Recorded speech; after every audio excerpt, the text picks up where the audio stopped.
Chapter 82. Li Wangyu remembered that in his previous life, he had tasted a type of tea produced in the Qinling Mountains. Medicine King Tea.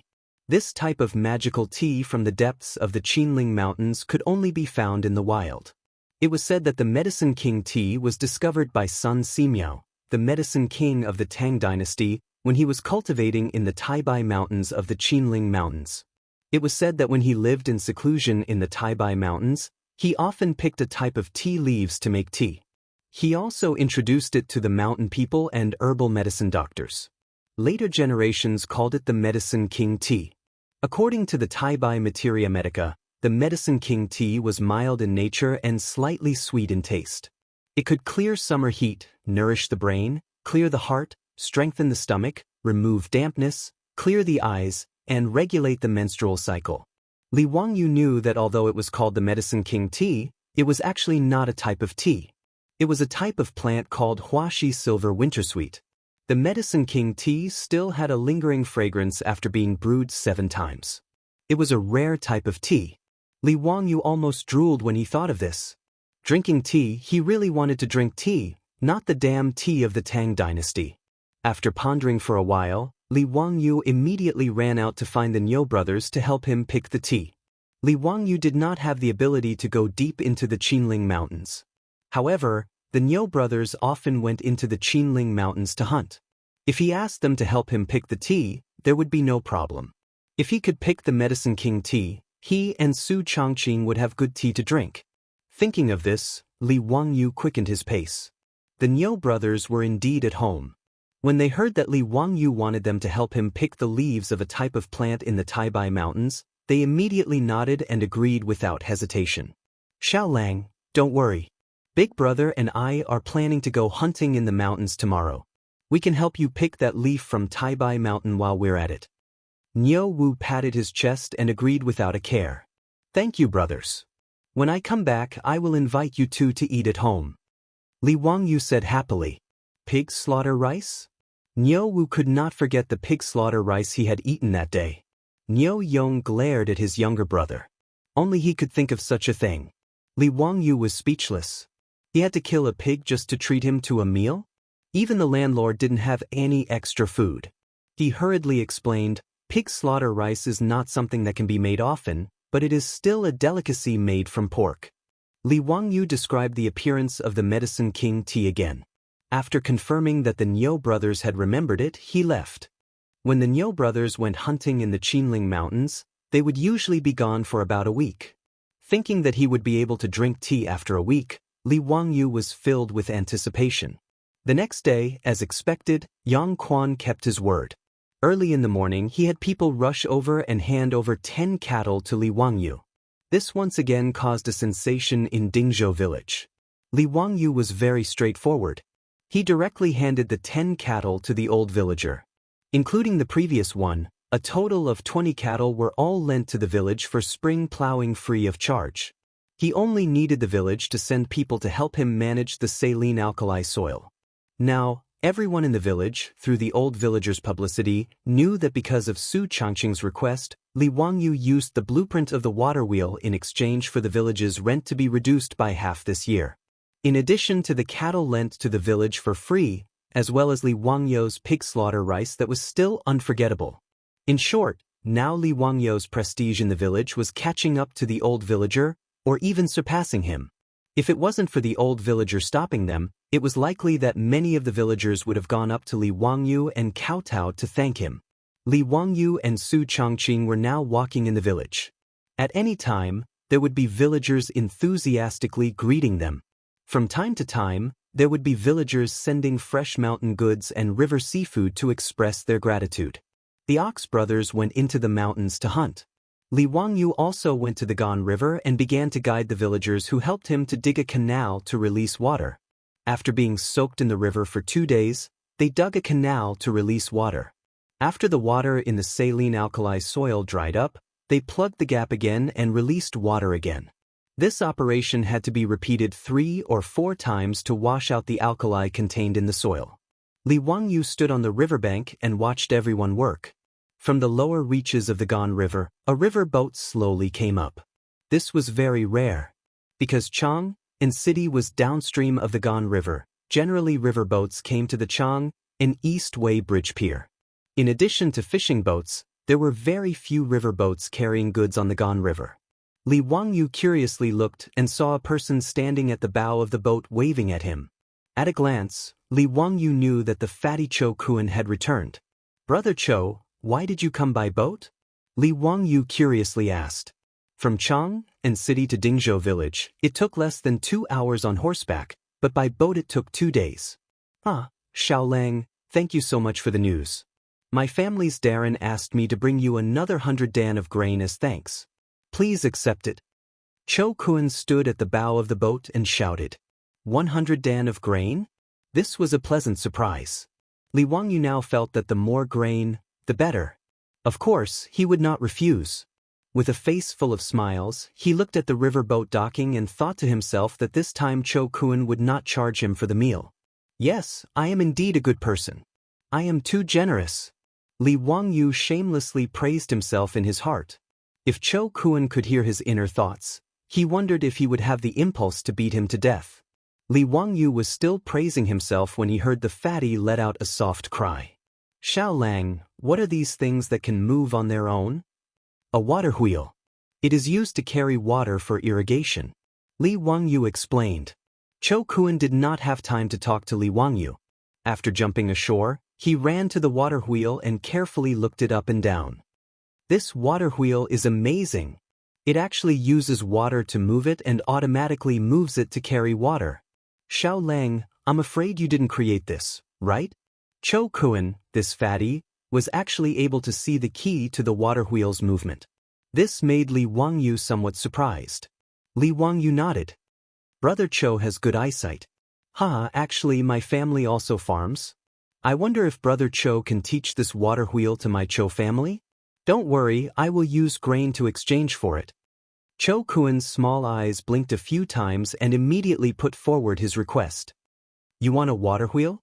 What exchange? I will give you the water wheel blueprint later." After taking 400 dan of grain from the Cho family for free, Li Wangyu did not have the nerve to accept money.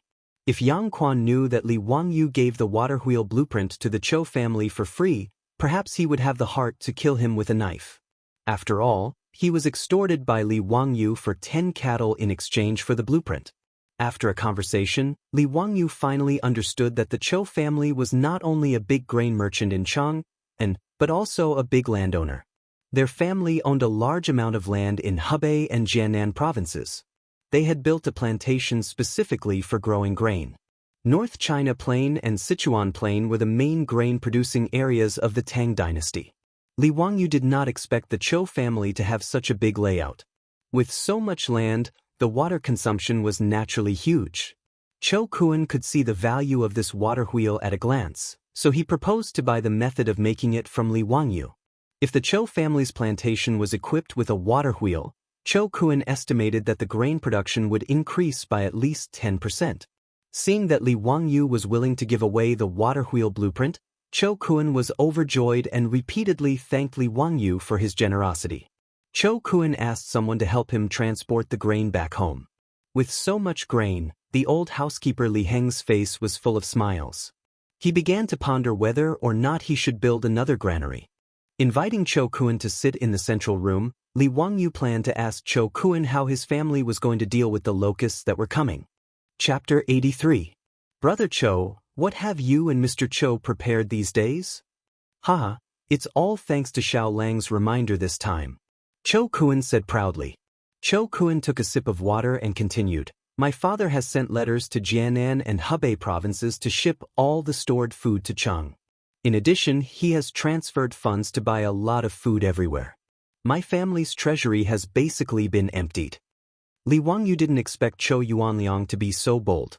After learning that the locust plague might break out, he put all his money on it. Looking at the complacent fat man, Li Wangyu thought for a moment and asked, "Mr. Cho, did you hoard food and plan to use the locust plague too?" Before he finished speaking, Li Wangyu didn't know how to continue.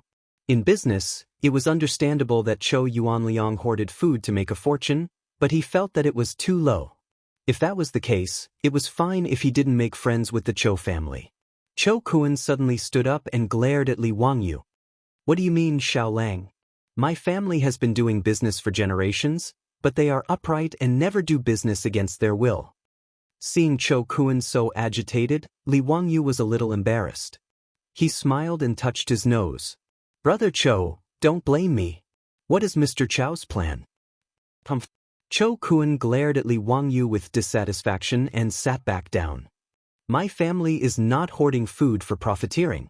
My father's intention is that when the plague of locusts arrives, all the food stores in my family will continue to operate as usual. No matter how much food you want, as long as we still have it in our warehouse, we will definitely sell it. His words made Li Wangyu's eyes light up. He raised his bowl to Cho Kun and said, Mr. Cho, you are a righteous man. I toast you with water instead of wine. After that, he drank the water in the bowl. Although the locust plague would reduce the production of food, the Tang dynasty had so much land that not all places would be affected by the locust plague. One of the main reasons for the famine was that unscrupulous grain merchants deliberately hoarded grain and did not sell it in order to make huge profits. This caused panic among the people and made grain even more precious. In fact, the Tang dynasty did not lack food at all, especially during the second year of Xinguan. In the previous dynasty, when Emperor Yang of Sui ascended the throne, the population of the country had already reached 9 million households. With each household having 6 people, the population of the country was no less than 50 million. At the end of the Sui dynasty, the world was in chaos and there were countless casualties. After the Tang dynasty was pacified, the Ministry of Civil Affairs of Wuda estimated that there were only 19 million households in the Tang dynasty, with a population of less than 20 million. Not to mention the grain produced by the Tang dynasty every year, just the Huiluo Tsang, which was inherited by the Tang dynasty at the end of the Sui dynasty, had a total grain storage of more than 300 million caddies, which was enough for the people of the Tang dynasty to eat for 50 years. In the 11th year of Xinguan, Imperial censor Ma Zhou told Emperor Taizong, Li Shimin, the Sui family's treasury is in Luoco, and Li Mi is in it. The treasury of Xijing is also used by the country, and has not been used to this day. At this time, the Sui dynasty had already been destroyed for 20 years, but at that time the grain and cloth had not been used up. Li Wangyu did not quite believe this. After all, how could something like grain be stored for decades? Could it be that the Sui and Tang dynasties already had the technology to store grain? However, this was the second year of Xinguan, and the Sui dynasty had only been destroyed for 11 years. If the old grain was properly stored, there should be no problem. From this, it could be seen that the Tang dynasty absolutely did not lack grain. The famine caused by the plague of locusts was, in fact, the result of the aristocratic families and big grain merchants sitting by and watching the people starve to death for their own benefit. In response to Li Wangyu's praise, Cho Kun was a little embarrassed. Xiao Lang, don't misunderstand my lord's meaning. Although it will cause grain to be sold, the price will still follow the market. We will not deliberately lower the price. Of course, I naturally understand what Brother Cho is saying. Li Wangyu laughed. Of course, he understood Cho Kun's meaning. The price will follow the market. First, Cho Kun will make a lot of money as the price of grain rises. Second, he will not attract the hostility of his peers. Third, he will not be noticed by the government. Otherwise, if you, a grain merchant, purposely sell grain at a low price, what are you trying to do? Who would be able to bear the label of trying to buy people's hearts? After understanding Cho Kun's thoughts, Li Wangyu's grudge completely disappeared. He asked Li Heng to prepare dinner and wine. Tonight, he wanted to drink a few cups of wine with Cho Kun. The Li family's current rule was that there was no distinction between master and servant during mealtime. Everyone ate at the table. Cho Kun had lived with the Li family for a few days before, so he naturally knew this family rule. However, he did not feel uncomfortable. Just as the sky turned dark, the Li family gave Cho Kun a shock. In the main room of the front yard, the old housekeeper Li Heng saw that the sky had darkened, so he took out a match and lit a lamp. At first, Cho Kun did not pay much attention to it. When the lamp was lit, he was surprised to find that it was not an ordinary candle or oil lamp, but a lamp that he had never seen before. The lamp that Li Heng lit was much brighter than an ordinary oil lamp or candle, and there was no black smoke coming out. This made Cho Kun very curious.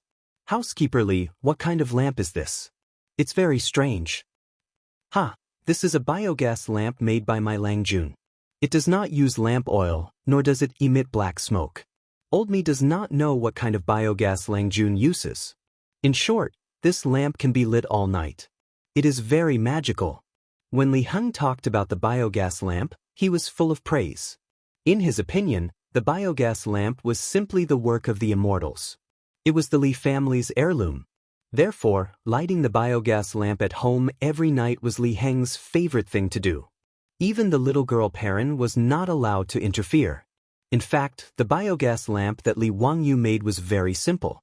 Due to the limited materials, he could only make do with what was available. In the past, there were many places in the countryside that had biogas ponds. Because Li Wangyu was mischievous and curious, he disassembled the biogas lamp at home into parts, wanting to study its principle. Although later his grandfather beat him up because of this, Li Wangyu remembered the exact structure of the biogas lamp because of this beating.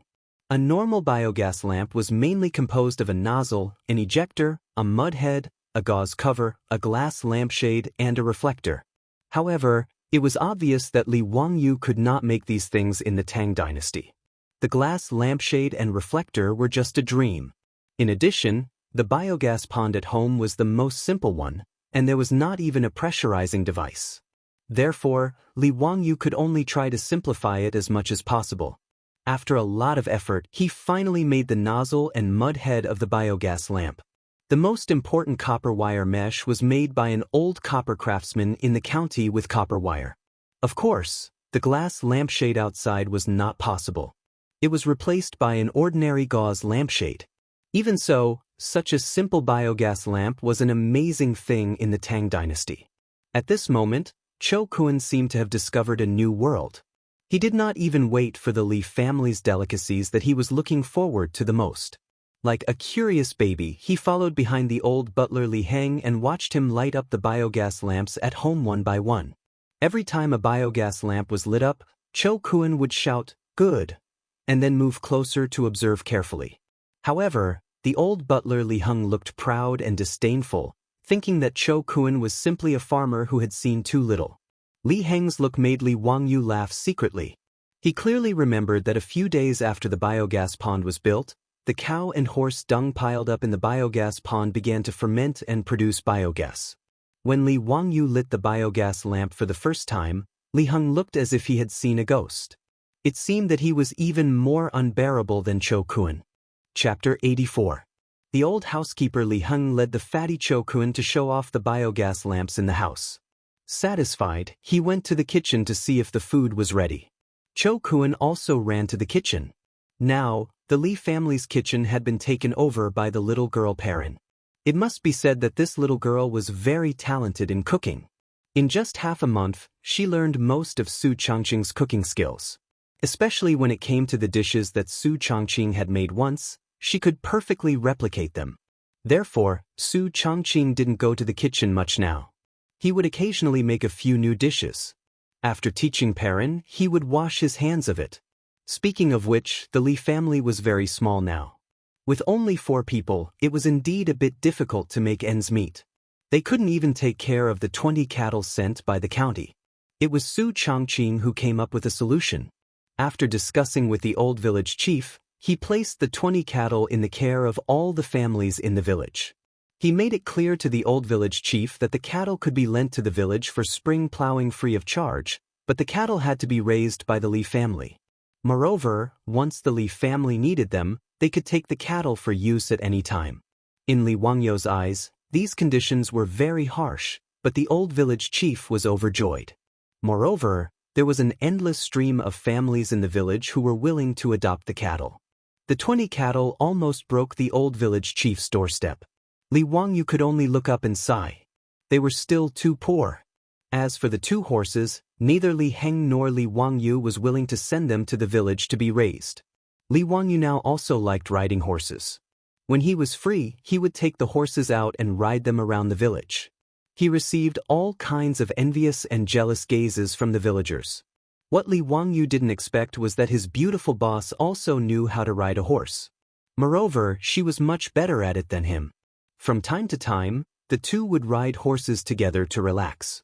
While chatting, Li Wangyu found out that Su Changqing was actually a member of an equestrian club in Chengdu. Hearing this, Li Wangyu couldn't help but gnash his teeth. He had heard of the equestrian club. The annual membership fee was 100,000 renminbi.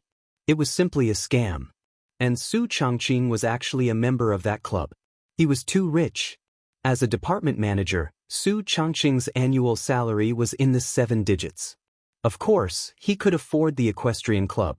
It was a pity that he worked himself to death, and his annual income was only 6 figures. It was not easy for him to get a mortgage to buy a house, but before the day of delivery, his beautiful boss stepped on the accelerator and sent him to the Tang Dynasty. It was really unreasonable. Fortunately, the heavenly Tao was good at reincarnation. If you don't believe it, just look up and see who the heavens will spare. His beautiful boss stepped on the accelerator and not only sent Li Wangyu, the pride of the whole village, to the Tang Dynasty, but she also inexplicably brought him along. Every time he thought of Su Changqing's stupefied appearance after falling into his bathtub, Li Wangyu couldn't help but want to laugh. The 2 horses at home were both docile mares. One was red and the other was white. The white horse was unreasonably occupied by Su Changqing, which made Li Wangyu full of melancholy and worry. Li Wangyu's little grievance was clearly seen by his beautiful boss. She proudly raised her beautiful neck and said, "Humph, don't think that you are a prince just because you have a white horse. Be careful not to become a monk." Her words were so reasonable that Li Wangyu was speechless.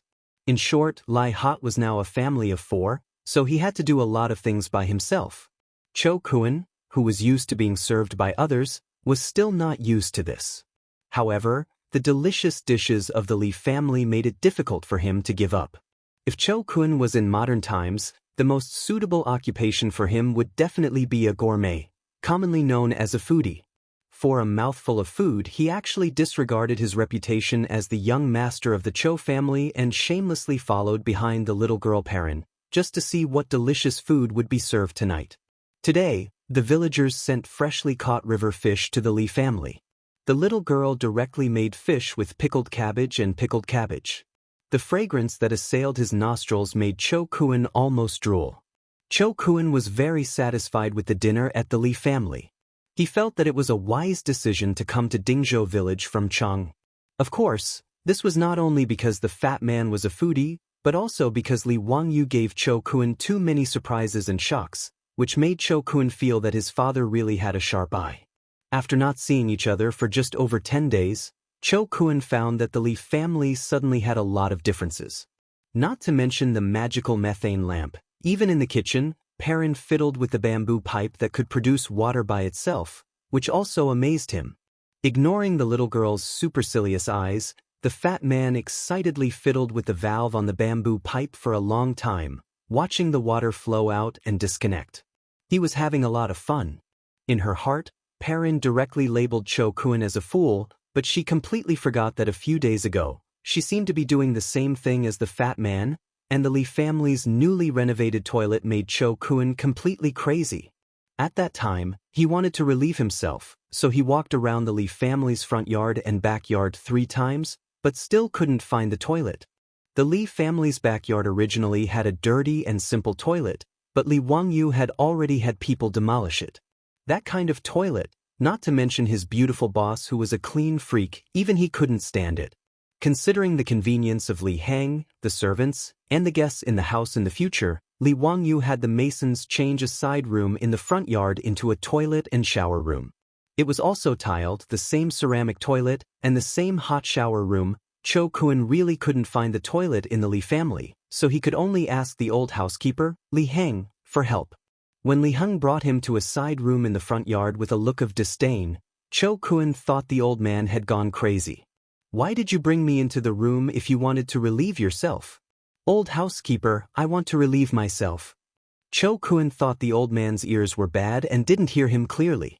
"This is the toilet." The old housekeeper's face was calm, but his eyes revealed a disdainful smile. The fat man dared to swear that he knew this look. Because every time he saw a fuss in Chang'an's West City, he showed this look when he saw the foreign merchants who came to Chang'an for the first time. Cho Kuan didn't understand what a toilet was, but when Li Heng introduced him to the toilet and how to use the ceramic toilet, Cho Kuan almost thought he was hallucinating. This unbelievably beautiful room, you're telling me it's a toilet? What are these things stuck in this room? If Cho Kuan's eyes weren't blind, he could be sure that they were all ceramic, but he didn't know how to make them like this. It was really hard to imagine that they were stuck to the wall and the floor. And the ceramic toilet made him ponder for a long time before he realized that it was actually a toilet. Li Heng calmly explained to Cho Kuan how to use the toilet and how to pull the rope above to flush.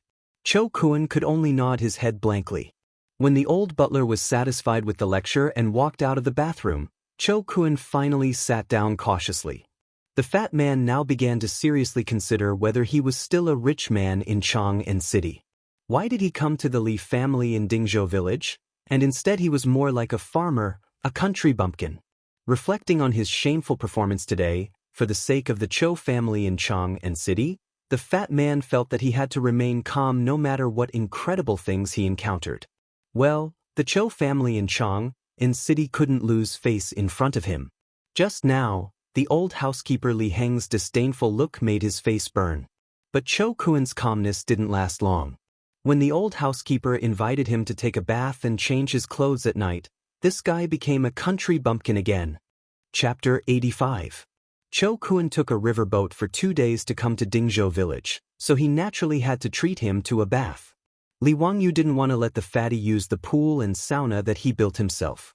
It wasn't that he was misophobic, but he felt that it was awkward to have a bath and sauna with a fatty. It would be more appropriate if it was a beautiful woman. Li Heng politely invited Cho Kuan into a side room and pushed open another door. Cho Kuan was once again a country bumpkin. He looked left and right at the empty room covered in tiles, not knowing how to take a bath. Where's the bathtub? But after what happened before, Cho Kuan didn't say anything. He kept a straight face and waited for the old butler to explain further. Li Heng wanted to continue watching Cho Kuan make a fuss about nothing, but he saw that the fatty was smart and didn't say anything. The old man sighed silently. He missed a good show. He led Cho Kuan under a bamboo pipe and pointed to the wooden valve. Young Master Cho, this is the hot water valve. Once you open it, hot water will flow out. Thank you, old butler. The fatty nodded calmly. After sending Li Heng out of the bathroom, the fatty hurried over to study the shower system. After taking a hot shower, which he had never enjoyed before, the fatty felt that his bones were lighter and his whole body was more comfortable. This Li Jia Shaolang is really a talent. This kind of practical knowledge is really amazing. Cho Kuan said to himself. He really liked the new things that Li Wangyu came up with. He began to wonder if he could ask Li Wangyu to help him install one in his house in Chang'an City. The next morning, Cho Kuan took the water wheel blueprint that Li Wangyu had drawn for him and borrowed a horse from the Li family to return to Chang'an City. He said that he would disturb Li Wangyu in a few days. Li Wangyu looked at the date red horse in the distance and his heart ached. This damn fatty, don't crush my horse. A few days after the fatty Cho Kuan left, Li Wangyu's days were peaceful. Every day, if he didn't go to the alkali soil to check on the situation, then he would stroll around the village. He became more familiar with the situation in the village. He now had 400 dawn of grain in his hands, which should be enough for the whole village to survive the locust plague, so he didn't have much of a sense of crisis. These days, the number of locusts in the fields had increased. Even the village head had started to organize the villagers to burn incense and worship the locust god. Li Wangyu could only let out a long sigh and shake his head. For the past few days, he had been discussing with his beautiful boss about what other businesses he could do to make money other than brewing wine, so that he could pay off the huge debt of more than 1.6 million yuan. However, no matter how much they thought about it, they couldn't come up with any good ideas for the time being. On this day, Li Wangyu was strolling around the village, thinking about how to get rich. When he arrived at the village entrance, he suddenly saw 2 figures coming from the direction of Mount Shouyang in the distance. Li Wangyu squinted his eyes and looked at them. One of them looked familiar. He took a closer look. It was the second son of the Niu family, Niu Wu. Behind him was a skinny old Taoist. Strange, why don't I see Niu Dalong? Li Wangyu mumbled.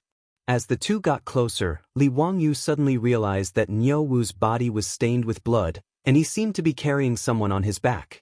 It looked like the eldest son of the Niu family. Li Wangyu hurriedly ran 2 steps forward to greet him. Erlang, what's going on? What happened to Dalong? The person on Niu Wu's back was his brother, Niu Yong. However, Niu Yong had already fainted. His eyes were tightly shut, and he was also stained with blood. My brother was scratched by a black bear in order to save this damned old Taoist. Now his life is hanging by a thread. Niu Wu's eyes were wide open, and his eyes were red. He gritted his teeth and spat out these words one by one from his throat. Niu Wu's appearance of choosing a person to devour made Li Wangyu somewhat apprehensive. He didn't have time to look at the old Taoist, and quickly went forward to check on Niu Yong's condition. Niu Yong's injury was on his back. It looked like it had already been bandaged, but the cloth wrapped around the wound was still bleeding. Second son, Dalong's injury isn't fatal. Why is he unconscious? Li Wangyu asked, puzzled. How could an injury on the back make Niu Yong, who was as strong as an ox, faint? Could it be that his internal organs were injured?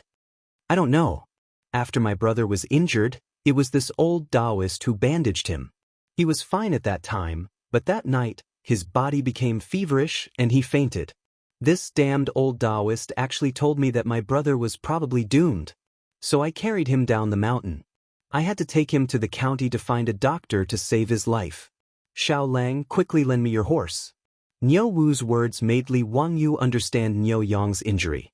If there was no accident, it was most likely that the wound wasn't disinfected, and the infection caused a high fever and other complications. This wasn't because Li Wangyu knew any medical skills, but because most people in the future more or less knew medical common sense. Wild beasts like black bears had countless bacteria in their claws.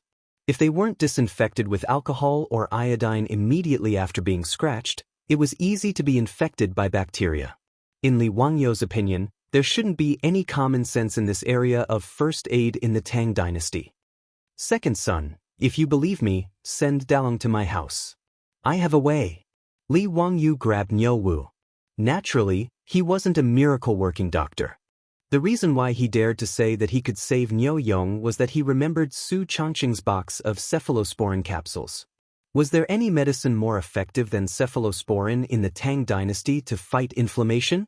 If a suppurative infection wasn't immediately disinfected, he would really die.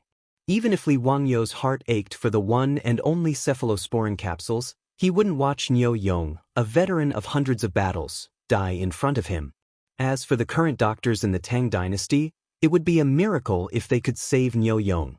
Even if the king of medicine, Sun Simiao, was here, he would be helpless. Xiao Lang, don't joke. Can you really save my eldest brother? Niu Wu's eyes widened again when he heard Li Wangyu's words. He stared at Li Wangyu for fear that he was joking with him. Li Wangyu nodded and said, "Yes, let's go." The words between the two fell into the ears of the old Taoist beside them. The old Taoist couldn't help but interrupt and say, "Don't make trouble, kid. Our benefactor's wound is already ulcerated. How can there be medicine to cure it? Even I can only delay it for a while, but I can't cure it." The ulcer he mentioned was the name of inflammation and suppuration in traditional Chinese medicine. Shut up. Before the old Taoist could finish his words, Li Wangyu and Niu Wu spoke at the same time, forcing the old Taoist to swallow back his words. "You old Taoist, if my eldest brother is cured by Xiao Lang, then it's fine. But if anything happens to my eldest brother, I'll make you accompany him in the underworld." Niu Wu shouted sternly. Hearing this, the old Taoist cupped his hands and said, "Immeasurable deity, if you want to take this body of mine to pay for your brother's life, I naturally won't resist." Li Wangyu didn't bother to ask who this old Taoist was. He pulled Niu Wu and ran back to his house in the village. Niu Wu carried his brother on his back and followed closely behind. The old Taoist sighed and followed. "Li Heng, tell Perrin to boil water immediately. Also, tell Changqing to come over." Li Wangyu called out loudly as soon as he entered the house. At the same time, he led Niu Wu to a side room in the front yard and had him put Niu Yong on the bed. Chapter 86. Li Wangyou's shout startled the 4 people in the house. Su Changqing ran over from the backyard while lifting her dress. "Wangyou, what's wrong?" Niu Dalong was scratched by a black bear. "The wound is infected and has a high fever. Go and get your box of cephalosporins." Li Wangyou shouted at Su Changqing while looking for scissors to cut the cloth wrapped around Niu Yong's body. Su Changqing naturally knew the Niu brothers. After the 2 of them escorted Li Wangyou to Chang, and they had a lot of contact with the Li family. Su Changqing also heard that the 2 of them fought desperately against the Turks and were disabled. He admired them very much. Now hearing Li Wangyou's words, Su Changqing was also anxious. Without saying anything, she turned around and ran to the backyard to get the cephalosporins capsule. "Xiao Lang, how is it? Was my brother treated indiscriminately by this ox nose and became like this?" Niu Wu pointed at the old Taoist and cursed. Li Wangyou cut the cloth and shook his head. "It shouldn't be this Taoist's fault. This kind of external injury needs to be cleaned and disinfected, and the wound also needs to be sutured. This Taoist probably doesn't understand these." He was stunned before he finished his words. After cutting the cloth wrapped around Niu Yong's back, the wound on his back was exposed, but it was not what he had imagined at all. Li Wangyou only had a lot of thoughts in his mind. He was King cheated by the unscrupulous directors and screenwriters of the later generations. What happened to the careless application of herbs and even plant ash as wound medicine? What happened to the suturing technique? Li Wangyou wanted to rely on the suturing and debridement techniques he knew to show off in the Tang Dynasty, but now looking at Niu Yong's back, the wound had obviously been sutured. What was this? He looked up at the old Taoist in a daze. "Taoist, this is the wound you sutured?" "Boundless Lord, the wound of our benefactor was indeed sutured by me. You also know suturing techniques? When did you transmigrate to the Tang Dynasty?" Li Wangyou asked stupidly. When Su Changqing heard this, she carefully moved her feet and came over to take a look at the wound on Niu Yong's back. She couldn't help but let out a soft cry and quickly covered her little mouth with her hand. "What is transmigration? I naturally know how to suture wounds. What's so difficult about that?" There is a detailed record in the theory on the origin of diseases that using mulberry thread to stitch up the skin is not a secret. Naturally, Li Wangyou did not understand what the old Taoist was talking about. He just nodded his head dumbly. He thought of something and asked, "Is there any disinfectant?" "Disinfect? Sterilize?" The old Taoist priest pondered over Li Wangyou's words and asked uncertainly, "Are you talking about killing insects and maggots?" At that time, I had already used skullcap and pig fat to wash your wounds. What was the old Taoist saying? Li Wangyou did not understand at all. Could the decoction of Scutellaria and lard kill bacteria? Could it be pseudoscience? Just as he was about to say that he should use salt water to wash it, he heard the old Taoist priest speak again. "By the way, I also use salt water to wash your wounds. Logically speaking, there should not be any ulcers." Sigh, immeasurable deity. Li Wangyou's breath was stuck in his throat, and he almost choked to death. What kind of old Taoist priest was this from the Tang Dynasty? How did he know everything? Was Chinese medicine so advanced? In fact, Li Wangyou did not know that debridement and suturing had long existed in China. Generations of doctors had invented it. The decoction of Scutellaria and pig fat that the old Taoist priest said could effectively inhibit the growth of bacteria and protect the wound. In the prescription for 52 diseases, there was a record of using wine to clean wounds. In the Jin Dynasty, Guhong pioneered the use of salt water to clean wounds and apply snake ointment externally before performing surgery. In the theory on the origin of diseases, there was a record of how to debridement, suture and bandage a broken intestine. During the Sui and Tang dynasties, in addition to the relatively complete debridement and suturing technique, the most important invention was the use of mulberry thread to suture the intestines and skin. The old Taoist priest had used the mulberry thread to suture the wound on Niu Yong's back. Li Wangyou was speechless. Did this count as failing to act cool and getting exposed instead? This old Taoist priest from the Tang dynasty actually knew everything. Now, he could only pray that the cephalosporin capsule would work and save Niu Yang's life. Bullnose, don't talk nonsense. My eldest brother was treated like this by a quack like you. Niu Wu pointed at the old Taoist priest and said angrily. The old Taoist priest lowered his eyes and said, "You may not know, but I have indeed given my benefactor the best medicine for muscle regeneration and hemostasis." What bullshit medicine for muscle regeneration and hemostasis? Then why don't you tell me why my eldest brother is unconscious now? Niu Wu's eyes were bloodshot as he glared at the old Taoist priest. The old Taoist priest was speechless. Li Wangyu guessed that the disinfection might not have been thorough enough. The black bear's claws had been hunting in the forest all year round, so who knew how much bacteria it had gotten? However, this could not be blamed on the old Taoist priest. He had indeed tried his best. However, Li Wangyu looked at the black mulberry leather thread used to sew up the wound on Niu Yang's back. He felt that the mulberry leather thread was not suitable. Li Wangyu looked at the bloody wounds on Niu Yang's back and said to Niu Wu, "Erlang, immediately ride my family's horse to the county. Find a stall that slaughters cows and sheep and ask them for some lamb intestines." "What do I need those for?" Niu Wu was puzzled. Lamb intestines could save his brother's life? "If I tell you to go, then go quickly." "That's right, go to the medicine shop in the county and buy some saltpeter. Go quickly and return quickly." Li Wangyu did not have the time to explain to him. He sent Niu Wu out and asked Li Heng to lead his horse. Although the old Taoist priest's treatment method was correct, the wound on Niu Yang's back was still inflamed. It was red and swollen with pus flowing out. Clearly, it needed to be cleaned again. Li Wangyu subconsciously turned his head and took a deep breath. He was a small white-collar worker in a modern city. He had never seen such a bloody wound. He was at a loss for a moment. After a long time, Li Wangyu muttered, "Now, first of all, I have to scrape off the rotten flesh on Dalong's back." "I don't know how to do this," the old Taoist priest suddenly said. "If that's the case, why don't I take care of it?" "That's good. I'll have to trouble you." Seeing that the old Taoist priest was willing to take over, Li Wangyu quickly retreated to the side. "Immeasurable deity, I'll do my best."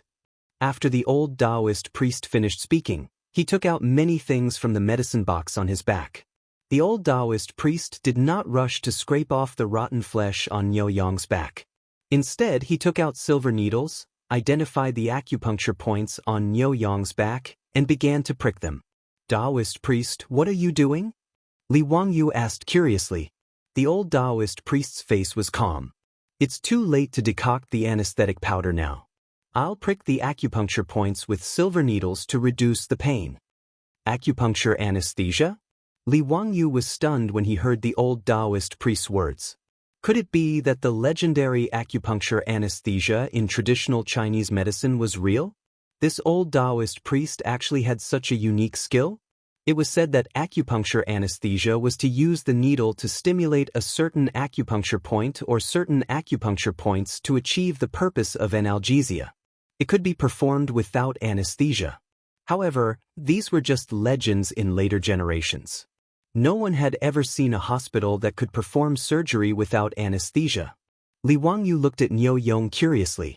Although Niu Yong was in a coma, his body would twitch unconsciously from time to time because of the pain from the wound. After the old Taoist priest pricked several silver needles on his back, Niu Yong gradually calmed down, as if he had fallen into a deep sleep. It was amazing. The old Taoist priest took out an iron lancet and prepared to clean the wound on Niu Yong's back. "Stop!" Li Wangyu quickly shouted. Chapter 87. This old Taoist priest did not even disinfect his knife and directly cut the wound. "Are you King curing diseases or spreading germs?" "Why did Xiaolang stop me?" the old Taoist priest asked, puzzled. "Your knife, it is not disinfected." Li Wangyu pointed at the lancet in the old Taoist priest's hand. The old Taoist priest was confused. "Disinfecting again? What is disinfecting?" "Your knife is not clean, it has germs." Li Wangyu could only explain like this. The old Taoist priest picked up his clean and shiny lancet. How was this knife not clean? There was not even a speck of dust? What were germs? Li Wangyu could not explain to the old Taoist priest what germs were, and he was too lazy to talk nonsense. He directly asked Li Heng if the water was ready. Now that there was no alcohol, not even a high concentration of white wine, disinfection could only be done by boiling water. Li Wangyu asked the old Taoist priest for the lancet and gave it to Li Heng. He asked him to go to the kitchen and let Perrin boil it for a few minutes before taking it out. He looked at the cloth that he had bandaged Niu Yong and curled his lips in disdain. He ordered Li Heng to find a clean white cloth and cut it into long strips. He also asked Perrin to throw it into boiling water to disinfect it. With the speed of Niu Wu's horse, it would only take an hour to travel 20 miles from Zidingza village to Huxin County. When Niu Wu came back on his sweaty white horse, Li Wangyu had just finished preparing everything. Li Wangyu did not care about his horse and immediately asked Perrin to take the lamb intestines that Niu Wu had asked for to the kitchen. He scraped off the fat, took the innermost mucous membrane, soaked it in alkaline water, and then divided it into small strands. Pei Lan's hands and feet were very nimble, and she quickly got everything ready. After the little girl brought the old Taoist priest's scalpel that had been boiled and disinfected, Li Wangyu immediately asked the old Taoist priest to start cleaning the rotten flesh on Niu Yong's back. The old Taoist priest was indeed skilled in surgery.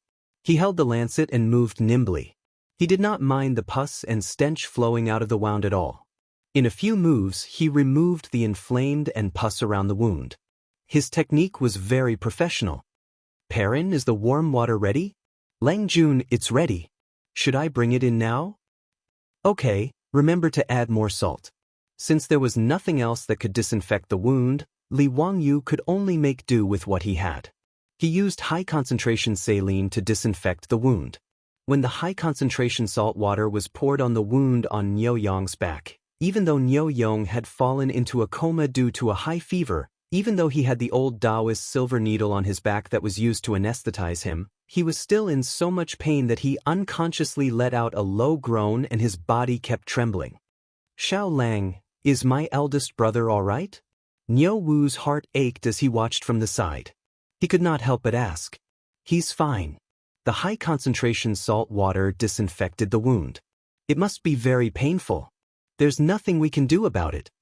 After cutting off the rotten flesh on the wound and cleaning and disinfecting the wound, the next step should be to suture it. When the old Taoist priest was treating Niu Yong's wound again, he had already cut open the mulberry skin thread used to suture it. At this moment, he took out the mulberry skin thread and prepared to suture it again. Taoist priest, wait. Use this catgut to suture the wound. Catgut? The old Taoist priest took the catgut from Li Wangyu's hand in confusion and sized it up. Is this what you asked Niu Erlang to go to the county city to find the lamb intestines to make? That's right. What's the benefit? There's no need to remove the stitches after the wound heals. The human body can absorb it. Li Wangyu showed off a little. Finally, there was something that was better than this old Taoist priest. The old Taoist priest thought for a moment and nodded. He picked up the catgut that Li Wangyu had provided and began to suture Niu Yong's wound again. After suturing the wound, the old Taoist priest applied the medicine to stop the bleeding on the wound again. He took the cloth that Li Wangyu had instructed Perrin to boil in boiling water and disinfect it. He then bandaged Niu Yong again. Sigh, this is all I can do. My benefactor's internal injuries are feverish because of the wound ulcers. This penniless priest has no better way. I'll write a prescription now and ask the little kid to get someone to decoct the medicine for my benefactor. I hope it's useful, immeasurable, heavenly venerable. Chinese medicine did not have any special medicine or method for wounds with suppurative infections. It was not until the invention of penicillin in modern times that it saved the lives of countless war wounded. This was also the reason. The reason why Li Wangyu dared to say that he could save Niu Yong was because he had the cephalosporin capsule in his hand. Cephalosporin was a second-generation antibiotic. Its effect was good and its side effects were small. Su Changqing had already taken the cephalosporin capsule. Li Wangyu took a capsule and fed it to Niu Yong. He then forced it down with clear water. The strange appearance of the capsule made the old Taoist priest stare at it for a long time. All right, Dalong has taken the medicine. The fever will definitely go down tomorrow. Li Wangyu was sure that the cephalosporin would be useful. The people of the Tang Dynasty had never taken any antibiotics. They were not like the people of the future, who had been flooded with antibiotics for a long time and were about to develop resistance. After eating cephalosporin for 3 days, Li Wangyu believed that he would be able to save Niu Yang's life. But what if eldest brother's fever doesn't go down? Niu Wu was still very anxious. The old Taoist priest had told him before that this fever was very deadly. Li Wangyu reached out and touched Niu Yang's forehead. It was burning hot. Even without a thermometer, Li Wangyu was sure that Niu Yang's body temperature was between 39 and 40 degrees Celsius. Such a high fever really needed to be cooled down immediately. If the fever didn't go down, it would cause dehydration and acid-base balance disorder. In serious cases, it could even cause cerebral edema. It's okay. I'll use ice to lower Dalong's temperature in a while. Don't worry. Li Wangyu said confidently. He had already considered this problem. Ice? It's early February now. Where would there be ice? Xiao Lang, did you dig an ice cellar in your house? Niu Wu asked in surprise. Naturally, there was no such thing as a refrigerator in ancient times. However, the nobles had a way to store ice for a long time, and that was to dig an ice cellar.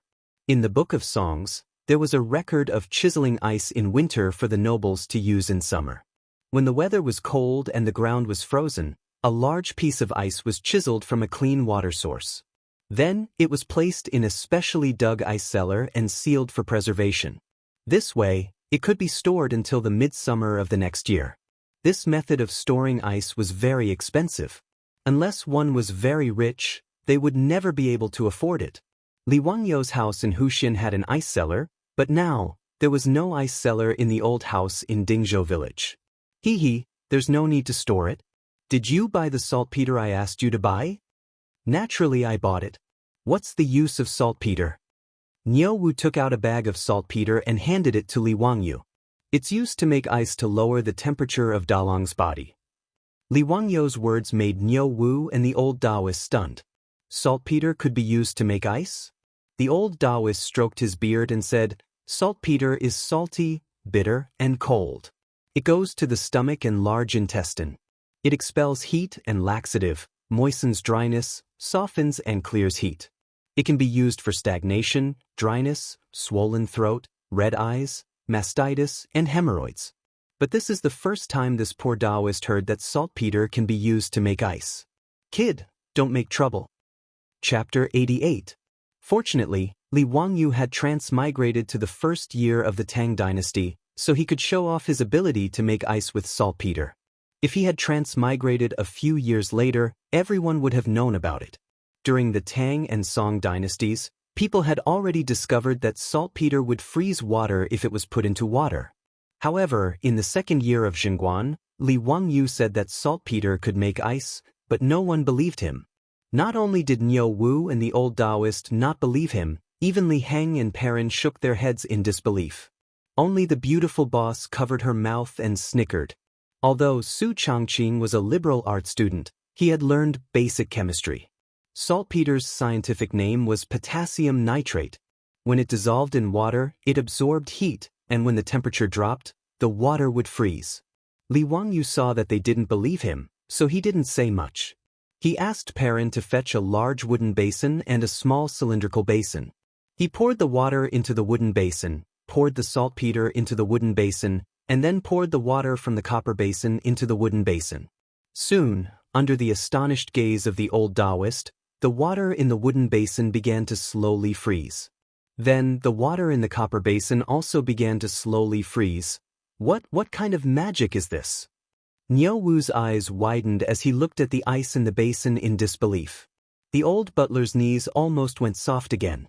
Fortunately, Li Wangyu held him up. Li Heng, what are you doing? Lang Jun, have you become an immortal? Turning water into ice with a touch? This is an immortal magic. The little girl Perrin was no better than Li Heng. She covered her mouth and widened her black eyes. She also couldn't believe her eyes. Only the old Taoist, after being astonished for a while, began to think about the reason behind it. He even reached out to touch the ice in the wooden basin to test the temperature. Immeasurable deity, so saltpeter can make water freeze. This poor Taoist understands now. The old Taoist bowed and whispered a Taoist name. Li Wangyu looked at the old Taoist priest in surprise and then understood. These Chinese Taoists could be said to be the earliest batch of chemists in China. Even gunpowder was created by these Taoists when they were refining pills. It was not surprising that they had some basic knowledge of chemistry. However, in Li Wangyu's opinion, these Taoist priests were not so much chemists, but a group of terrorists. All day long, they would randomly refine some messy things and trick others to eat them. They were simply immoral. Li Wangyu dared to swear that if anyone dared to feed him a pill made of mercury, lead, sulfur, cinnabar, he would definitely raise his blade and kill them. This group of terrorists simply had amazing imagination. They had no choice but to admit defeat. In the time it took for an incense stick to burn, the 2 basins of water turned into ice cubes under everyone's gaze. Li Wangyu took out the copper basin and had Niu Wu use a knife to cut open the ice in the wooden basin. He wrapped the basin in a towel and stuffed it under Niu Yong's armpits, inner thighs, and forehead to lower the temperature. After Niu Yong ate the cephalosporin and had the ice cubes to lower his temperature, his originally rapid breathing quickly calmed down. The old Taoist priest pulled his hand over and felt his pulse. He was very surprised. His pulse is stable and strong. Benefactor has actually taken a turn for the better. It seems like his life is no longer in danger.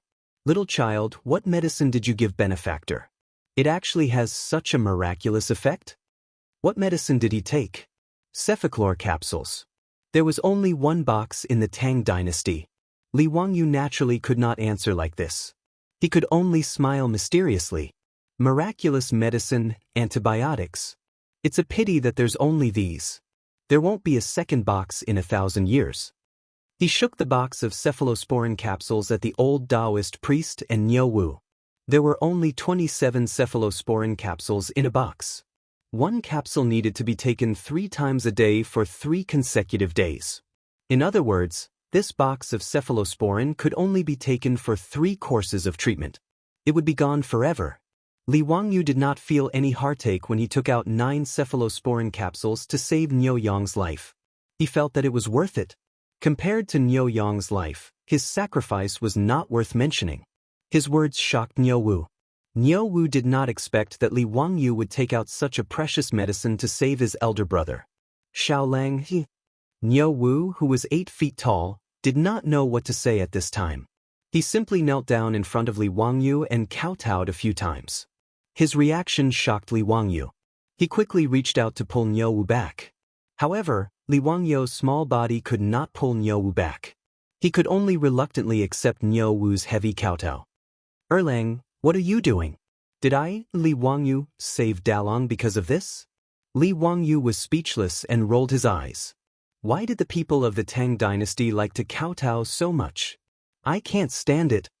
Xiaolang, this is what I should do. If I don't kowtow a few times to you, Big Brother will beat me to death when he wakes up. Niu Wu replied in a muffled voice. Niu Yong's crisis was resolved. Everyone was in a good mood. The originally heavy atmosphere in the side room eased a lot. However, Su Chongqing looked at the small copper basin in Li Wangyu's hand. Wangyu, 1 basin is enough to make ice. Why did you get another one? Hehe, the ice in the wooden basin contains saltpeter. It can't be eaten. It can only be used to cool down Dalong's body. However, the ice in the copper basin can be eaten. Do you want to eat ice cream? Li Wangyu held the copper basin and smiled. Su Chongqing heard this and his eyes lit up. Ice cream? Can you make it? Hehe, try it. The taste should not be bad. Li Wangyu did not have any ice cream when he was young in the countryside. However, they had a way to make ice cream. In fact, it was a smoothie. They used a plane to grind the ice into a smoothie. Then, they added sugar water, milk, and fruits to make a delicious smoothie. There was no shortage of fruits at home. Many villagers would send some to them when they picked fruits in the mountains.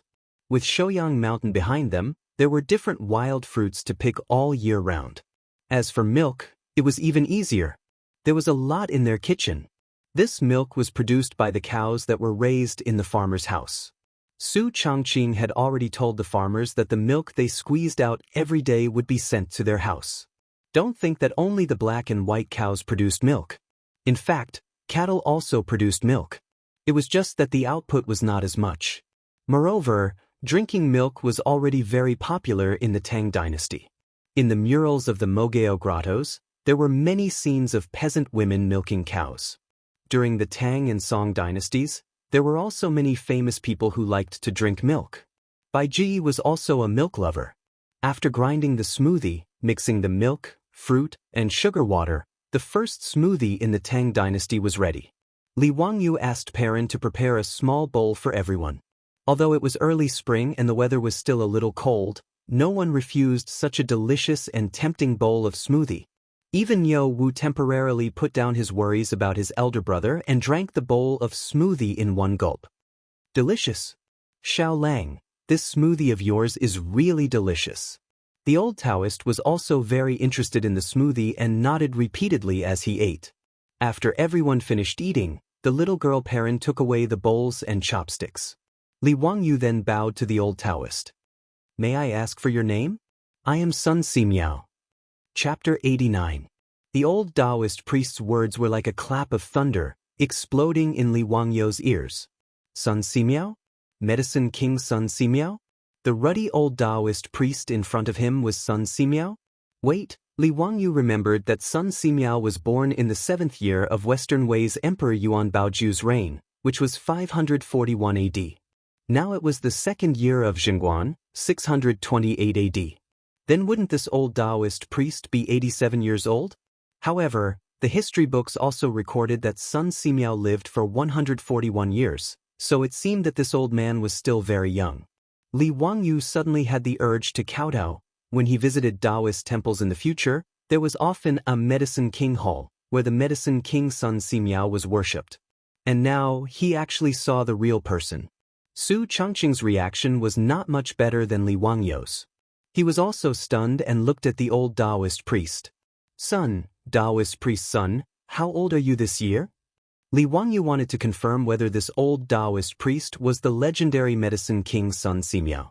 The old Taoist priest twirled his beard and laughed. This year is already the year of the Staff Dynasty, and it's almost the year of the Hunchback. As expected, this was the Medicine King Sun Simiao himself. The year of the Staff Dynasty, 80 years old. The year of the Hunchback, 90 years old. This was simply a person's fortune. Old immortal son, please forgive my rudeness. Li Wangyu immediately bowed. This Taoist priest is not worthy of being called an immortal. This Taoist priest is still searching for the way of immortality. Little kid, don't call me that. The conversation between the two made Niu Wu stare. Xiao Lang, why are you calling this Taoist priest old immortal? He's just a quack.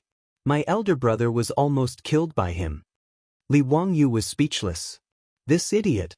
Erlang, don't speak nonsense. Old immortal son is a divine doctor. You can't be rude. Niu Wu's neck stiffened. What divine doctor? A fame-fishing Taoist priest. If he's so good, why didn't he cure my elder brother? It was Xiao Lang who used the divine medicine to save Big Brother's life. His words made Li Wangyu roll his eyes silently. No matter how good Sun Simiao was, he really didn't know anything about bacterial infections, let alone antibiotics to save lives. Li Wangyu wanted to defend Sun Simiao, but Sun Simiao said, Niu Erlang is right. I'm still not good at medicine. Little doll, what is the bacteria you were talking about? What was the meaning of disinfection? What kind of medicine was the antibiotic? Can you explain it to me, little girl? Sun Simiao's series of questions confused Li Wangyu. How was he going to explain this to the old Taoist? Bacteria. Bacteria are tiny creatures that can't be seen with the naked eye. Old Immortal is a Taoist, but you should also know that there is a saying in Buddhism. A drop of water in Buddhism, 84,000 lives. That's the bacteria. Li Wangyu's nonsense caused Sun Simiao to fall into deep thought. After a long while, the old Taoist raised his head. How did you know about this bacteria? I saw it with a microscope. Li Wangyu said it out of habit. After saying it, he felt that it was inappropriate. Was he going to explain what a microscope was again? Sure enough, When Sun Simiao heard this, he immediately asked, "What is a microscope? Little doll, can I take a look?" "No, I don't have a microscope. It needs to be made of glass." "Oh no, it's made of crystal. It can be used to see microscopic creatures." Li Wangyu felt like he was going crazy. "Then this bacteria is the main cause of ulcers?" Sun Simiao asked again. Bacteria do cause inflammation in the wound, which is the ulcers that old immortal mentioned. It also makes people sick. Then disinfection is to kill the bacteria?" Li Wangyu wiped the sweat off his forehead. "That's right, that's it. What are antibiotics?" "It's a drug that can kill the bacteria in the body." Li Wangyu didn't know anything about this, so he could only bluff. "Then, little doll, do you know how to make antibiotics?" Sun Simiao continued to ask. Li Wangyu's face had already turned bitter. When the beautiful superior saw that Sun Simiao kept asking him questions, she couldn't help but snicker. "Serves you right for being so talkative." Li Wangyu didn't dare to say anything more. He quickly changed the topic and turned to ask Niu Wu, "Erlang, how did your big brother get injured?" "It's just a black bear. It shouldn't be a problem for you two brothers, right?" It would have been better if he didn't mention it. Once he mentioned Niu Yang's injury, Niu Wu glared at Sun Simiao. "It's all this Taoist's fault.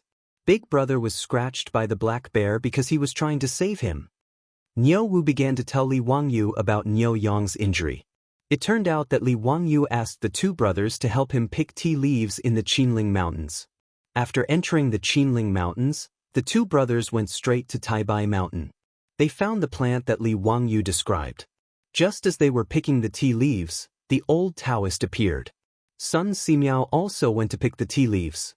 When he saw the two brothers picking tea leaves, he curiously asked them a few questions. Seeing that it was an old Taoist, the two brothers were very polite.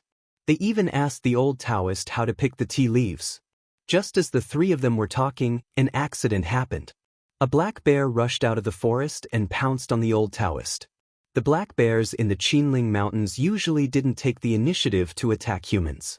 However, the black bear suddenly attacked the old Taoist today. As the Niu brothers weren't hunting, they carried their weapons on their backs when they were picking tea leaves. The black bear suddenly rushed out. Sun Simiao's back was facing the black bear, so he didn't notice it. In order to save the old Taoist, Niu Yong didn't have time to pull out his weapon. He pulled Sun Simiao with one arm and took a slap from the black bear on his back. The sharp bear paw scratched several deep wounds on his back. After Niu Wu pulled out his weapon, he fought and killed the black bear. Then he quickly treated his brother with the old Taoist. Niu Yong was only scratched on the back by the black bear. Although he was bleeding, it was only an external injury. To Niu Wu and Sun Simiao, it wasn't serious and wasn't fatal. Originally, Niu Wu saw that the old Taoist's skills were much better than those of the doctors in the army. He thought that his brother was lucky that there was a doctor to treat him immediately when he was injured. However, who knew that Niu Yong would have a high fever that night and even become delirious? Niu Wu started to panic. Ignoring the old Taoist's advice, he carried his brother down the mountain and prepared to go to the county to seek medical treatment. Sun Simiao naturally couldn't leave him alone like this.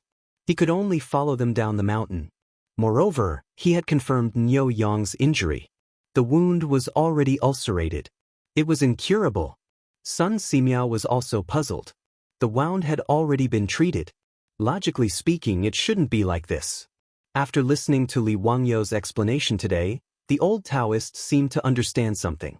He twirled his beard and looked at Li Wangyu. No one knew what he was thinking. Now that Niu Yong's life was finally out of danger after eating the cephalosporin capsule, Niu Wu was also energetic. He handed the basket of tea leaves they picked from the mountain to Li Wangyu. "Xiao Lang, take a look. Are these the tea leaves you want?" Chapter 90. Li Wangyu looked at it and was overjoyed. That's right. This is the Medicine King tea.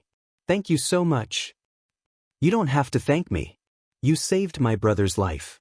While the two of them were talking, Sun Simiao suddenly said, "Kid, why did you call this old lady Tea King tea?" Old immortal, you don't know. This is..." Li Wangyu couldn't finish his words.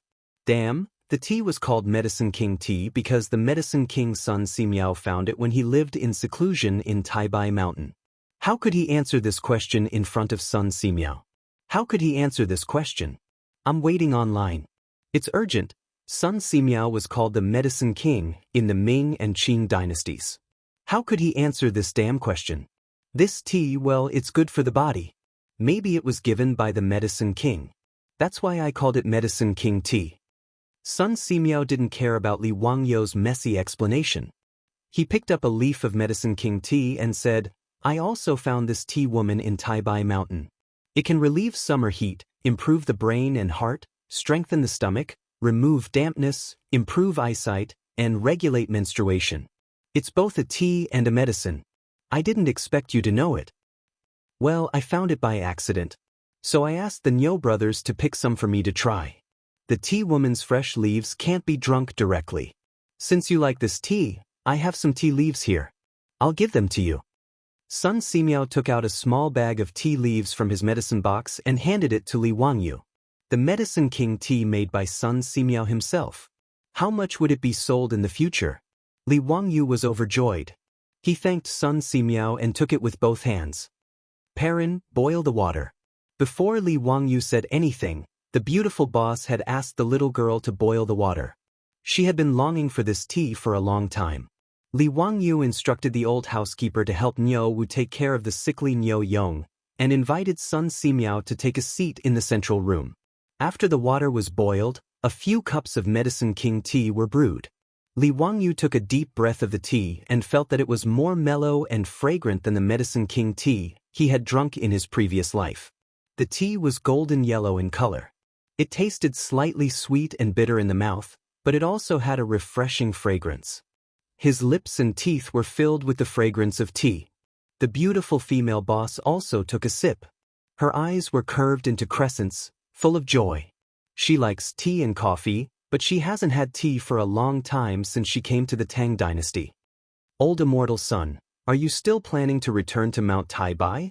Li Wangyu politely poured tea for Sun Ximiao. Sun Ximiao nodded. That's right. Since I'm pursuing the way of immortality, I naturally have to cultivate in the mountains. When the eldest son of the Niu family recovers, I'll return to Mount Taibai. Li Wangyu knew that although Sun Ximiao's medical skills were superb, he was wholeheartedly pursuing the way of immortality.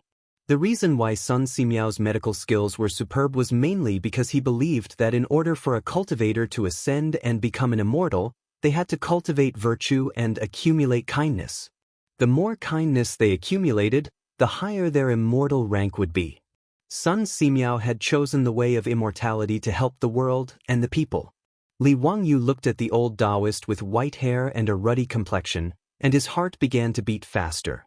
The medical conditions in the Tang Dynasty were so poor.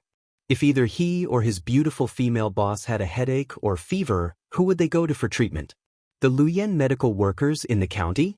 Li Wangyu didn't trust their medical skills. Although the cephalosporin capsule was good, it could only be taken for 2 courses at most. Moreover, it wasn't a medicine that could cure all diseases. If he could trick Sun Ximiao into staying in Dingzhou village, it would be like adding insurance to his life. Li Wangyou's eyes darted around, wondering how he could trick Sun Ximiao into staying. This wasn't easy to do. Not to mention him, Pai Lupi had sent out many imperial edicts to invite Sun Ximiao to come out of retirement and be conferred a title, but Sun Ximiao, who was wholeheartedly pursuing the way of immortality, refused. When Li Ji ascended the throne, he invited Sun Ximiao into the world. The old Taoist couldn't refuse and could only recommend his disciple, Lu Shunwei, to take up a post in the imperial hospital. The 2 emperors of the Tang Dynasty hadn't been able to invite this old Taoist, so what could he do to make him stay? Li Wangyu didn't know what to say. Suddenly, a bolt of lightning flashed through his mind. Since Sun Ximiao entered the way of immortality through medicine and pursued great merit, then he could give him great merit. Wouldn't that be enough to attract the old Taoist to stay? Penicillin. This was definitely attractive enough. He remembered that he had once watched a Japanese drama called Dr. Ren.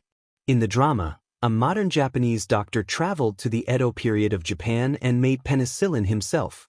He didn't know whether the drama had a scientific basis or not, but it seemed to be the case. The reason why Li Wangyu remembered it so clearly was that he thought it was nonsense after watching the drama, so he argued with people on the internet for a long time. However, a master who studied medicine said that the method in the drama was feasible. In the master's words, simple production of penicillin is not difficult at all. It's not much more complicated than brewing wine.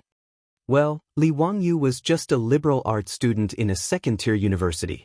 He didn't have any professional knowledge of medicine, so he couldn't refute it. He just remembered it in his heart. Li Wangyu thought of this and coughed softly. Old immortal, I wonder if you are interested in antibiotics? Kid, you know how to make it? I know a little. Although I don't know how to make the medicine I gave Niu Dalong, I know another magic medicine called penicillin with the same effect. This is a magic medicine that can't be bought with money. Are you interested in it? Li Wangyu squinted his eyes and smiled. Sun Simiao was naturally interested. Otherwise, he wouldn't be called the king of medicine. He repeatedly urged Li Wangyu to tell him how to make penicillin. Li Wangyu then narrated the process of how the male lead produced penicillin in the TV series, Dr. Ren. To make penicillin, the first thing to do was to extract penicillin from moldy items, such as oranges. Then, the juice from boiled taro was mixed with the juice from ground rice to make a culture medium solution, and the penicillin was added. After a week, the medicinal ingredients could be extracted from the propagated penicillin. The culture medium was filtered and mixed with vegetable oil. Then, the aqueous solution containing penicillin could be extracted. After that, the aqueous solution of penicillin could be filtered and poured in pure distilled water to obtain a high-purity penicillin solvent. As for whether the extracted penicillin solvent could cure diseases and save people, Li Wangyu wouldn't try it.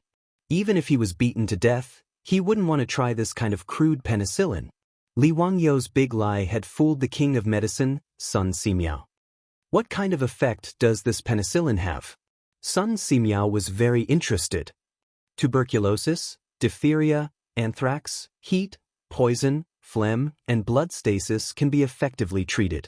Moreover, it has a miraculous effect on ulcers like Niu Dalong.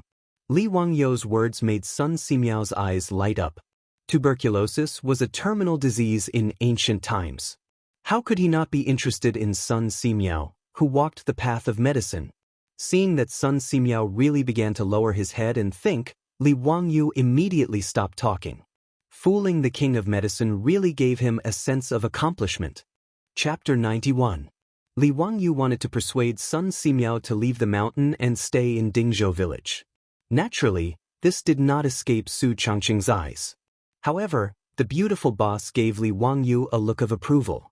Obviously, the beautiful boss also thought of Li Wangyu's worries and naturally hoped that the king of medicine, Sun Simiao, could stay.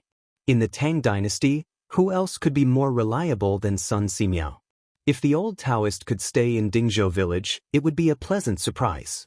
Li Wangyu and the beautiful boss kept exchanging glances and instantly understood each other's meaning.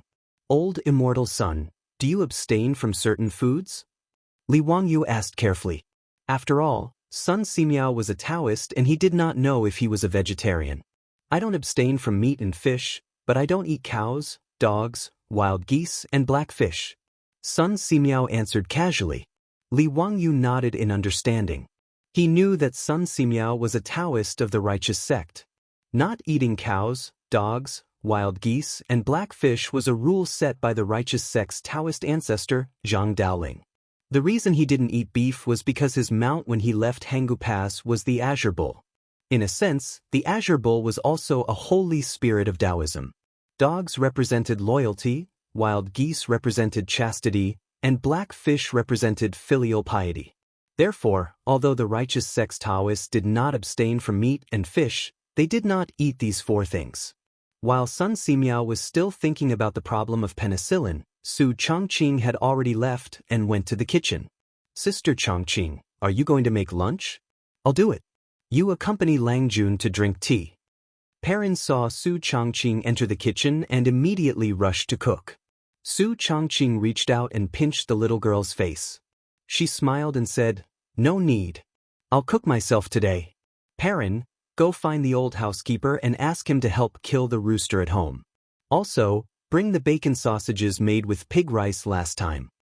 Perrin stuck out her tongue and said, Sister Chongqing, you ate so much today. We have an important guest at home today. I know. It's that old Taoist. Is he very powerful? I think he's not as good as Lang Jun. Lang Jun was the one who saved Niu Dalong's life. The little girl snorted. In Perrin's eyes, her Lang Jun was the best. All right, now you know that your Lang Jun is awesome. Hurry up and tell the old housekeeper to kill the chicken. Su Chongqing smiled and pushed the little girl out of the door. The reason why Su Chongqing wanted to cook personally was not only to show her respect for Sun Simiao, but also because she had her own plans. Since Li Wangyu wanted to keep Sun Simiao, then he would use multiple methods. As the saying goes, if you want to capture a man's heart, you must first capture his stomach. The Medicine King was also a man. Su Chongqing was confident that his skills would make Sun Simiao reluctant to leave. After busying himself in the kitchen for half a day, Su Chongqing finally finished preparing lunch. Because Niu Wu was also there, she prepared quite a lot of food today. The table was filled with delicacies that had never appeared in the Tang Dynasty. Salt-baked chicken, fried bacon, kung pao chicken, grilled lamb, sweet and sour pork, sour fish soup, braised meatballs. Li Wangyu respectfully invited Sun Simiao to eat. The old Taoist was also shocked by the table of delicacies that he had never seen before. Although Sun Simiao was not a foodie, he lived alone in Taibai Mountain. To put it bluntly, his taste buds were already out of his mouth. Not to mention the taste of the delicacies on the table, just the aroma that made people swallow their saliva was amazing. Other than Niu Yong, who was still unconscious on the bed, everyone sat at the table. Fortunately, when Su Chongqing asked Carpenter Lu to build the table, it was big enough for more than 10 people to eat together. Old Immortal Son, come, try this chicken. It tastes very good. Old Immortal Son, see if this dish is to your taste. Li Wangyu and Su Chongqing were very enthusiastic about serving food to Sun Simiao, which made the old Taoist feel a little embarrassed. However, Su Chongqing's culinary skills were indeed excellent. Not to mention Sun Simiao, who had never eaten stir-fried dishes, even Li Wangyu was nodding his head repeatedly as he ate. He hurriedly gave his beautiful boss a thumbs up. As for Niu Wu, he ate so much that he almost buried his head in the bowl. Sun Simiao had lived for more than 80 years, but this meal was the most delicious one he had ever eaten. The old Taoist could not help but secretly wonder where the Li family came from. Li Jia Xiaolang knew a lot of strange things, and even the food at home was so delicious. It was even better than the imperial cuisine in the palace. That's right, Sun Simiao had eaten the imperial cuisine more than once. He had eaten the imperial cuisine in Beizhou. Pai Lupi had also invited Sun Simiao to eat the imperial cuisine of the Tang Dynasty. However, it seemed that compared to the food of the Li family, the imperial cuisine was nothing. After a sumptuous lunch, Sun Simiao temporarily stayed with the Li family. Soon, the Li family gave the old Taoist even more surprises. Whether it was the tiled bathroom or the hot shower, not to mention the bright methane lamp, they all surprised the old Taoist who lived in seclusion on Mount Taibai all year round. However, Sun Simiao was only slightly surprised. In addition, he praised Li Wangyu's clever mind and did not say anything else. No matter how Li Wangyu exaggerated the penicillin and how he beat around the bush, Sun Simiao did not show any intention of staying, which made him very depressed. Fortunately, Li Wangyu understood. If he really could not make Sun Simiao stay, then so be it. Anyway, he knew that Sun Simiao lived in seclusion on Mount Taibai. If he really needed the King of Medicine's help, he could go up the mountain and ask the King of Medicine to treat him. The next morning, Niu Yong woke up. Not only was his fever gone, but his body was also fine. He could even get up and walk. This was not strange. Niu Yong's body was originally good, and the injury was on his back. It was not a fatal injury. The reason why he looked like he was on the verge of death was mainly due to the infection of his wound. The cephalosporin capsule obviously had a magical effect on the people of the Tang Dynasty. In this era where antibiotics were still zero, cephalosporin was not cheap and its effect was very obvious. After Li Wangyu woke up early, he was pleasantly surprised to find that Niu Yong was already moving around in the front yard with the help of Niu Wu. Dang, you're awake? You scared me. You must be careful in the future. Li Wangyu trotted forward and looked Niu Yong up and down. Niu Yong shook off his brother's support. Ignoring the injury on his back, he was about to kneel down in front of Li Wangyu. Erlang, quickly support your eldest brother. Li Wangyu hurriedly shouted, Dang, what are you doing? You must not. Erlang, let go. You also kneel down in front of me. Niu Yong stared at Niu Wu. Ignoring Li Wangyu's dissuasion, he directly knelt down. Xiao Lang, I have no way to repay you for saving my life. If you don't mind me being useless, me and my brother want to be your troops. I hope Xiao Lang can fulfill our wish. Niu Yong's words made Li Wangyu dumbfounded. What did you say? Be my troops? Is Niu Dalong confused from the fever? Chapter 92. What was a troop? They were both servants and private soldiers. Not to mention that Li Wangyu had nothing to do with private soldiers. The key point was that a troop was not a good person. In the Tang Dynasty, a troop was a subsidiary of the main family. Although it was not as useless as a servant, it was not much better. The only difference between a troop and a servant was that in the Tang Dynasty, it was stipulated in the law of the Tang Dynasty that a servant was the property of the main family, but a troop was not. A troop could marry a good girl, a guest girl, or a servant girl. In addition, a troop could not be bought or sold. Their status was equal to that of a servant. In other words, although a troop was not a servant, it was only a little better than a servant. Their social status was lower than that of a good person. As a good person, the Niu brothers were stupid.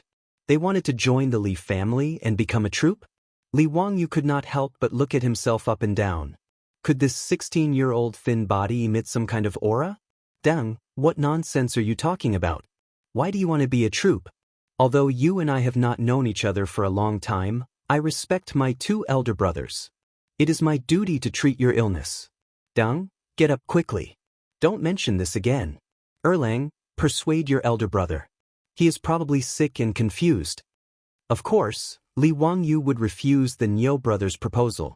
He was not the kind of villain who would take advantage of others. He also did not think that others would have to give themselves to him just because he saved Niu Yong. In fact, Li Wangyu did not know that the reason why Niu Dalong made such a decision was related to himself.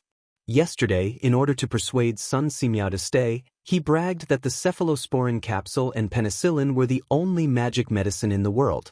He bragged that it was priceless and could not be bought with money. As a result, after Niu Yong woke up, Niu Wu told him word for word.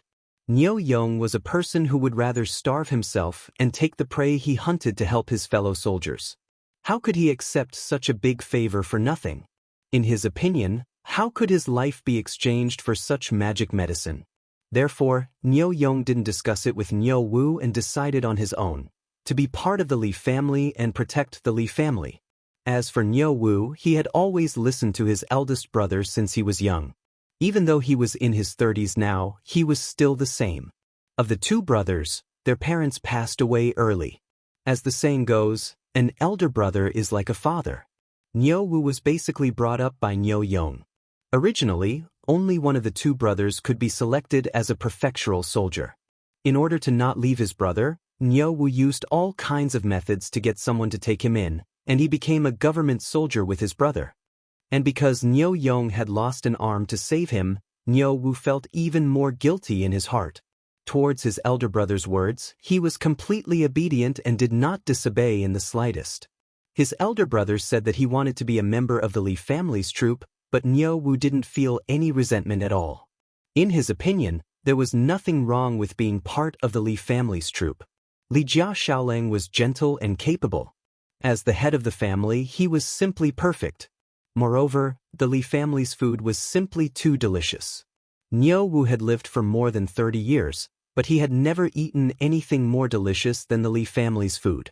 If Su Changqi knew that his meal didn't make Sun Simiao's stomach stay, but made Niu Wu's stomach stay, he probably wouldn't know whether to laugh or cry. So when his elder brother told him to kneel and join the Li family, Niu Wu actually grinned widely. Ignoring Li Wangyu's objections, he listened to Niu Yong's words and kowtowed several times to Li Wangyu. Xiaolang, no, Langjun, I will listen to my eldest brother. From now on, us two brothers will be members of the Li family. Li Wangyu glared at Niu Wu, his heart filled with anger. I told you to persuade your elder brother. Why are you also running a fever and not thinking clearly? Why are you causing trouble here? Deng Erlang, what are you doing? Get up quickly. The three people's movements in the front yard startled all the beautiful boss and the others. After figuring out what had happened, everyone's reactions were different. The old housekeeper and Perrin looked at the Niu brothers with admiration. Their eyes were full of encouragement, thinking that the Niu brothers should be like this. Sun Simiao just stroked his beard and smiled, not expressing his opinion. He was more interested in Niu Yong's fast recovery. At first, the beautiful boss was confused. She didn't understand why the Niu brothers knelt to Li Wangyu and what the troop meant.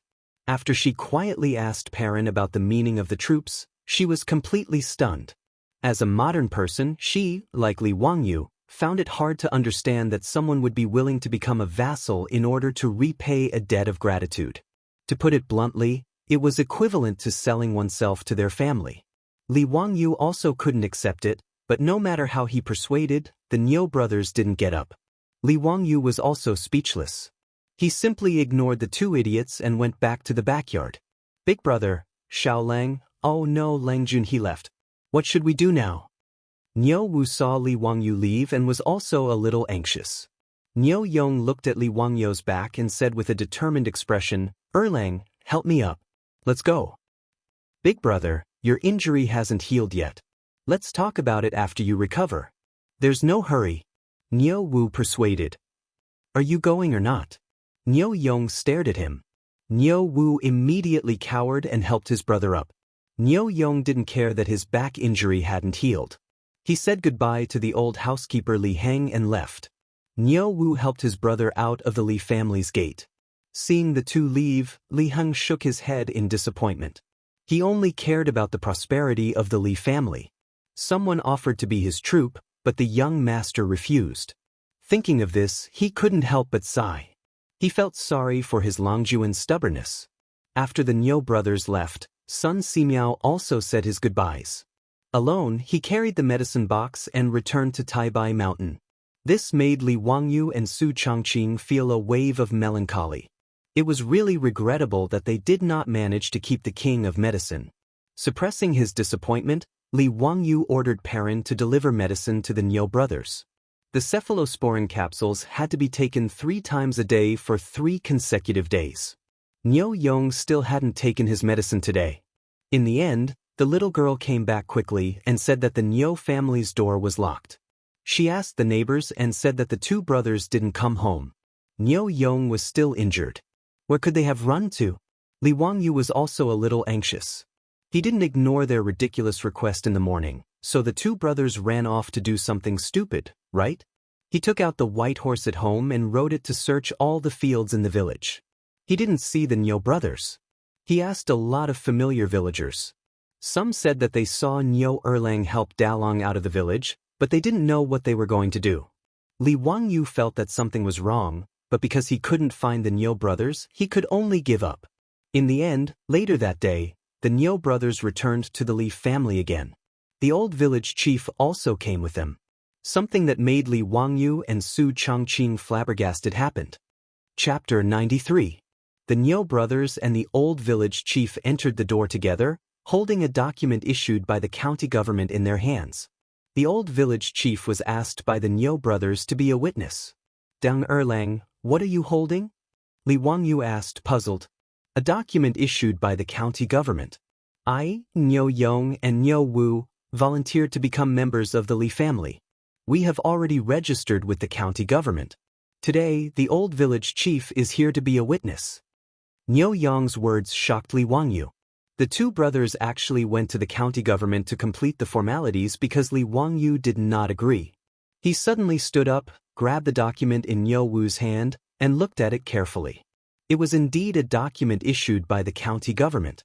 It was written clearly in black and white that Niu Yong and Niu Wu of Dingzhou village in Hu County were attached to the Li family as members. Li Wangyu pointed at the Niu brothers. He opened his mouth for a long time, but did not know what to say. Why can you apply for this document without me being present?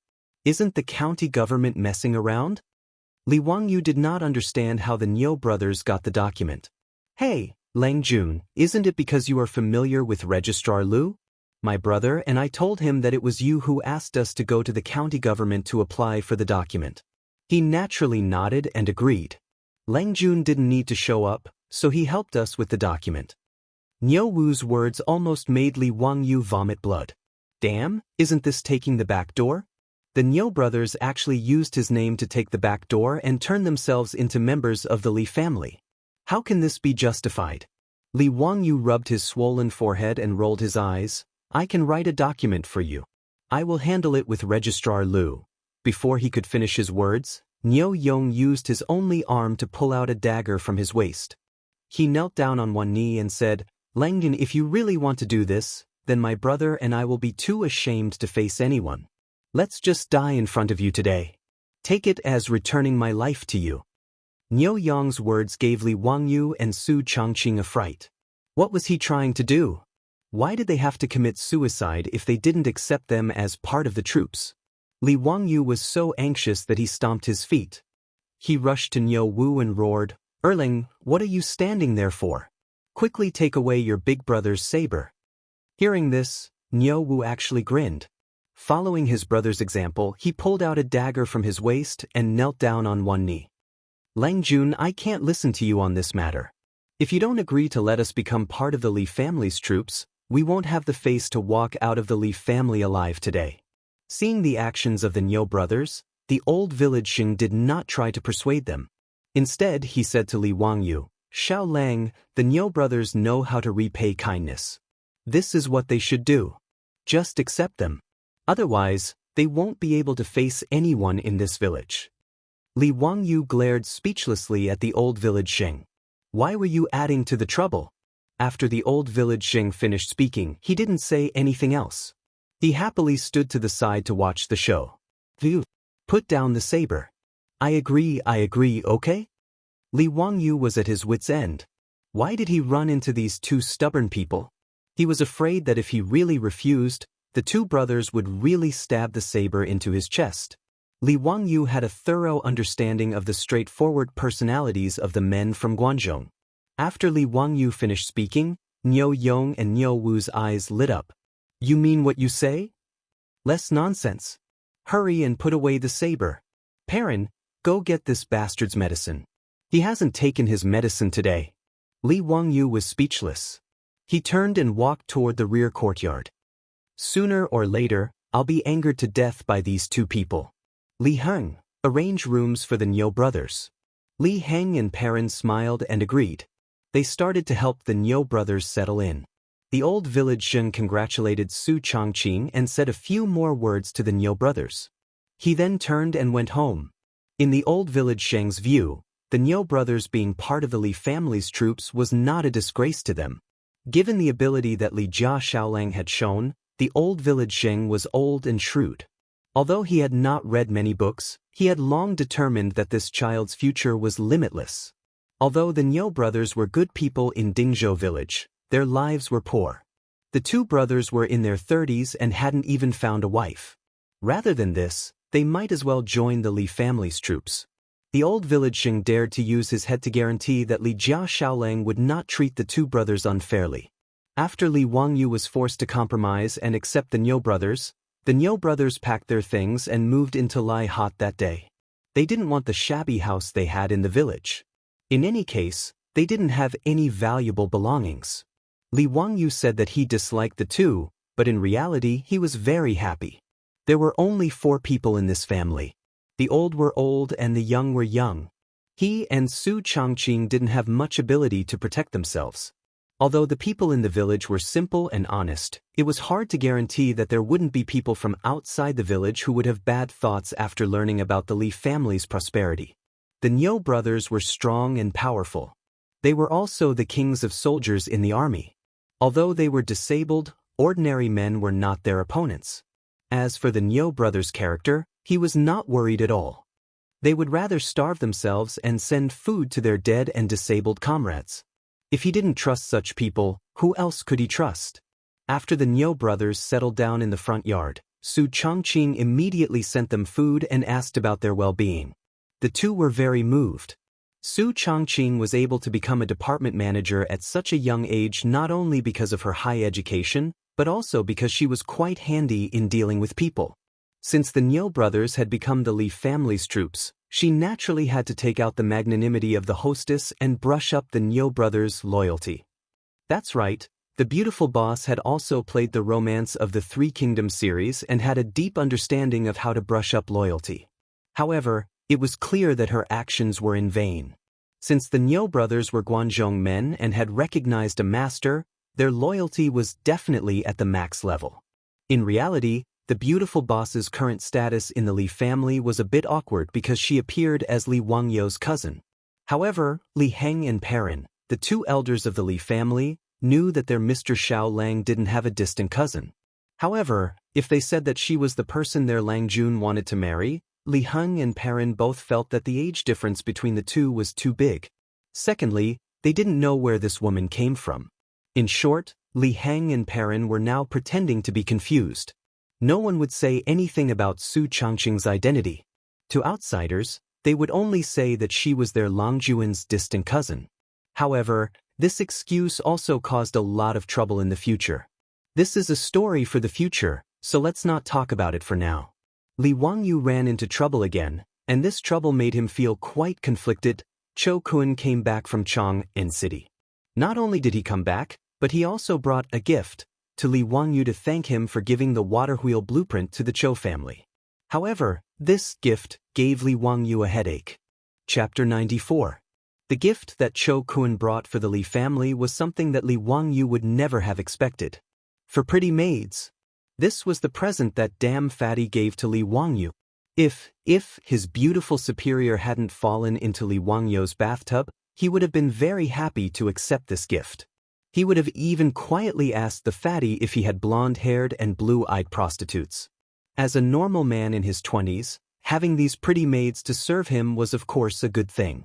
Li Wangyu wasn't a moralist, a fake scholar, or a disabled person who had been sent to the palace.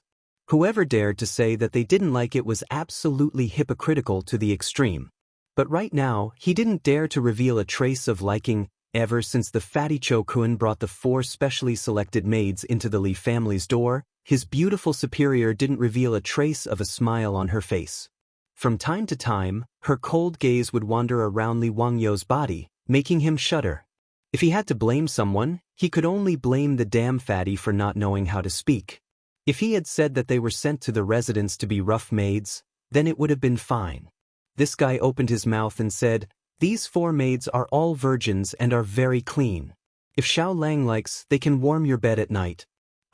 It would also be a great joy in life. Warm your sister. Do you dare to speak any louder? Fatty, you're too wretched. I'm ashamed to be associated with you. After Su Changqing heard the fatty's words, the frost on her face could have turned into ice.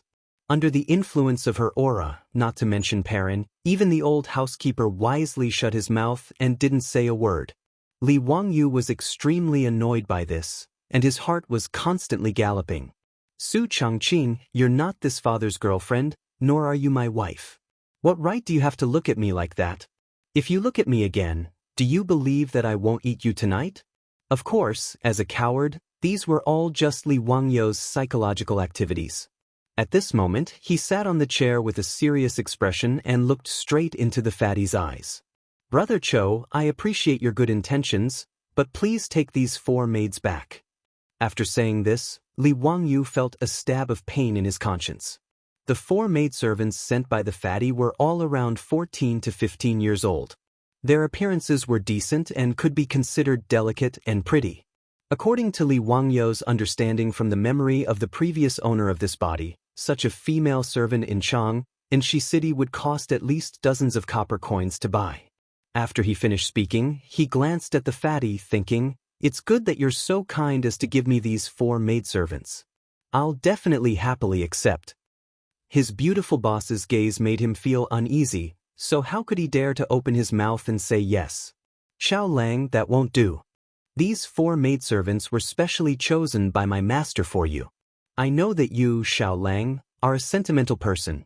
That water wheel blueprint was taken advantage of by my enemy. If I give you copper coins, wouldn't it be tacky? In addition, I know that you don't have many people in your house, so I sent these 4 maidservants to you. Xiao Lang, please don't refuse. The fatty's words were sincere, but Li Wangyu really wanted to tell him, we can be tacky. Brother Cho, this is really inappropriate. Brother Cho, please take these 4 maidservants back. No, how can I take back a gift that was sent to my door? If this matter were to spread out, where would my Cho family put their face? Xiao Lang, please don't mention this matter. The fatty shook his head like a rattledrum. The 2 of them were like this, one didn't want to accept, and the other insisted on giving. They had a battle of words for a long time. Li Wangyu's mouth was dry, but he still didn't dispel the fatty's idea of giving gifts. That's enough, stop arguing. Leave them here. The beautiful superior's cold voice sounded, making Li Wangyu feel as if he had heard the sound of nature. But before Li Wangyu could speak, the beautiful superior spoke again, Humph, but I will personally take care of these 4 maidservants. You don't have any objections, right? On the surface, she was asking for Li Wangyu's opinion, but the coldness in her voice made even the fatty to the side couldn't help but shiver. This woman, what a strong aura. No objections, I don't have any objections. Li Wangyu's head was the same as the fatty's, shaking it very quickly. Sometimes, a man's desire to live was very strong. Su Changqing coldly snorted and led the 4 maidservants to the rear courtyard. The little maidservant, Perrin, made a face at Li Wangyu, then lifted her skirt and ran in. The old housekeeper was also very sensible. Seeing that Li Wangyu's expression was not good, he quickly said to go to the kitchen to boil water and make tea and quickly left the central room. This made the fatty confused. What was going on? Why was the atmosphere in the Li family so strange today? Although he could see that the relationship between Li Wangyu and Su Changqing was unusual, the fatty thought that he had given Li Wangyu a few maidservants. Why would Su Changqing be angry? Wasn't it normal for a man to have 3 wives and 4 concubines? What's more, this was not a marriage, but just a few maidservants. In the eyes of the Tangs, maidservants were just the property of the family. No mistress would be jealous of the relationship between the master and the maidservant. Oh, of course, there was no such thing as jealousy in the Tang Dynasty at this time. This word would only appear after Pai Lupi gave the vinegar to Feng Xianling. Li Wangyu was sure that his beautiful boss was jealous. He seemed to be a little happy that Su Changqing was jealous of him. If this was known by his colleagues in the company in the future, who knew how many glasses would be broken? However, when it came to jealousy, Li Wangyu sympathized with comrade Old Feng. How similar would the situation he would encounter in the future be to his current situation? The 2 of them were in the same boat. Pai Lupi rewarded Feng Xianling with beauties from the western regions, but Feng Xuanling's wife refused. Pai Lupi, who had lost face, was burning with anger. He summoned Lady Feng into the palace and asked her to choose between drinking the poisoned wine and allowing Feng Xianling to take in a concubine. In the end, Lady Feng resolutely chose to drink the poisoned wine. After drinking it, she found that it was vinegar that Pai Lupi had people prepare. The word, jealous, was passed down for hundreds of generations. Poor comrade Old Feng was the model of a man with a rake in his ears. In Sichuan, the word rake in his ears meant a man who was afraid of his wife. After Fatty Cho Kun gave the gifts, he shamelessly stayed in the Li family again. Last time, he left reluctantly because he had to rush back to Chang and to send the blueprint to his father for the water wheel. The Li family's delicious food, the Li family's bathroom and hot showers made Fatty very reluctant to leave. This time, after returning to Chang, and for a few days, Cho Yuanliang had found a carpenter to build a small water wheel. After confirming that the effect was very good, he hurriedly asked his son to give Li Wangyu a gift to express his gratitude. After Fatty shamelessly settled down in the Li family, the originally sparse Li family immediately became bustling with noise and excitement. Su Changqing naturally wouldn't make things difficult for the 4 maidservants sent by the Cho family. She was just being careful. After bringing them to the backyard, she gave them a beating and assigned them their duties. Although the little lass Perrin had long been free and was a good person, She still stubbornly wanted to take care of Li Wangyu. Su Changqing could only helplessly agree. The 4 maidservants sent by the Chou family were sent to the Li family. There was no need to think about warming the bed.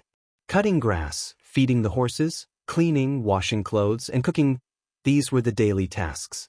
The family of 4 became a family of 10 plus the resident fatty. The originally small house with 2 entrances actually felt a little crowded. Li Wangyu wondered if he should hurry up and earn money to expand the residence. Why were there suddenly so many people in the house? However, he didn't have time to think about this matter these days. The transformation of the saline alkali soil had already reached the final stage. He was busy directing the men in the village to work in the fields. He could be considered very diligent. Li Wangyu had some difficulties in choosing what to plant after the saline alkali soil was improved. Chapter 95. Li Wangyu was struggling with whether to plant rice or sorghum in the improved saline alkali soil. Sorghum was widely planted in the Tang Dynasty. It was drought-resistant, water-resistant, saline alkali-resistant, and barren-resistant. It was very suitable for farming in the improved saline alkali soil. The sorghum that Li Wangyu planted was not to be used for food, but to be used for wine. Sorghum straw could also be used to feed livestock. It was a very suitable crop for his 300 mu of land. But rice also seemed to be very suitable. Low-alkaline rice was still very expensive in the future. Li Wangyu planned to use the 3-dimensional paddy farming technology of the future to plant it. Li Wangyu remembered that there was a big farmer in his village who raised catfish in the paddy fields. As a result, every catfish raised in the paddy fields weighed 2 to 3 caddies. The harvest per mu was more than 700 caddies of catfish and 1,000 caddies of rice per mu. One had to know that 1,000 caddies was equivalent to 10 dan of grain. In the Tang Dynasty, the grain yield per mu was less than 1 dan. The difference was too big. Li Wangyu was very clear about the benefits of 3-dimensional paddy farming. The fish ate the pests and weeds in the paddy fields and could also loosen the soil. The fish excrement could make the soil of the paddy fields fertile, creating a good environment for rice to grow. But sorghum could be used to make wine. That was a huge profit. Li Wangyu was reluctant to give it up.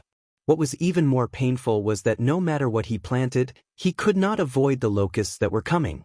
Whether it was sorghum or rice, the spring sowing was in the 3rd lunar month, which happened to be the time when the locusts broke out in Guangzhou.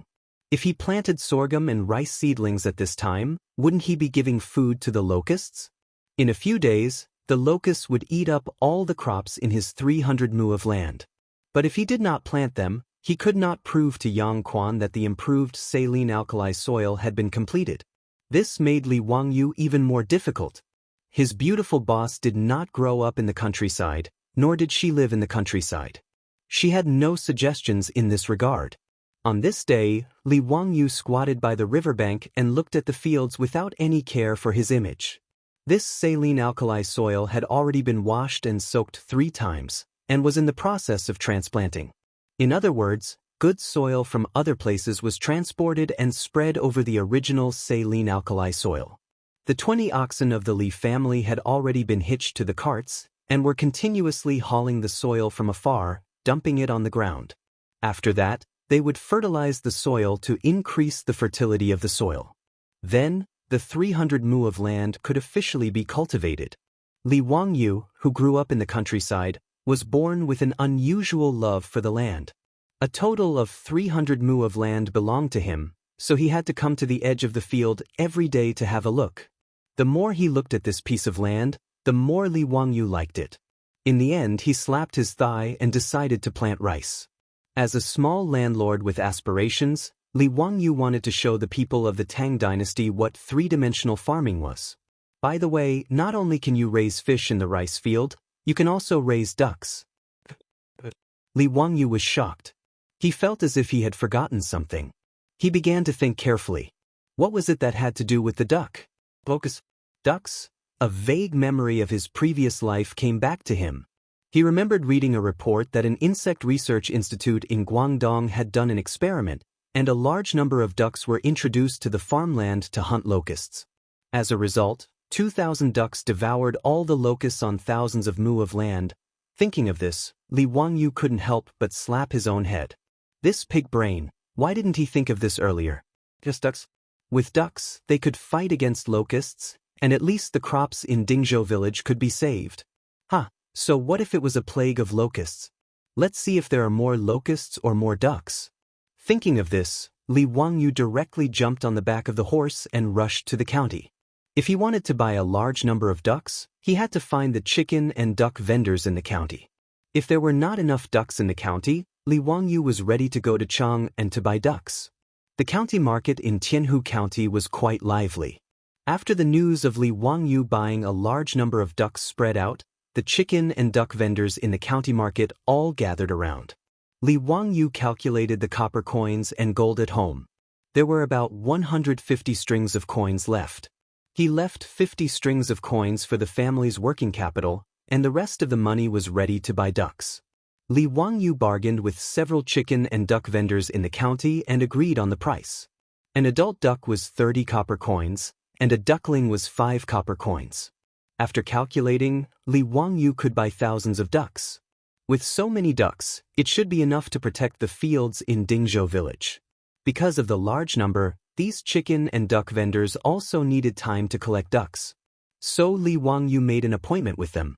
10 days later, the vendors would send the ducks to Dingzhou village. At that time, they would exchange money and goods. He came out in a hurry and forgot to bring copper coins. There was no way to pay the vendors. Li Wangyu felt a little embarrassed. When he was about to ask them to go back to Dingzhou village with him to get money, someone recognized him as Li Xiaolang from Dingzhou village. What Li Wangyu didn't expect was that after someone recognized him, these vendors actually said that there was no need to pay the deposit. The ducks would be delivered in 10 days. Li Xiaolang from Dingzhou village, how can we not trust him? That's right. Li Xiaolang is a literary star who came down to earth. How can he deceive us? No need to pay the deposit, no need to pay the deposit. The ducks will be delivered in 10 days. Xiaolang, last time your village had a pig slaughtering feast. This time, you bought so many ducks. Are you going to eat a duck slaughtering feast? You foodie. Dingzhou village only has more than 100 households. How can they eat so many ducks? It must be Xiaolang who has other uses. Don't you know who Li Xiaolang is? He is the person who made the water wheel. That's right.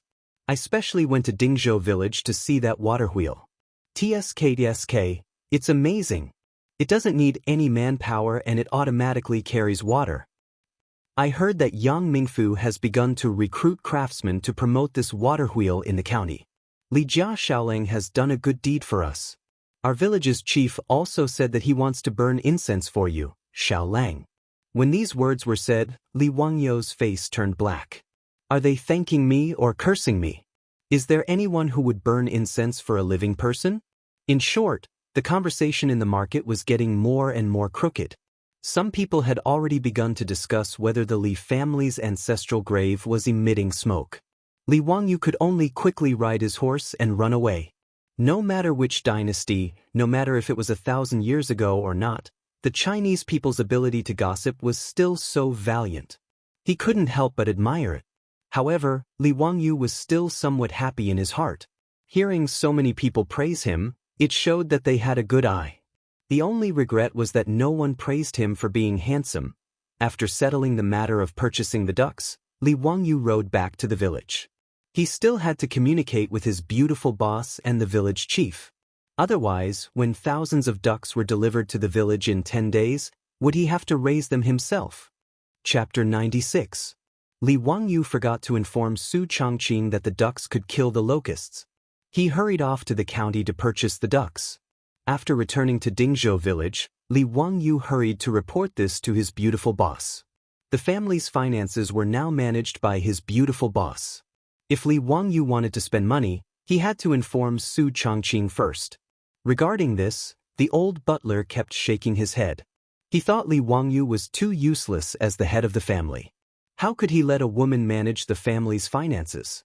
Li Wangyu, on the other hand, thought it was reasonable. Not to mention, the projects that his beautiful boss handled were all worth hundreds of millions. Li Wangyu didn't see any problem with this woman managing the family's finances. Weren't all men in his previous life like this? Furthermore, he had a business administration student from the University of Pennsylvania helping him manage the family's finances. What was there to worry about? Su Chongqing was shocked when he heard that Li Wangyu planned to use more than 100 strings of copper coins to purchase the ducks. However, after listening to Li Wangyu's explanation, his beautiful boss nodded immediately. She agreed with him. As the saying goes, if you're poor, you should take care of yourself. If you're rich, you should help the world. Since Li family had the ability to take care of the village, naturally, they had to do it. Li Wangyu, on the other hand, was worried that the old villager wouldn't agree to rearing the thousands of ducks in the village's fields. Guanzhong Road was mainly used to grow wheat. It was considered a dry land. To rearing thousands of ducks in the fields, the farmers might not agree. Li Wangyu naturally couldn't tell the old villager that the ducks were reared to eat the locusts. Everyone in the Tang Dynasty believed that the locusts were released by the locust god. Who would dare to kill them? Their worries were not unfounded. Li Wangyu invited the old villager into his home. As soon as he mentioned his idea, the old villager shook his head. No, Xiaolang, you can't do that. It's fine if you're rearing some ducks at home, but thousands of ducks in the fields, how can you do that? Old Muramasa, don't worry. The ducks won't eat the wheat seedlings. I can guarantee that. If the ducks eat the crops in the field, I will pay for all the costs. Li Wangyu continued to persuade the old Muramasa.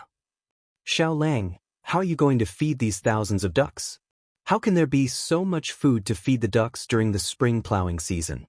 I have my own plans. I will buy enough feed from the county. You don't have to worry about it, Li Wangyu said casually. In fact, he didn't intend to buy any food to feed the ducks. He just wanted the ducks to catch locusts to eat. When the plague of locusts came, the locusts would cover the sky and cover the earth.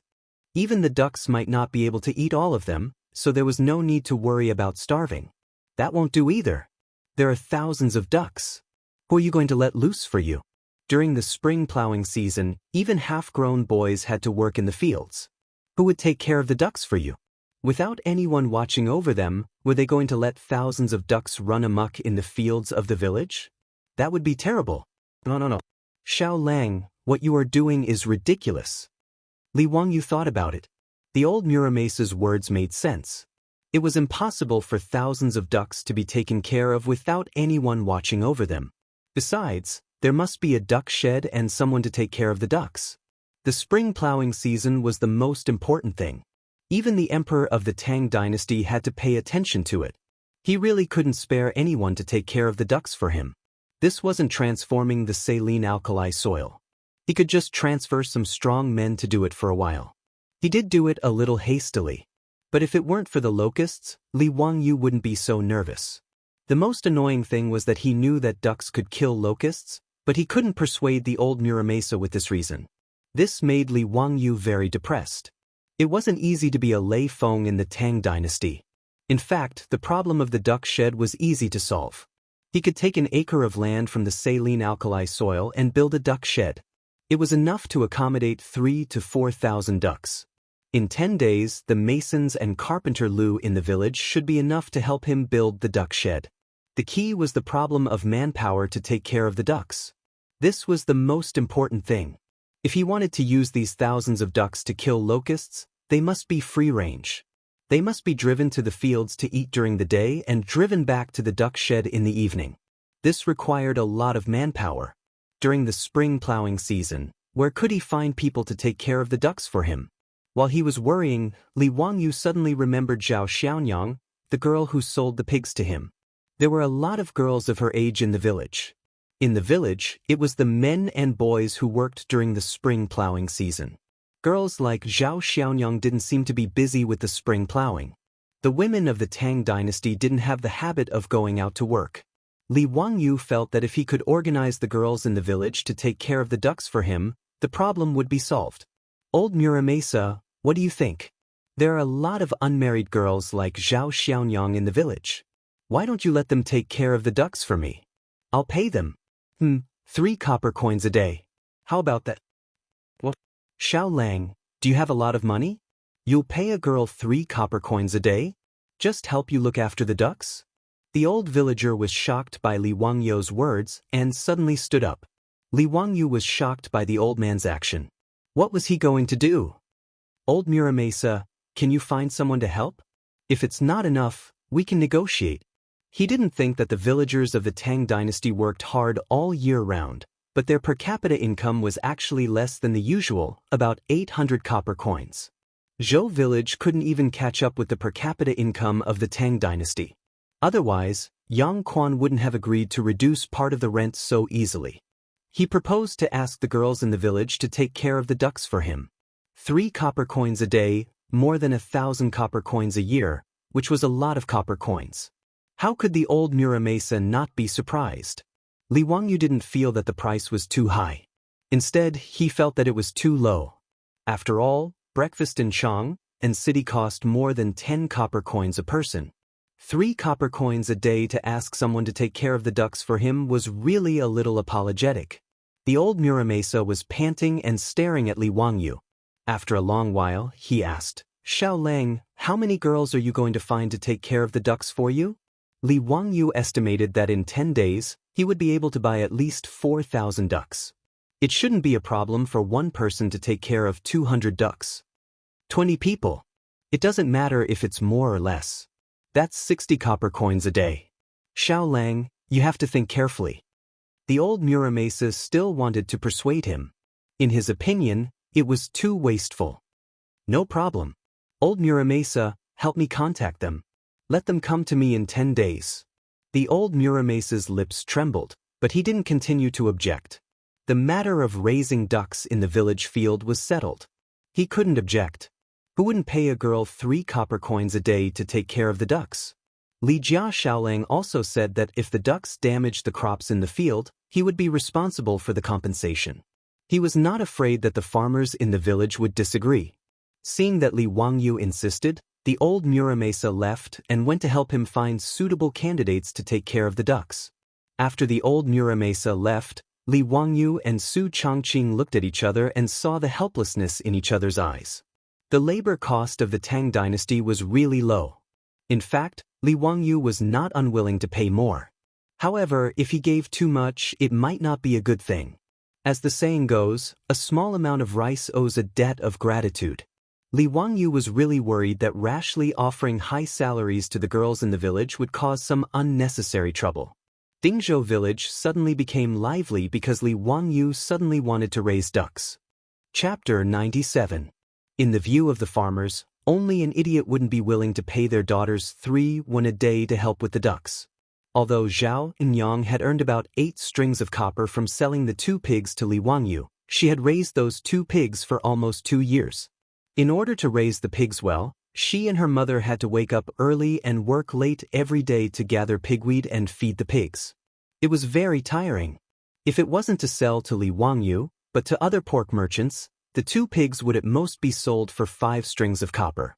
Now, just by helping the Li family with the ducks, she could earn 3 won a day.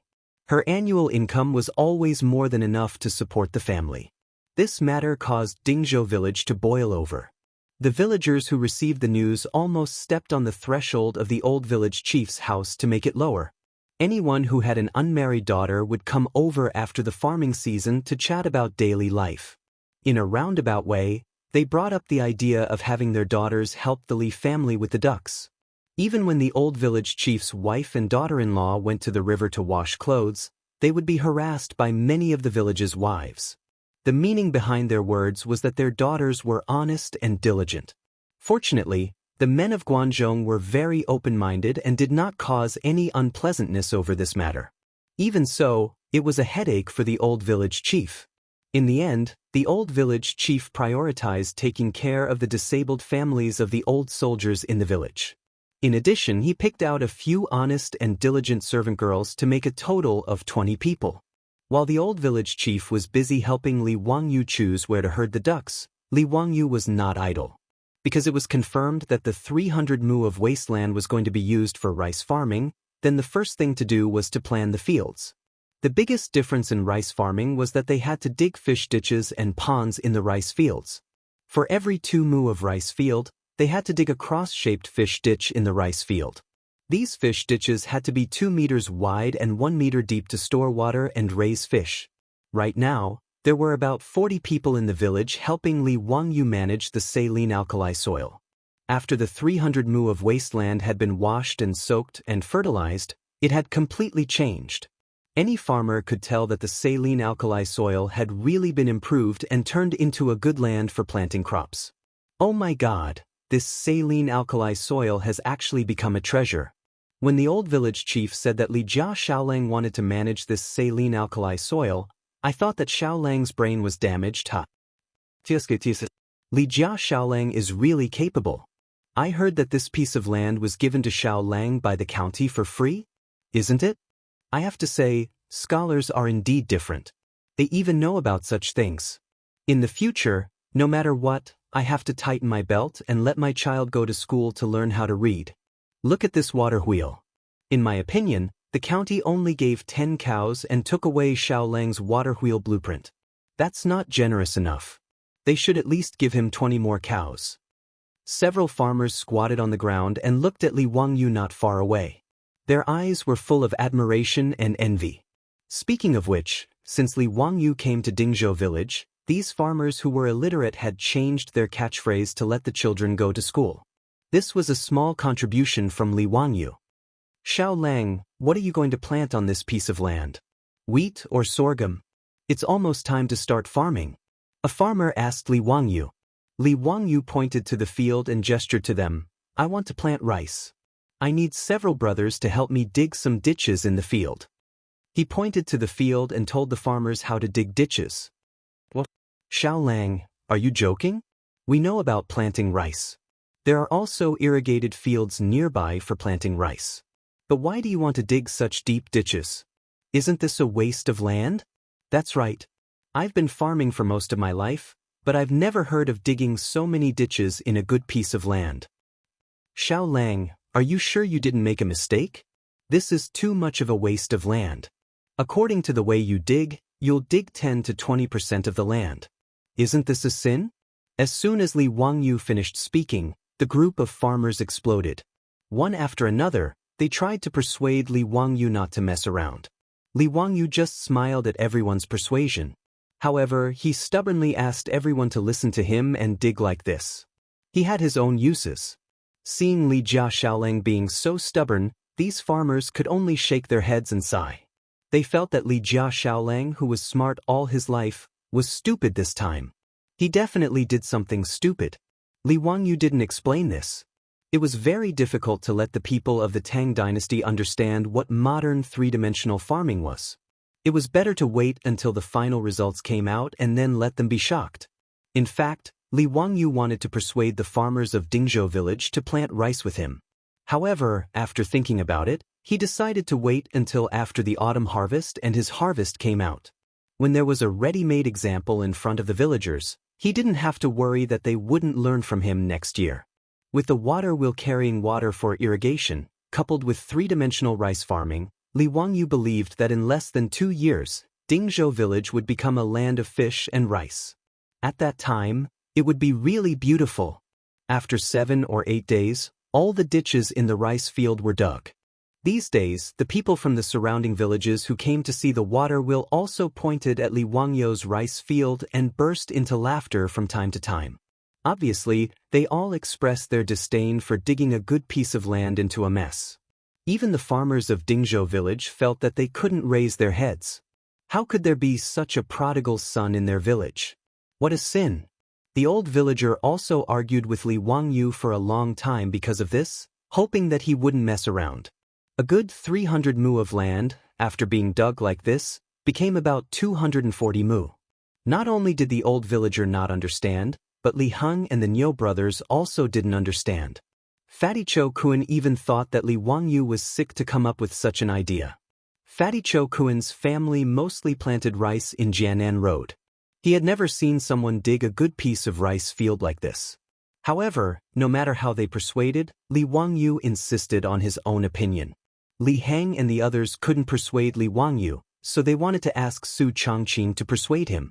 After all, Su Changqing was basically half the master of the Li family. Li Wangyu would listen to her words. However, although Su Changqing didn't understand farming, she knew about three-dimensional rice farming in the future. Naturally, she wouldn't interfere with Li Wangyou's practice. Therefore, in a situation where everyone's persuasion was ineffective, the 300 mu of rice field was dug according to Li Wangyou's idea. After the transformation of the rice field was completed, Li Wangyou began to mobilize the 5 water wheels to fill the rice field with water, preparing to soak the field and transplant the rice seedlings. Seeing that things had come to this, the old villager and the group of farmers all sighed.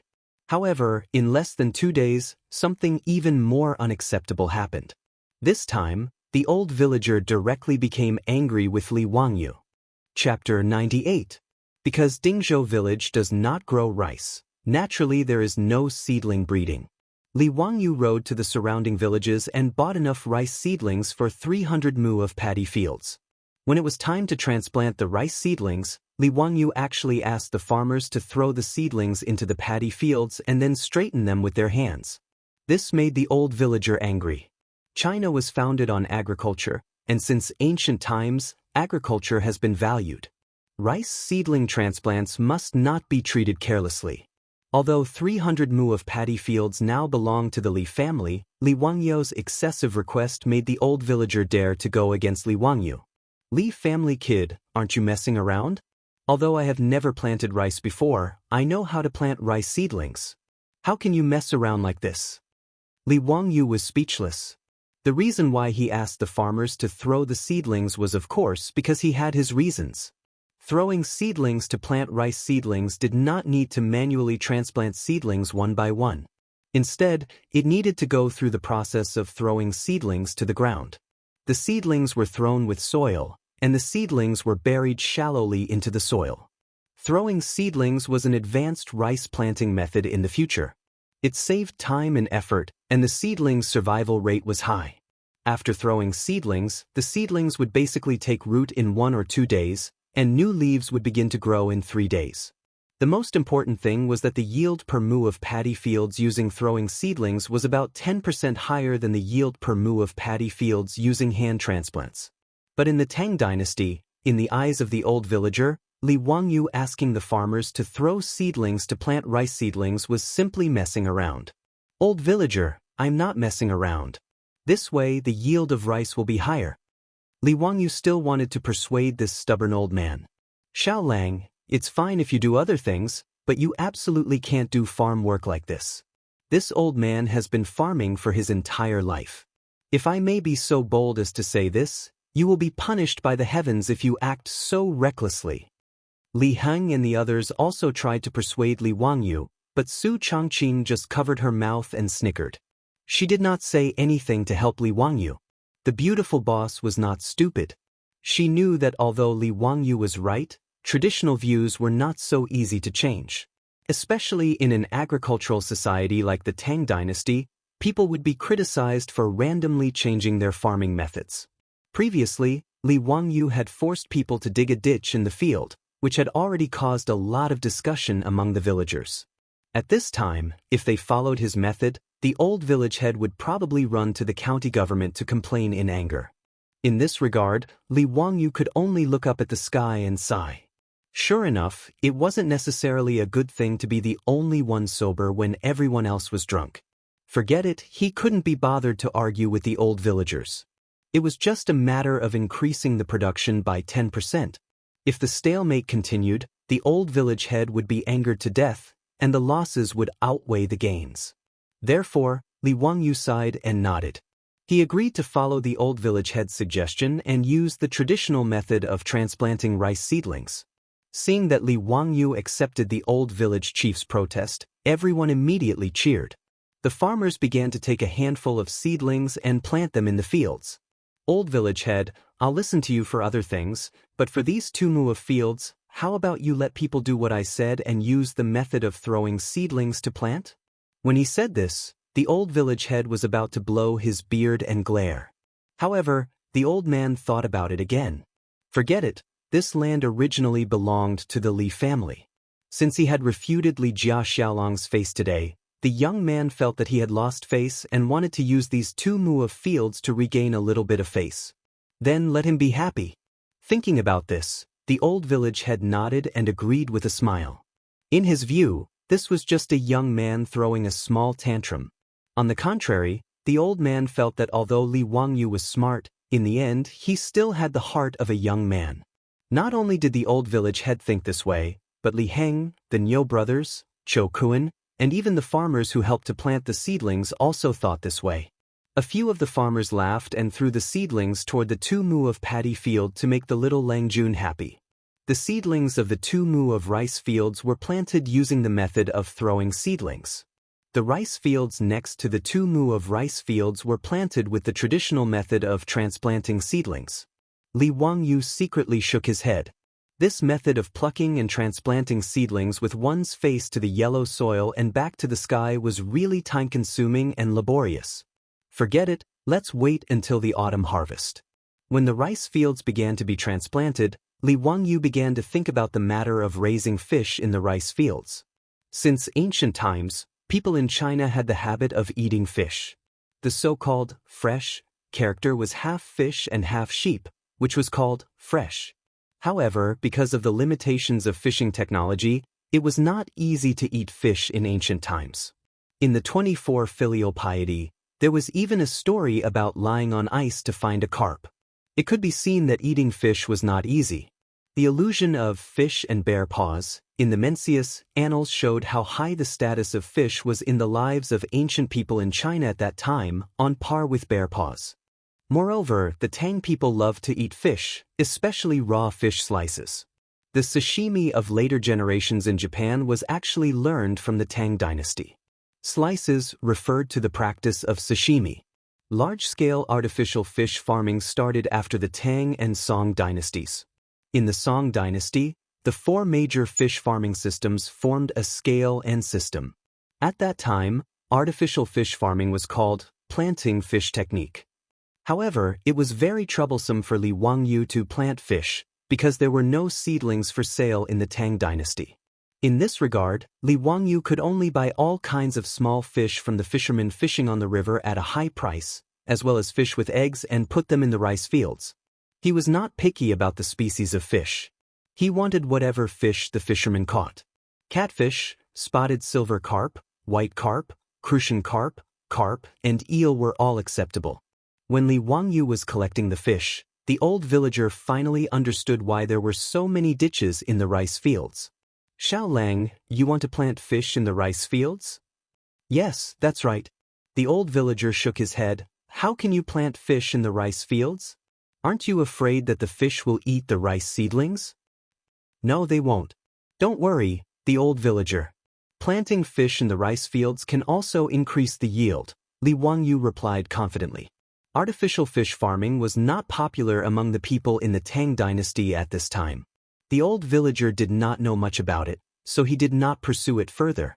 However, the old villager still felt that Li Wangyu was fooling around. Raising fish in the rice fields was unheard of. Raising fish was fine, but Li Wangyu raising carp made the old villager unhappy. But you can plant other fish, but why are you planting this red mantis fish? You can't sell this fish. If the authorities catch you, you will be punished. Red mantis fish was carp. Carp and Li had the same pronunciation. In order to avoid taboo, carp was called red mantis fish in the Tang dynasty. Hearing the old villager's words, Li Wangyu just smiled. It was said that in the Tang dynasty, if the authorities caught selling carp, they would be severely punished. This was simply a rumor. There was no such law in the Tang dynasty. In the Tang dynasty, Wang Wei's Journey of a Daughter in Luoyang wrote, the husband rode on the horse, and the maid ate the carp. It could be seen that eating carp was not illegal in the Tang dynasty. Li Wangyu just smiled at the old villager's words. It was inconvenient to explain this kind of thing. When the carp was sold in the future, they would know. After finishing the work in the rice fields, the chicken and duck vendors in the county town also drove the ox carriages and sent the ducks that Li Wangyu ordered.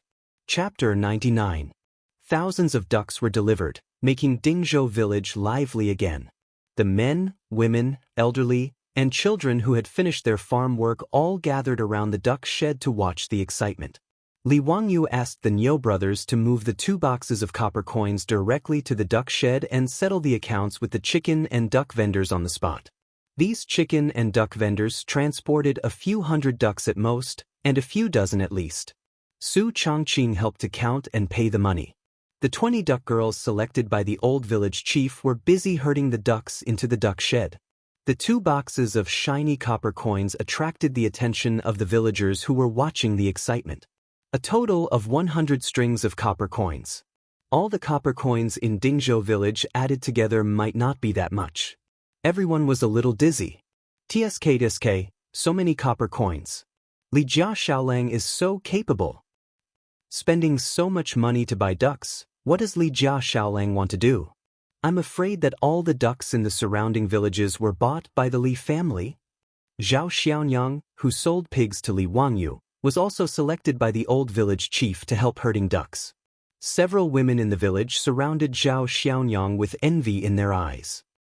Mrs. Zhao, your Xiaonyang was also selected to help Li Jia Xiaolang herd ducks? What good fortune, isn't it? Previously, Zhao Xiaonyang sold pigs to the Li family and got a lot of copper coins. Now, she can help the Li family herd ducks. Zhao Dong must be blessing you and your mother from the underworld. Zhao Xiaonyang should also find a husband.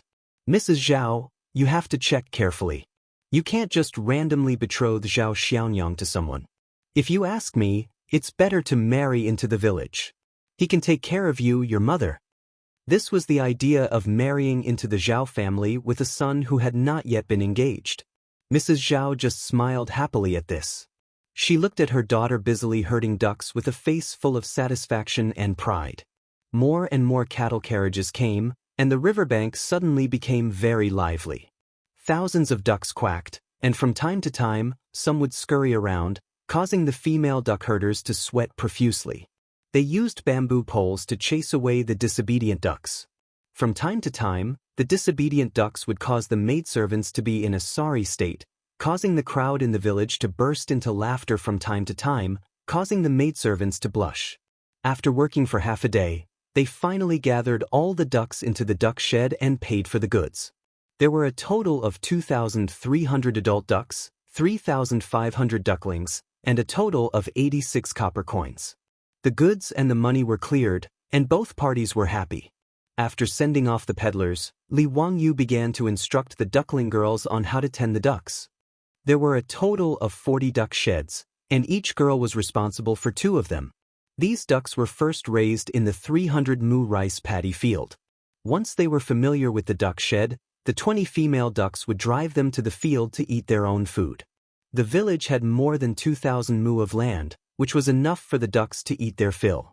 Not to mention, although the locust plague had not yet reached a large scale, the fields were full of jumping locusts, so there was no need to worry about the ducks not having enough food to eat. Li Wangyu's plan was good, but a few days later, when the duckling girls drove the ducks out to hunt in the fields of the village, it immediately attracted trouble. The Li family's duck army was released into the fields of the village. Before noon, Li Wangyu's house was surrounded by a group of villagers led by the old village chief. Outside the Li family's old house, there were hundreds of villagers gathered. Many of them were cursing and swearing, and their emotions were agitated. When the old housekeeper Li Heng saw the situation, he was shocked and hurriedly invited the old village chief and several leading villagers into the central room. At this time, Li Wangyu was playing chess with the fatty Cho Kun in the study. The fatty was having so much fun that he forgot about home. He had been with the Li family for more than 10 days, but he did not seem to have any plans to return to Chang. In the fatty's opinion, the Li family ate well and lived comfortably, not at all worse than Chang. The only thing he was not used to was that he could not go to Ping Kong Lane to drink wine with prostitutes. But in front of delicious food, these were all tolerable. As the 2 of them were playing chess, they heard a commotion outside. Li Heng hurriedly ran in. Lang Jun, we've been surrounded by villagers outside. They say our ducks have caused trouble. I've invited the village chief to the central room in the front yard. Quickly go and take a look. The ducks have caused trouble? Li Wangyu thought for a moment and understood what was going on. It seemed that the old village chief and villagers had already noticed the ducks eating the locusts. They were here to denounce him. In this regard, Li Wangyu was not worried at all. He leisurely followed the old housekeeper to the central room in the front yard. Old village chief, what's the matter today? Xiaolang, let me ask you, did you buy so many ducks to eat the locusts? Now, many of the locusts in the fields have been eaten by your ducks. How can this be? The old village chief's face was as dark as water. He interrogated as soon as they met. If these words were heard by a modern person, they would be baffled. Was it not a good thing that the ducks had eaten the locusts in the fields? Wrong. In the eyes of the simple citizens of the Tang Dynasty, the appearance of locusts was a punishment sent by the locust god. How could they be hunted down and killed? If that was not the case, why would the bigwigs in the imperial court and the Confucian bigwigs say that the only way to kill the locusts was by virtue? My ducks ate the locusts in the fields? Hee, don't mention it, don't mention it. This is what I should do. Li Wangyu replied with a cheeky smile. His words stunned the old village chief and the villagers. We're here to thank you? Did you not understand? Xiaolang, you can't do this. Those locusts are sent by the locust god. How can they be hunted? That's right, your ducks ate the locusts. If the heavens send down a greater punishment, who will be responsible? Xiaolang, hurry up and chase your ducks away. Don't let them feed on the locusts anymore. I think you're just messing around. I was wondering why the Li family suddenly bought so many ducks. You're using the locusts to feed your ducks. Such audacity, Xiaolang, aren't you afraid of being punished by the heavens? Xiaolang, don't mess around. Don't bring trouble to our Dingzhou village. The old village chief and the villagers were all scolding the Li family's ducks and Li Wangyu's misdeeds. If not for the fact that Li Wangyu had gained some reputation in Dingzhou village, they would not have been so polite. His beautiful superior heard the news and immediately rushed to the front yard. When she heard that the old village chief and the villagers not only did not appreciate the Li family's kindness, but also blamed Li Wangyu, she was so angry that her face turned white and her expression froze. What an ungrateful dog biting Lu Dongbin. Did the Li family have nothing better to do? They spent so much money to buy so many ducks. Li Wangyu even went to Chang and to gather so much food. Wasn't it all for the sake of the 100 villagers of Dingzhou village? The locusts that destroyed the crops did not blame them. Instead, they kowtowed and burned incense. Li Wangyu wanted to save them but was humiliated by them. As expected, a pitiful person must have a detestable side. Chapter 100. Li Wangyu was not in a hurry to explain himself. He waited for the villagers to finish. When they finally quieted down, he said slowly, "What does the ducks eating the locusts have to do with me? I am not the one eating the locusts. The locusts are a gift from the locust god, so why can't the ducks eat the locusts because of the duck god's order?" His words stunned the villagers. What did he mean by that? What the hell was the duck god? It was not my order for the ducks to eat the locusts, right? It was their own doing. Since the locusts were eaten by the ducks, it means that the duck god is more powerful than the locust god. What are you afraid of? What a god? How can there be such a god? The old villager mumbled. Hee, old villager, how do you know there is no duck god? As the saying goes, there are gods everywhere. Since there is a locust god, there is naturally a duck god. Li Wangyu was trying to change the topic. Since they said the locusts were released by the locust god, then why did they say there was no duck god above the ducks? However, his words left the villagers speechless. Indeed, who dared to say there was no duck god? But, old villager, there are no buts. Since the ducks are the ones who eat the locusts, then it is a matter between the locust god and the duck god. We are mere mortals, we should not interfere. Li Wangyu's words left the agitated villagers speechless. They started to think about what Li Wangyu had just said. Seeing that no one spoke, Li Wangyu continued, "Actually, I'm sure all of you are aware of the locusts coming this year. Since my family's ducks can eat the locusts in the fields, then they can reduce the damage to the crops in the village, right? As for this locust god, let the duck god reason with him." Of course, the villagers understood what he meant. If the locusts were to spread, then their whole family would have nothing to eat. However, due to their deep-rooted beliefs, ignorance, and fear, they did not dare to attack the locusts. They could only pray and pray that the locusts would show mercy. Li Wangyou's words seemed to be quibbling, but in reality, it hit the bottom of everyone's heart. The old villager and the leaders of the village looked at each other and didn't say anything. It seemed that they had tacitly agreed with Li Wangyou's duck god.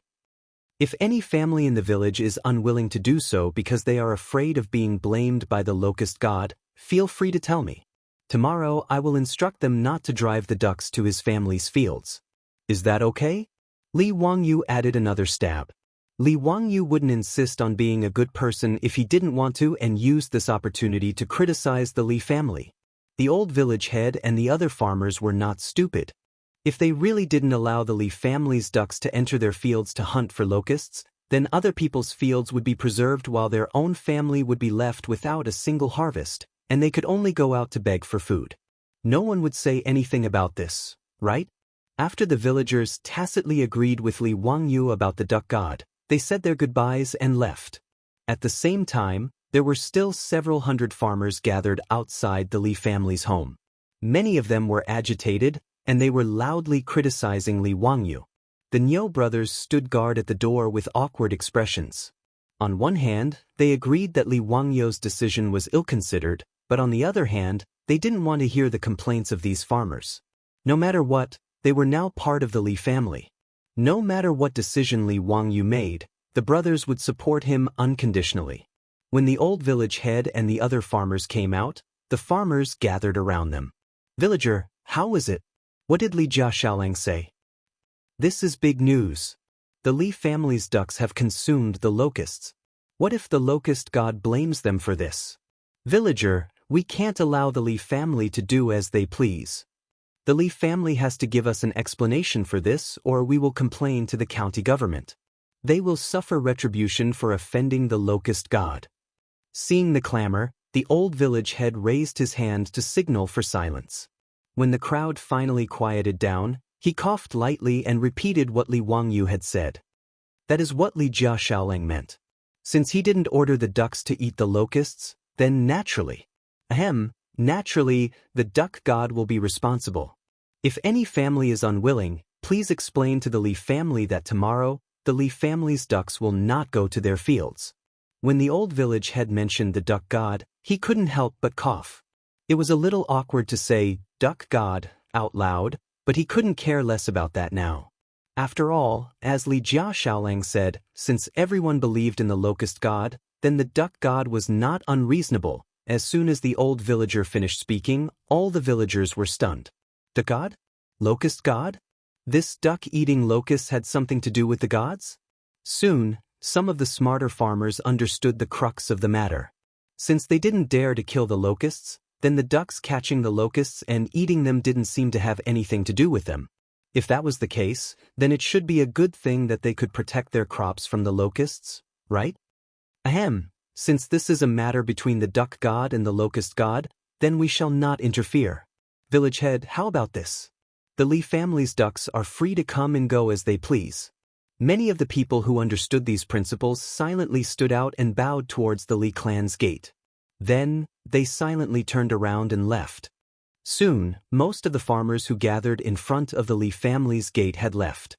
However, there was still a stubborn woman who yelled, "Where did this duck god come from?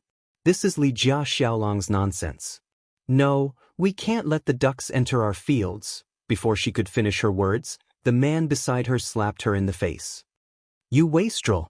What are you yelling about? Do you think you can make the whole family beg for food? Shut up and go home to cook." After slapping his wife, the man turned to the village head and chuckled. Hee, village head, don't listen to this crazy woman. Our fields will remain the same. The Li family's ducks are free to go." These Guangzhong farmers were not idiots. They were afraid of the locust god's wrath and came to the Li family to cause trouble. However, after Li Wangyou fabricated this duck god for them, it gave them a way out. The Chinese farmers had their own cleverness and survival philosophy since ancient times. Faced with the choice of self-deception or protecting the crops in the fields, everyone chose to self-deception. This was the result that Li Wangyou had predicted. When the crowd at the door dispersed, Li Wangyou and Su Chongqing both let out a long sigh and silently shook their heads. On the other hand, Cho Kuan, who was standing at the side, was stunned by Li Wangyou's words. After a long time, he muttered to himself, "So this works too?" He whipped his head around to look at Li Wangyou. "Xiao Lang, if I start a fire in the field and the locusts die from the fire, wouldn't that be considered a battle between the fire god and the locust god?" The fatty's words stunned Li Wangyou. He turned to look at the fatty with a strange expression. What a genius! This ability to draw inferences from one case was amazing. Chapter 101. That day, Cho Kuan returned to Cheng. Many of his family's properties were also threatened by the locusts. Originally, he did not dare to destroy the locusts because of the locust god. Once the locusts were formed, his Cho clan would suffer heavy losses. Now, with Li Wangyou's inspiration, since no one dared to oppose the locust god, then he would invite other gods to do it. On horseback, Cho Kuan told Li Wangyou, "I will repay you generously in the future." Then he galloped back to Chang'an City. Li Wangyou, on the other hand, was slightly worried. Cho Kuan's thanks wouldn't be sending him a few Hu girls, would it? That would really be a premature end. While Li Wangyou was lost in his thoughts, he did not know that someone was plotting against him. Hu County, Li Clan. A group of elders and clan leaders of the Li clan were gathered together to discuss Li Wangyou. The name Li Wangyou had recently become famous in Hu County. But in the ears of the elders of the Li clan, it had a different meaning. Whether it was Li Wangyou's pig-slaughtering feast, his miraculous water wheel, or his method of treating saline alkali soil, every time the Li clan heard Li Wangyou's name, they would feel suffocated.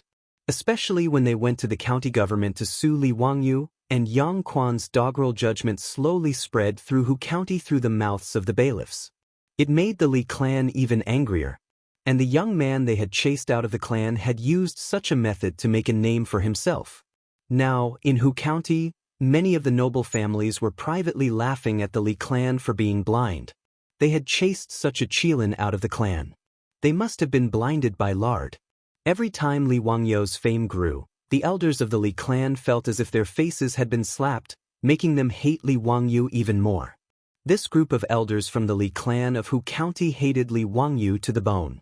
They wanted nothing more than to break Li Wangyou's bones, suck out his marrow, pull out his tendons, and peel off his skin to relieve the hatred in their hearts. Clan leader, that little child from the Li family has already grown up.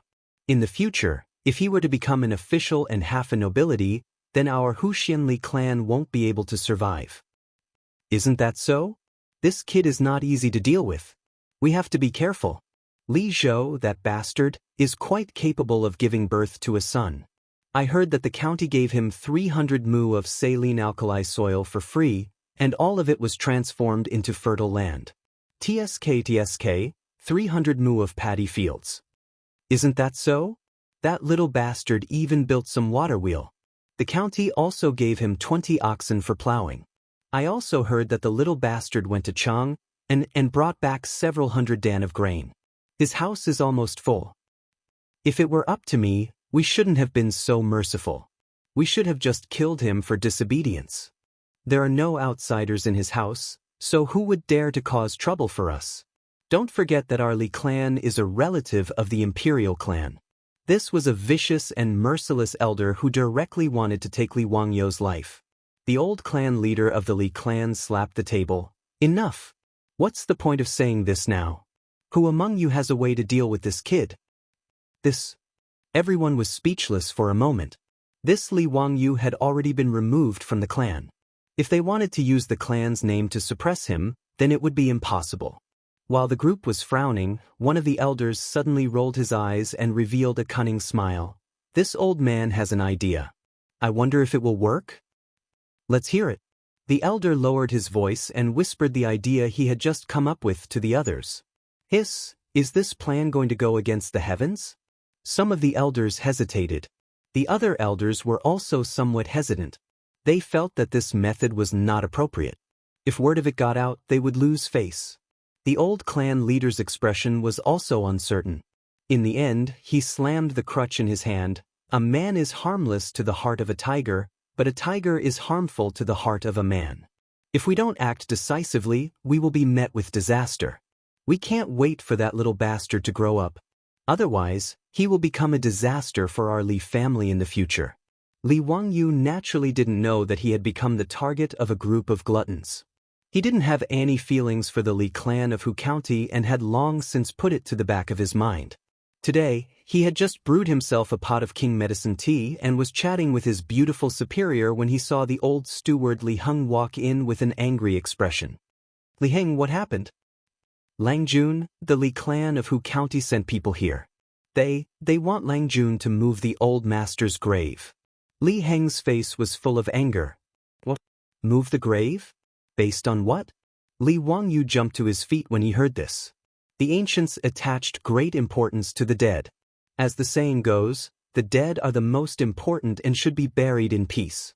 Rashly digging up a grave and moving it was a great taboo.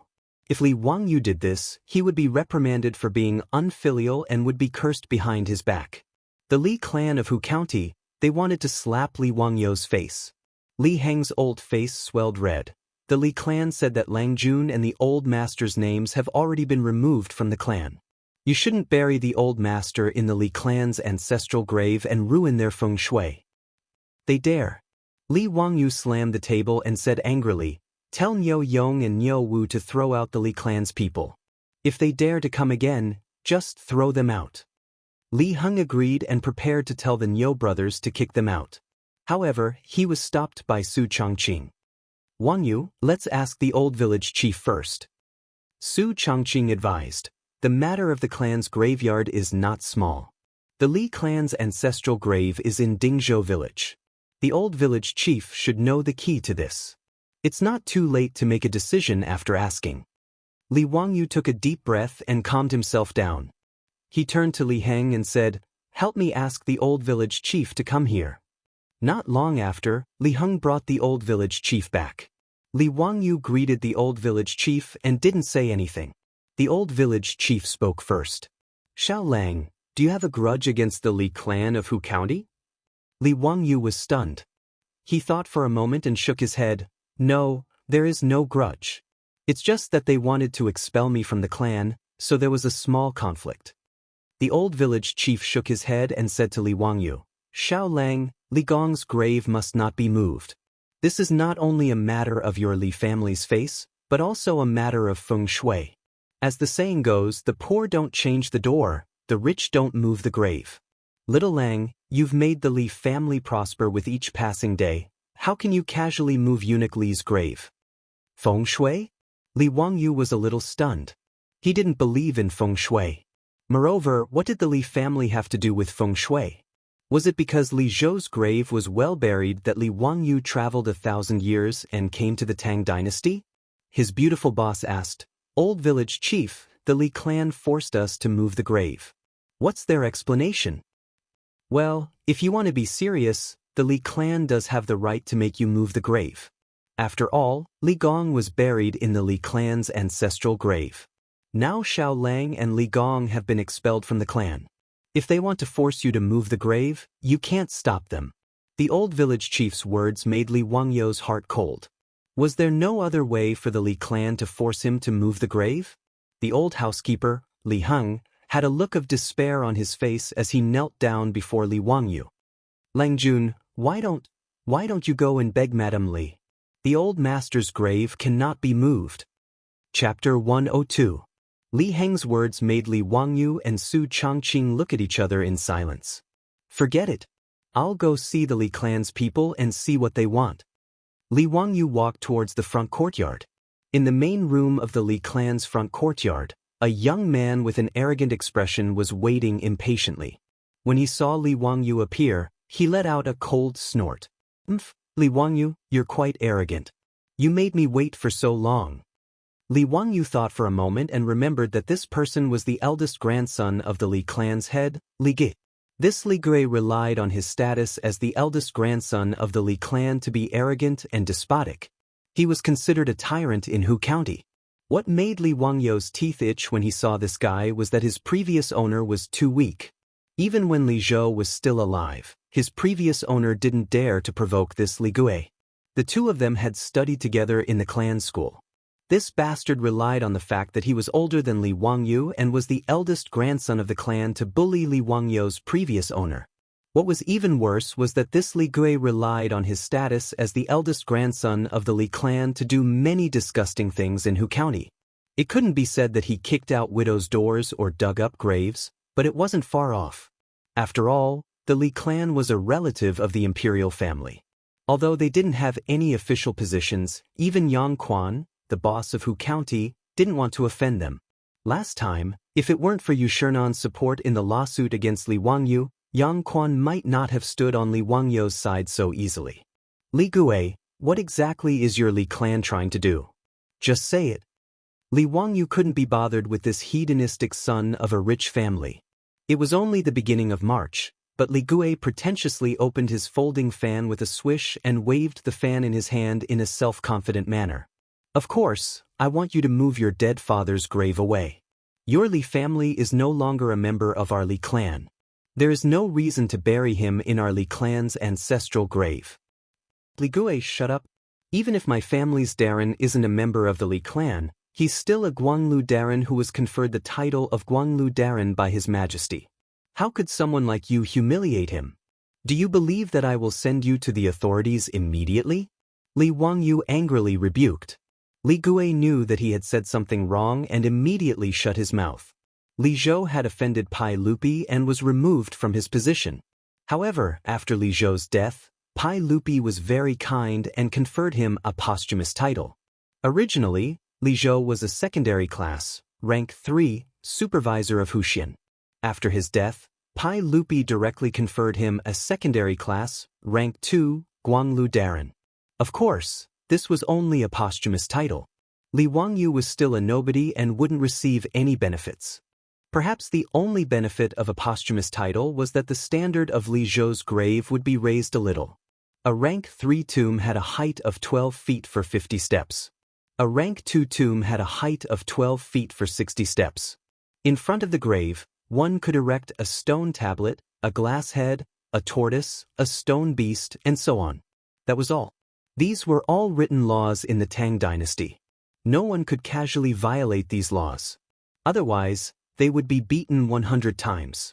Li Zhou's standard as a rank 2 official's grave had tormented the already empty Li family greatly.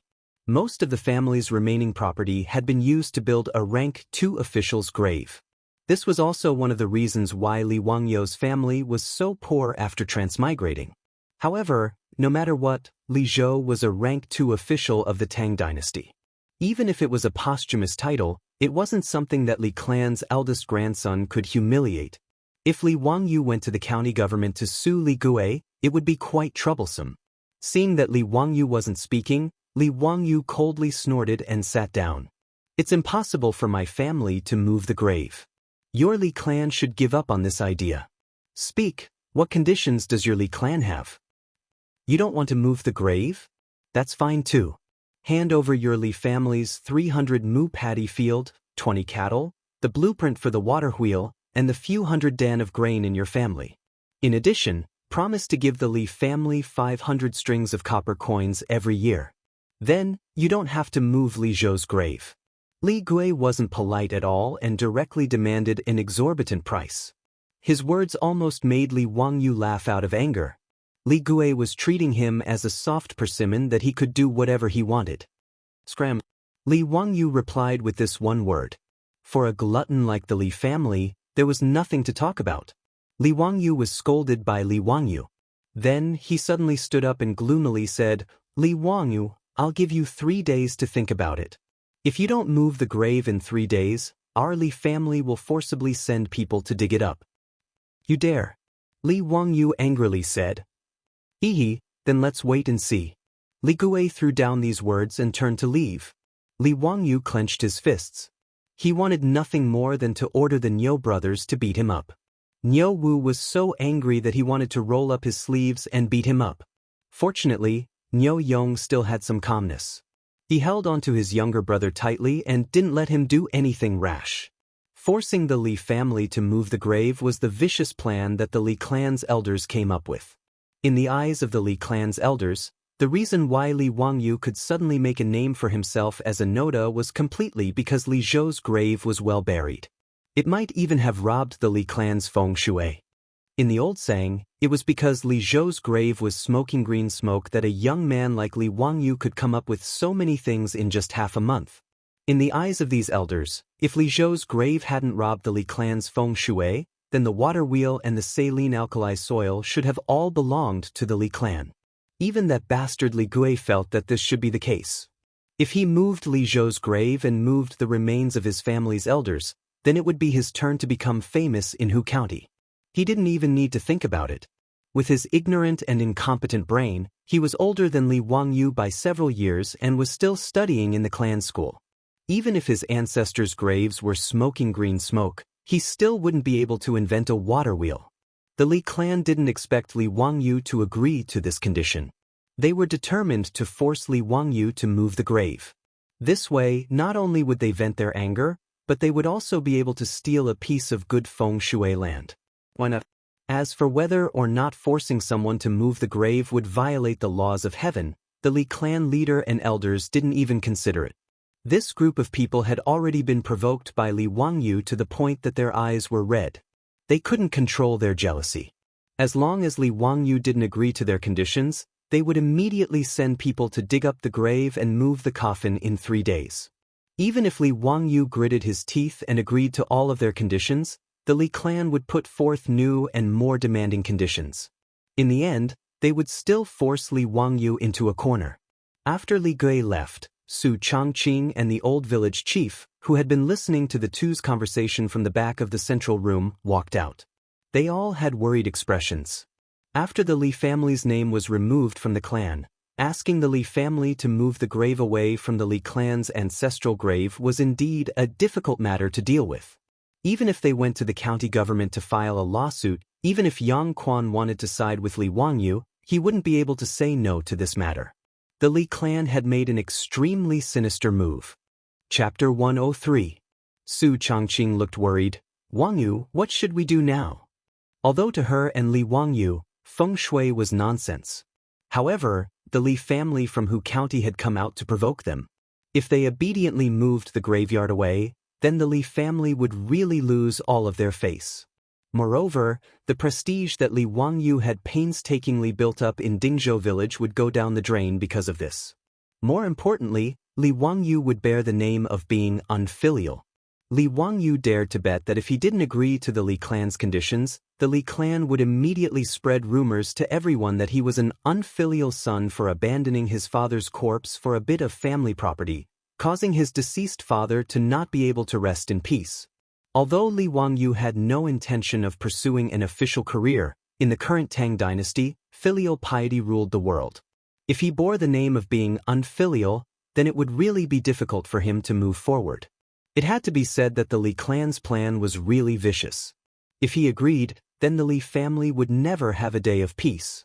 Li Wangyu would even work for the Li clan and desperately earn money to give to the Li clan in order to keep Li Zhou's graveyard safe.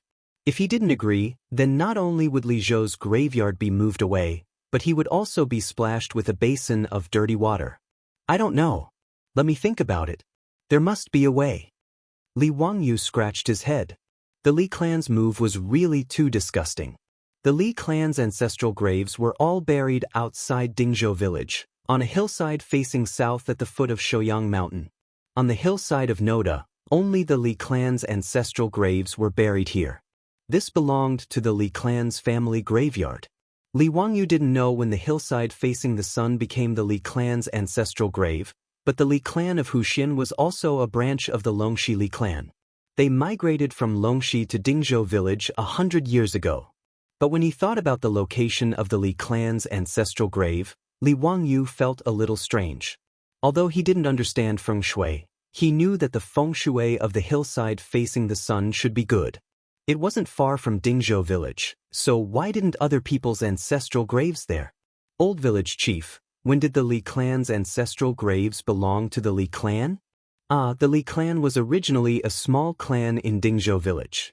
Because of the good feng shui of the hillside facing the sun, many people in the village had ancestral graves there. Later, When the retired emperor seized the country and established the Tang Dynasty, the Li clan suddenly became a relative of the imperial family. The Li clan came forward and forced other people to move their ancestral graves away. They forcibly occupied the hillside, and then it became the ancestral grave of the Li clan. Speaking of this, the old village chief shook his head. His ancestral graves were originally buried on the hillside, but they were forcibly moved away by the Li clan. The villagers of Dingzhou village had no power or influence. How could they dare to say no to the Li clan, a relative of the imperial family? Li Wangyu keenly caught the two words in the old village chief's words, forcibly occupied. Forcibly occupied? Don't tell me that hillside doesn't belong to the Li clan? Li Wangyu immediately asked. It belongs to the Li clan? Of course not. That hillside belongs to the county. But that hillside is where the Li clan's ancestral graves are. This is known by everyone. The county also tacitly agrees. The old village chief was puzzled why Li Wangyu asked this question. The Li clan didn't buy that hillside? Of course not. The old village chief had never heard that a graveyard needed to be bought. Which family didn't carry it to the hillside and find a good place to bury it? There was no need to buy any land. But the Li clan was powerful, and the villagers of Dingzhou village couldn't compete with them. They even went to the county to file a lawsuit for the relocation of the graveyard. But the previous county magistrate of Hu County stood on the Li clan's side, so the villagers of Dingzhou village could only grit their teeth and bear with it. Li Wangyu immediately stood up. I have an idea. Wangyu, what idea do you have? The beautiful boss asked curiously. Can't we just buy that hillside? Buy it? Su Changqing was speechless. Not to mention whether or not the hillside was for sale, buying land would cost money, right? Ever since they bought the duck, they only had a few dozen strings of copper coins at home. She didn't think that land in the Tang Dynasty could be so cheap.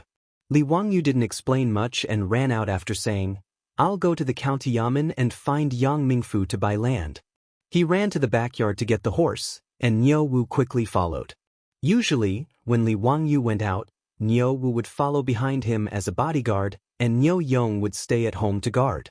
The two rode straight to the county yamen. The yamen runner at the entrance naturally recognized Li Wangyu and quickly helped him to report. Ziyo, how come you have time to come to my place today? Ming House. I'm here to ask for help. Li Wangyu didn't care about being courteous, and he repeated what Li Gui had said in detail, causing Yang's brows to knit together tightly. The Li clan is so vicious. Yang Quan sighed, but it's hard for me to help you. After all, Ziyo and eunuch Li have been removed from the Li clan. They insist on moving your family's grave. I can't do anything about it. Li Wangyu shook his head. No, Ming House has a way. Let's hear it. What's the way? If it's possible, I'll definitely help you. Li Wangyu said. The Li clan didn't buy the hillside where the Li clan's ancestral grave is. It still belongs to the county. Yang Quan was confused. That's true. So what? That's the Li clan's ancestral grave. There's no need to buy it. Then what if I buy that hillside? Li Wangyu looked into Yang Quan's eyes and asked word by word. Hiss, Yang Quan sucked in a cold breath. Ziyo, you mean? Li Wangyu nodded. That's what I mean. If that hillside belongs to the Li family, I'm afraid it won't be the Li clan forcing me to move my family's grave. I'll be the one forcing them to move their family's grave. This. Yang Quan pondered for a moment and then nodded slightly. Logically speaking, this was true. Although the Li clan occupied the hillside outside Dingzhou village as their ancestral grave, according to the law, that piece of land didn't belong to the Li clan. However, the Li clan was a relative of the imperial family. No one would take them seriously, and no one would offend the Li clan because of this. Ziyo, have you thought it through? If you do that, you'll have completely fallen out with the Li clan. What's the difference now? I've never thought of going against the Li clan. They're the ones who are forcing me. Ever since they expelled me and my father from the clan, they no longer treat me as a member of the Li clan. Yang Quan understood the situation and could only sigh. This Li clan was truly a disgrace to the imperial family. They weren't worthy of being a part of the family. I can sell the land on the hillside to you. The county has records that you can buy and sell it for a price of 1,000 strings of coins. Yang Quan didn't even need to look up the information to know the value of that land. As a diligent official who was close to the people, he had memorized all the large and small land data in his mind. Li Wangyu knew that the price wasn't expensive. The price of a hillside was usually 1 mu. That hillside was at least 1 mu. 1,000 strings of coins was a very fair price. It was fair, but Li Wangyu didn't have any money right now. He still owed the county government more than 1,600 strings of coins. Li Wangyu smiled at Yang Quan. Ming House, lend me some more money. Chapter 104. What Li Wangyu said made Yang Quan want to slap him. You still owe the county more than 1,600 strings of copper coins, and now you want to borrow more money? Yang Zhou didn't need to think to know that Li Wangyu couldn't take out 1,000 strings of copper coins. He wanted to continue borrowing money from the county. Yang Quan shook his head. Ziyo, it's not that I don't want to help you, but I can't lend you any more money. Ming House, just borrow 1,000 strings of copper coins for a year. I will return the 1,600 strings of copper coins, and you can calculate the interest. Is that okay? Li Wangyu started to coax. Borrowing money from Yang Quan was the only way he could think of. Originally, he wanted to borrow money from the Chiu family, but because of the locust plague, the Chiu family used all their funds to stockpile food. Li Wangyu estimated that the Chiu family might not be able to take out 1,000 strings of copper coins now. No. Ziyo, your family's debt has not been repaid. How can I lend you such a large amount of money? Even if I agree, the county magistrate will not agree. No matter how Li Wangyu promised that he would repay the debt within a year, Yang Quan did not agree. He was not deliberately making things difficult for Li Wangyu, but he really could not do it. In the Tang Dynasty, loans needed collateral. Back then, because Li Zhou was still in office, he and the secretary Liu Xiao provided a guarantee for Li Zhou to borrow money. The county magistrate would naturally do them a favor. But now, Li Wangyu still owed so much money to the county. If he wanted to continue borrowing money, this was not something Yang Quan could decide. Li Wangyu saw that Yang Quan really did not agree to lend him money to buy the land, and he could not help but feel a little dumbfounded. If he could not buy the land on the hillside, then he really did not know what to do. Could it be that he would bring the Niu brothers to risk their lives against the Li clan? Seeing Li Wangyu's distressed expression, Yang Quan suddenly twirled his beard and smiled. Actually, I can point you in the right direction. Ming House, hurry up and say it. Li Wangyu immediately perked up. It's true that I don't have the money to lend you, but someone can lend you money. Who? Yang Quan said, my division commander. Yu Shinan? Li Wangyu immediately realized that Yu Shinan was indeed rich. Last time, in order to seduce him into continuing his studies, Yu Shinan even offered to help him pay off his debt. However, Li Wangyu really didn't want to borrow money from the old man. He was afraid that he would be forced to walk on the right path. Li Wangyu was really afraid of Yu Shinan. Although he knew that Yu Shinan was doing this for his own good, he really didn't want to be an official. As an unambitious white-collar worker, he just wanted to eat his fill and wait for death to come. He just wanted to be a rich landlord. Yang Quan didn't say anything. He just looked at Li Wangyu with a smile and let him make his own choice. After a long time, Li Wangyu finally resigned himself to his fate and stood up. Well, there was no other way. If he died, then so be it. He could only thicken his skin and go to Chang, and to borrow money from Yu Shinan. Ming House, may I ask where Master Yu lives in Chang? Buzhengfang. 2 hours later, Li Wangyu and Niu Wu had already appeared outside Chang, and city's Buzhengfang. They politely informed the Yu Mansion's gatekeeper of their names and asked to see Yu Shinan. Yu Shinan was a lower third-rank official. Although he was not very prominent, he was still a high official of the Tang Dynasty. However, the Yu Mansion's gatekeeper didn't put on the airs of a high official. Although Li Wangyu was dressed in white, the gatekeeper politely asked him to wait for a while and went to inform the Yu Mansion's gatekeeper. Not long after, the Yu Mansion's old servant, Yu Tang, came out with a smile and invited Li Wangyu into the mansion. Yu Shinan didn't treat Li Wangyu as an outsider and received him in his own study. Ziyo, It's rare that you would take the initiative to come to my door. Yu Shernan said with a smile as he stroked his beard. Although Yu Shernan was already in his 70s, he was still full of energy and his face was glowing. It was no wonder that Pai Lupi didn't allow him to resign and return to his hometown. Li Wangyu respectfully bowed to Yu Shernan, then took off his boots and sat down on the table with his legs crossed. Master Yu, I've missed you since we parted at Crooked River Pool, so I came to visit you today. Li Wangyu was too embarrassed to directly say that he was here to borrow money, so he could only change the topic. Yu Shernan was old and shrewd. He looked at Li Wangyu with a smile and seemed to see through his thoughts. Ha, what a nice visit. You little bastard, you didn't show your face after Crooked River Pool. Are you hiding from me? Why did you come here today? Li Wangyu was indeed hiding from Yu Shernan. This old man was too eager to get him to become an official. However, this wasn't what he wanted, so he could only hide from Yu Shernan for now. When he saw Yu Shernan that day at Crooked River Pond, he understood 70 to 80% of the situation. This poetry gathering was most likely something that Yang Zhua and Yu Shernan had discussed.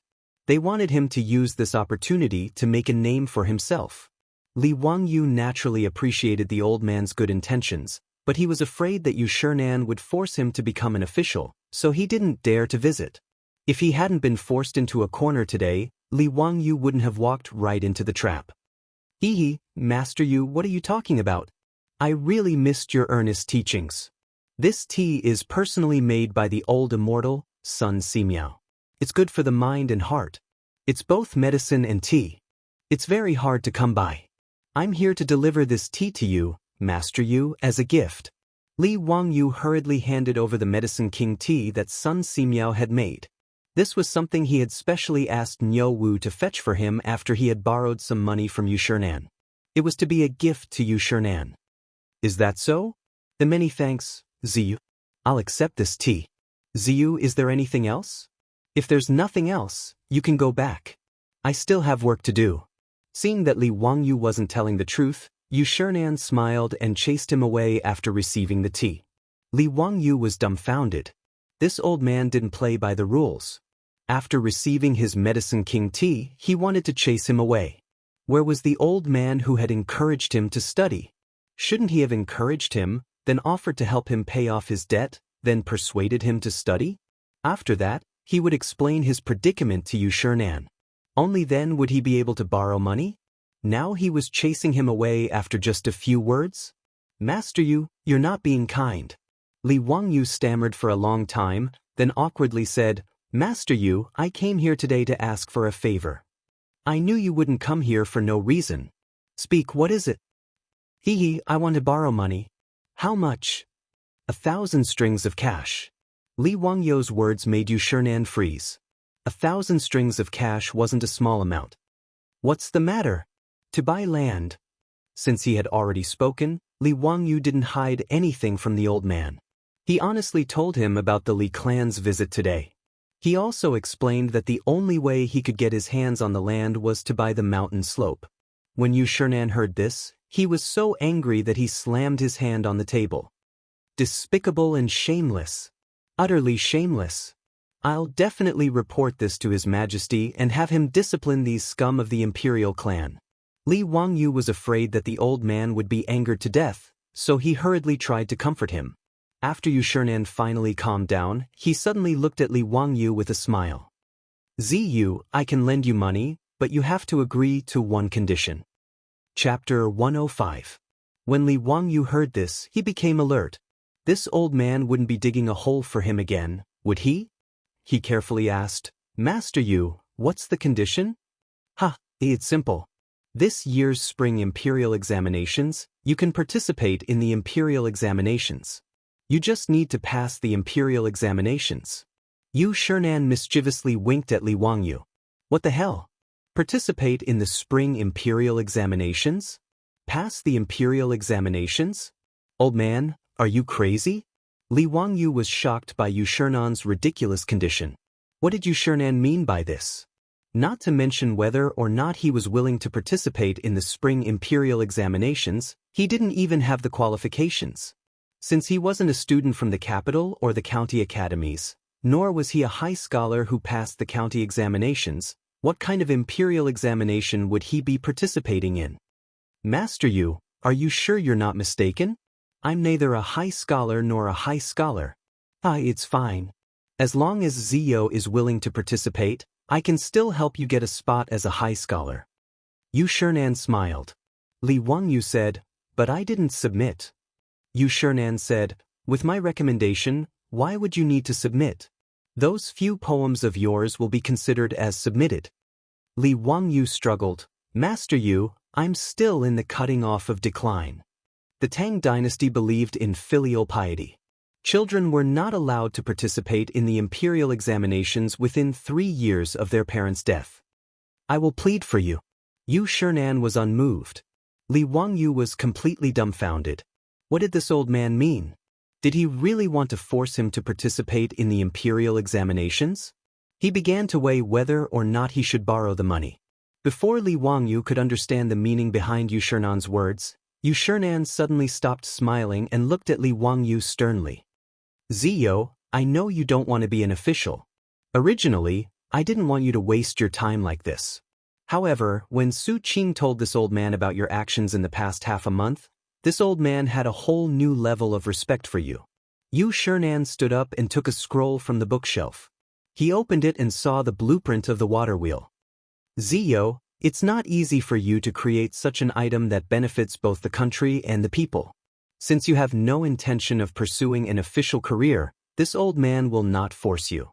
This old man will lend you the money, and I don't need you to return it. In the future, you can use this 1,000 strings of coins to study the study of practical application. If you can create more of these items that are beneficial to the people, it will be a great merit.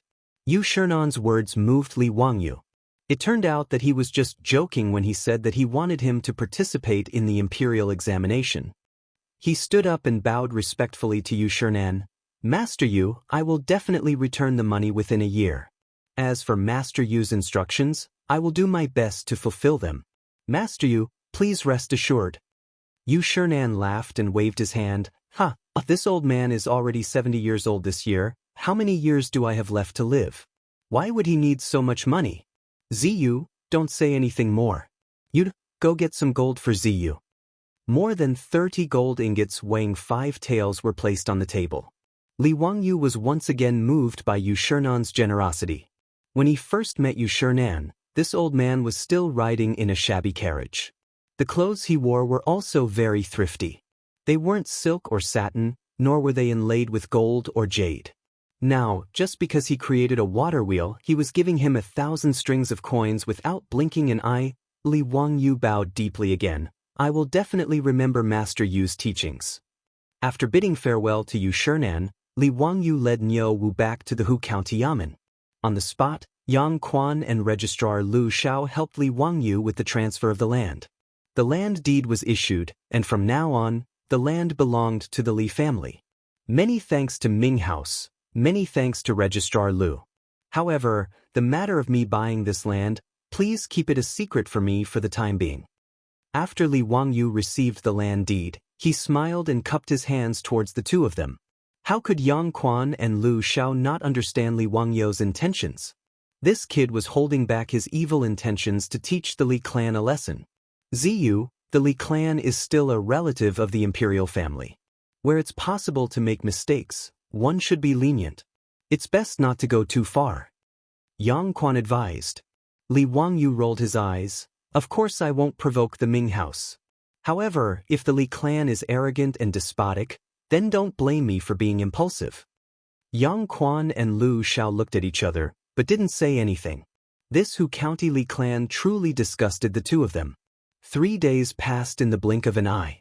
Early in the morning, the Li clan once again appeared in Dingzhou village. Not only did the Li clan's clan leader and elders appear, Li Gui and the other members of the Li clan also came. They even brought nearly 100 Li clan servants with them. They were prepared to forcefully excavate Li Zhou's grave today.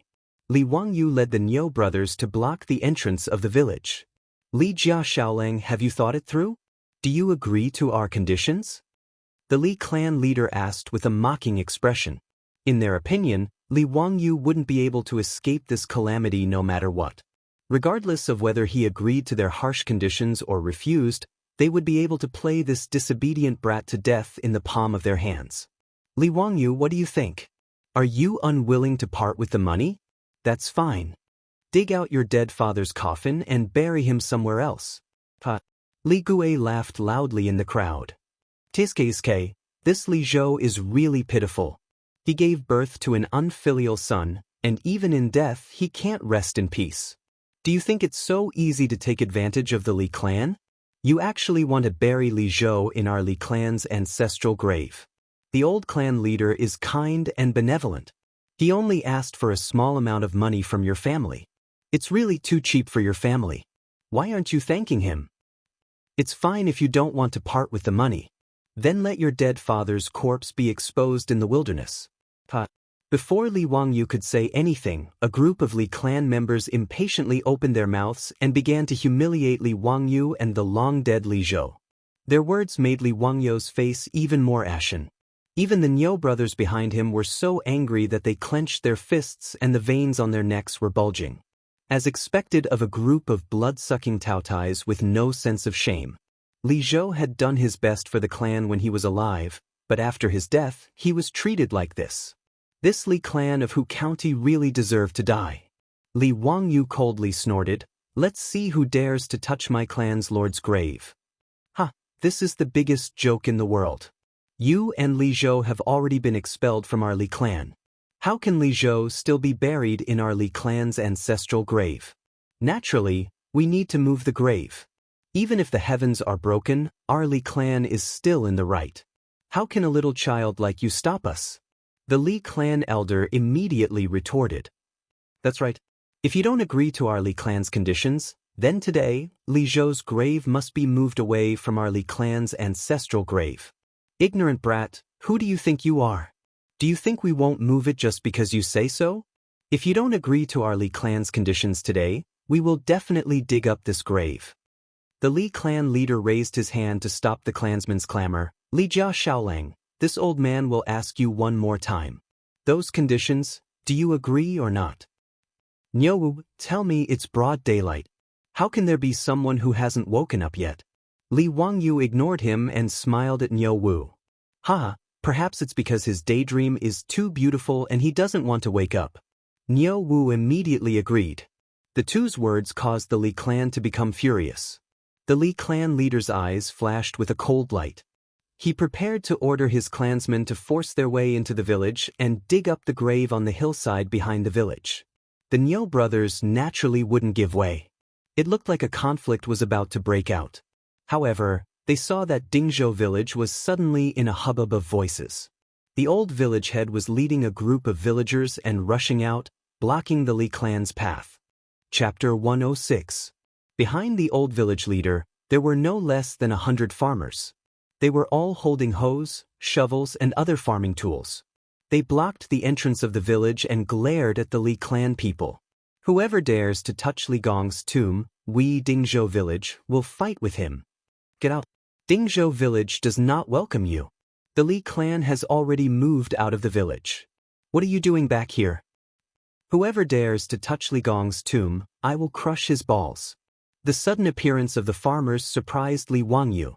He did not expect that the villagers of Dingzhou village would stand behind him and support him. Although the Li clan was originally from Dingzhou village, ever since the establishment of the Li Tang Dynasty, the Li clan moved out and became a big clan in Hu County. How could the villagers of Dingzhou village dare to go against the Li clan? Even the ancestral tomb of the villagers of Dingzhou village was forced by the Li clan to move away from the hillside facing the sun. Now they were willing to stand up for their father? Just because Li Zhou helped them when he was alive? Li Wangyu's nose suddenly felt a little sour. This group of simple and honest countrymen was really beyond his expectations. Seeing the crowd gather around, the Li clan leader glared, "Old Xian, are you looking for trouble? Are you trying to gather people to rebel?"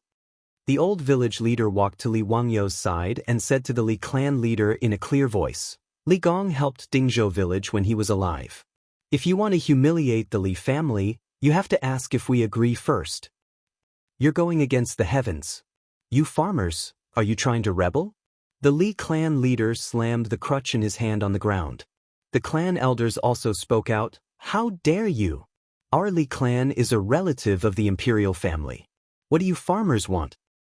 There are still people in the Tang Dynasty who dare to brandish swords and guns at the Li clan. Do you want to be caught and beheaded?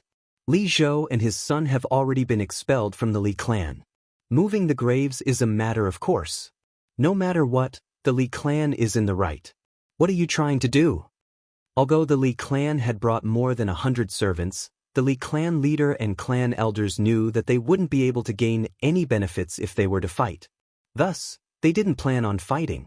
Instead, they wanted the servants to back off.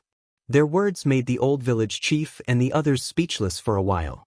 Indeed, as the Li clan said, Li Zhou's tomb was in the ancestral tomb of the Li clan.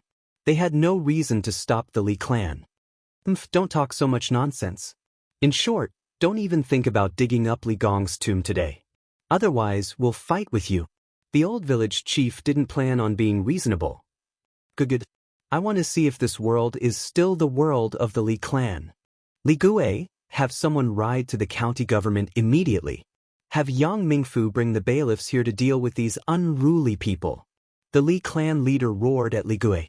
After receiving the order, 2 of the Li clan servants immediately split into groups and rode their horses towards the county town. Seeing that the Li clan had gone to report to the government, the villagers of Dingzhou village, including the old village chief, were all hesitant. However, no one retreated. They all blocked the entrance of the village and were in a deadlock with the Li clan. Knowing that there was a rebellion in Dingzhou village, Yang Quan didn't dare to be negligent. He led the county magistrate and 3 groups of bailiffs to Dingzhou village. What surprised Li Wangyu was that there was a middle-aged man wearing a light red official robe accompanying Yang Quan. This meant that he was a 5th-rank official. Li Wangyu didn't know who this 5th-rank official was, so he wasn't in a hurry to speak. Yang Quan actually knew what was going on today. However, since Li Wangyu didn't use his trump card, he pretended that he didn't know anything. In any case, he was sick of the Li clan in Hu County.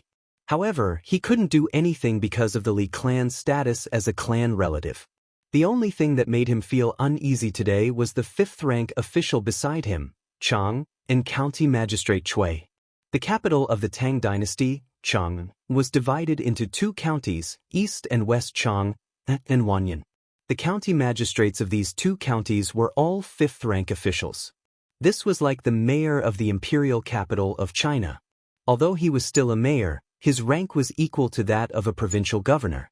The county that Yang Quan worked in, Hu County, was under the jurisdiction of Chang'an County. In other words, County Magistrate Chui was the boss of Yang Quan, a 7th-rank county magistrate. Today, County Magistrate Chui happened to be patrolling Hu County. When he was talking to Yang Quan, he heard that the Li clan had reported that there were troublemakers, so he hurried over. This is the Chui Ming house in Chang'an County. Li Jia Xiaoleng, Li Gong, quickly come and greet him. Yang Quan first introduced County Magistrate Chui to Li Wangyu and the Li clan elder. He then introduced Li Wangyu and the others to County Magistrate Chui Ming house. This is the leader of the Li clan. That Xiaoleng is Li Jia Xiaoleng, the son of Li Zhou's Li Gong. After hearing Yang Quan's explanation, County Magistrate Chui's eyes lit up. He cupped his hands towards the Li clan leader and said, "Are you the old leader of the Li clan in Hu County?" "That's me. Greetings to the Chui Ming house." Seeing the friendly attitude of this rank 5 official, the Li clan leader also smiled and greeted him. "Li Gong, there's no need to be so polite. The Li clan in Hu County is a relative of the Tang Dynasty. There's no need to be so polite, huh?" County Magistrate Chui clearly knew the background of this Li clan in Hu County, so he directly expressed his attitude. As for Li Wangyu, County Magistrate Chui didn't even bat an eyelid. He naturally knew about Li Zhou, but Li Zhou had already passed away. As the saying goes, the tea cools down when the person is gone. He had no interest in making friends with this young man, Li Wangyu. County Magistrate Chui's attitude made Li Wangyu and Yang Quan's faces darken. It seems that this County Magistrate Chui is going to ruin things. This County Magistrate Chui is a collateral member of the Chui clan in Qinghe, one of the 5 clans and 7 watches of the Tang Dynasty. His name is Cui Zhuo. This person's reputation as an official was average, but because he was a collateral member of the Cui clan, he was able to ride on the Cui clan's glory and become the county magistrate of Chang'an County. Yang Quan and Cui Zhuo's relationship was average. Although Cui Zhuo was his superior, Yang Quan wasn't afraid of him. After all, his teacher was Yu Shinan. The reason why Yang Quan was now the county magistrate of Hu County was actually a kind of political gilding. After a year, when his term was up, Yang Quan would have a meteoric rise and enter the imperial court. Yang Quan silently glanced at Cui Zhuo, who was talking cheerfully with the Li clan leader. He thought to himself that if Cui Zhuo wanted to take sides today, he would have to fight with this person. After all, Li Wangyu was a friend that his teacher, Yu Shinan, valued. How could he allow this county magistrate Cui to bully him? Li Gong, what's the matter today? Why has it gotten to this point? Yang Quan first asked the Li clan leader about the cause of the matter. Today, I've troubled Yang Mingfu to come here because the unruly people of Dingzhou village are causing trouble. The Li clan leader directly complained. Before Yang Quan could speak, Cui Zhuo spoke first. Sure enough, unruly people come from barren hills and turbulent waters. Yang Mingfu, you have such unruly people under your rule. You should discipline them properly. His words made Yang Quan and Li Wangyu curse in their hearts. They hadn't even asked what the cause was, and he had already labeled the villagers of Dingzhou village as unruly. Could you be any more biased? Chapter 107. Yang Quan cupped his hands towards Cui Zhuo. Cui Minghouse, will you wait for me to finish asking about the case? His words didn't give Cui Zhuo any face, but Cui Zhuo couldn't do anything. He just snorted and didn't say anything else. Yang Quan's actions weren't wrong at all. After all, he was the county magistrate of Hu County, and Dingzhou village was under Hu County's jurisdiction. Although Cui Zhuo was an official, he shouldn't interfere with Hu County's internal affairs. Li Gong, please tell us what is the matter today? The Li clan leader looked at Cui Zhuo, then pointed at Li Wangyu and said, Yang Mingfu clearly knows that the Li family has already been removed from the Li clan by our Hu County. Naturally, Li Zhou can't be buried in our Li clan's ancestral grave. However, I saw that the Li family was pitiful, so I kindly suggested that Li Jia Shaolang give us some money as compensation for our Li clan, and we won't pursue the matter of Li Zhou's grave anymore. The Li clan leader had a compassionate expression. However, this Li Jia Shaolang abandoned his father, Li Zhou, and flatly refused our Li clan's good intentions for some money. Since this is the case, our Li clan naturally has to move Li Zhou's grave away. This matter is reasonable. I hope that the Tu Ming house can uphold justice for our Li clan. The Li clan leader's words were righteous, but Yang Quan couldn't help but curse in his heart. Despicable and shameless. Do you only take a small amount of money? You want to pull out Li Wangyou's tendons, pull out his bones, and swallow him whole. After hearing the Li clan leader's words, Cui Zhuo didn't wait for Yang Quan to speak and continued. Li Gong is righteous. This matter is completely reasonable. Li Jia Shaolang, how can you treat your parents like this? For the sake of some money, you actually did such a disobedient and unfilial thing. You're really unbearably stubborn. Li Wangyu raised his eyes and glanced at Cui Zhuo. He did not answer. He finally understood that this guy was here to cause trouble. Yang Quan ignored Cui Zhuo's words and asked Li Wangyu, Li Jia Shaolang, is what Mr. Li said true? Li Wangyu respectfully saluted Yang Quan. I've returned to the Ming house, but there's this matter. Since that's where the Li clan's ancestral grave is, why aren't you willing to move it? Yang Quan also played along with Li Wangyou's act. The Ming house may not know this, but the place where my master was buried is not the ancestral grave of the Li clan in Hu County. Naturally, I cannot agree to their request. What nonsense are you talking about? Everyone in Hu County knows that the hillside is where my Li clan's ancestral grave is. How dare a brat like you talk nonsense? As soon as Li Wangyu finished speaking, the Li clan's clan leader and elders immediately jumped up in anger. The world is clear. How can a brat like you talk nonsense? Li Wangyu, you're lying through your teeth. Aren't you afraid that the heavens will send down lightning to strike you to death? Cui Ming house, did you hear what this brat said? Li Wangyu was not in a hurry to defend himself. He waited for them to stop causing a ruckus. Then he calmly asked, "What, did I say something wrong? Since you keep saying that the hillside facing the sun is where your Li clan's ancestral grave is, what proof do you have?" Li Gue rushed out and pointed at Li Wangyu's nose. He scolded, "Everyone in Hu County knows about this. Why do we need proof? Li Wangyu, do you think you can escape by pestering me endlessly like this?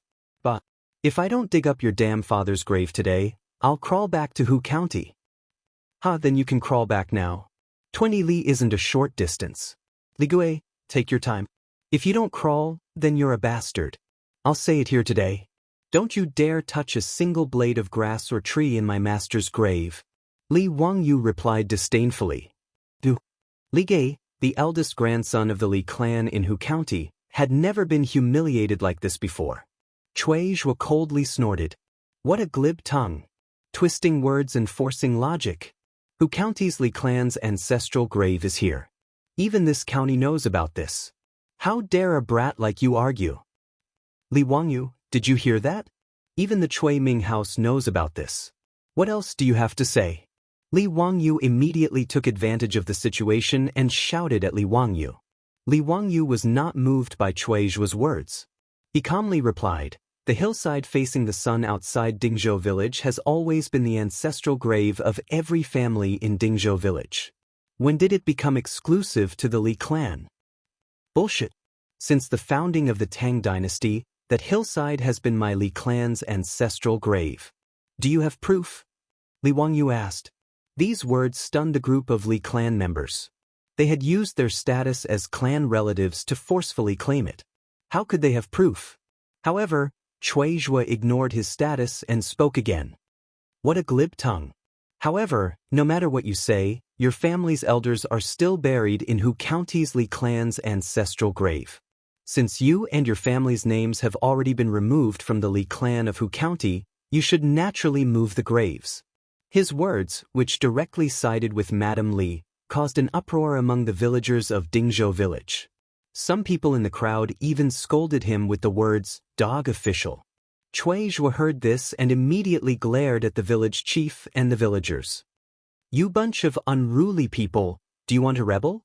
Get out of my sight. Otherwise, don't blame me for arresting you." Yang Quan saw that his superior was becoming more and more excessive. He couldn't help but lightly cough. Cui Ming house seems to be under my jurisdiction. According to the Tang Dynasty's official system, Yang Quan only had to answer to Cui Zhuo. However, Cui Zhuo had no right to directly intervene in Hu County's affairs. Naturally, Cui Zhuo knew this. He was only doing this because of the Li family's status as a member of the imperial family. He had disregarded his reputation and wanted to do the Li family a favor.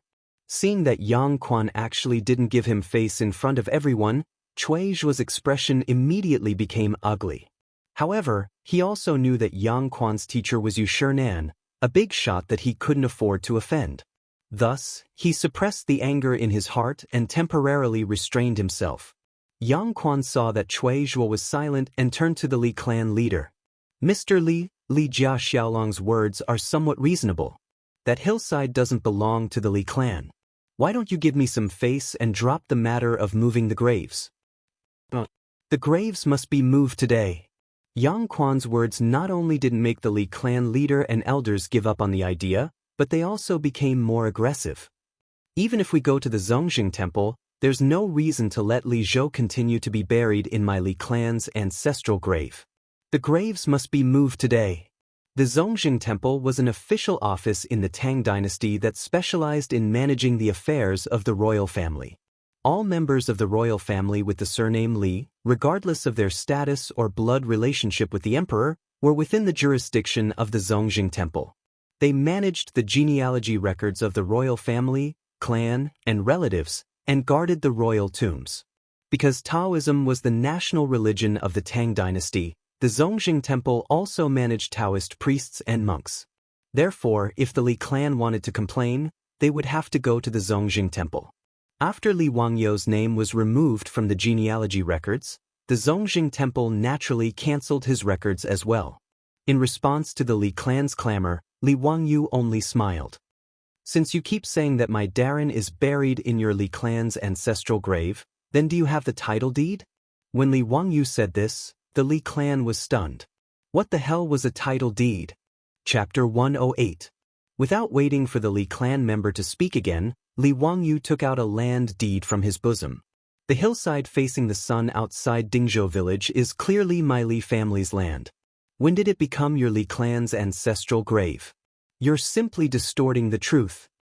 As soon as he unfolded the land deed, the Li clan member and Cui Zhuo felt as if they had been struck by lightning. They were speechless for a long time.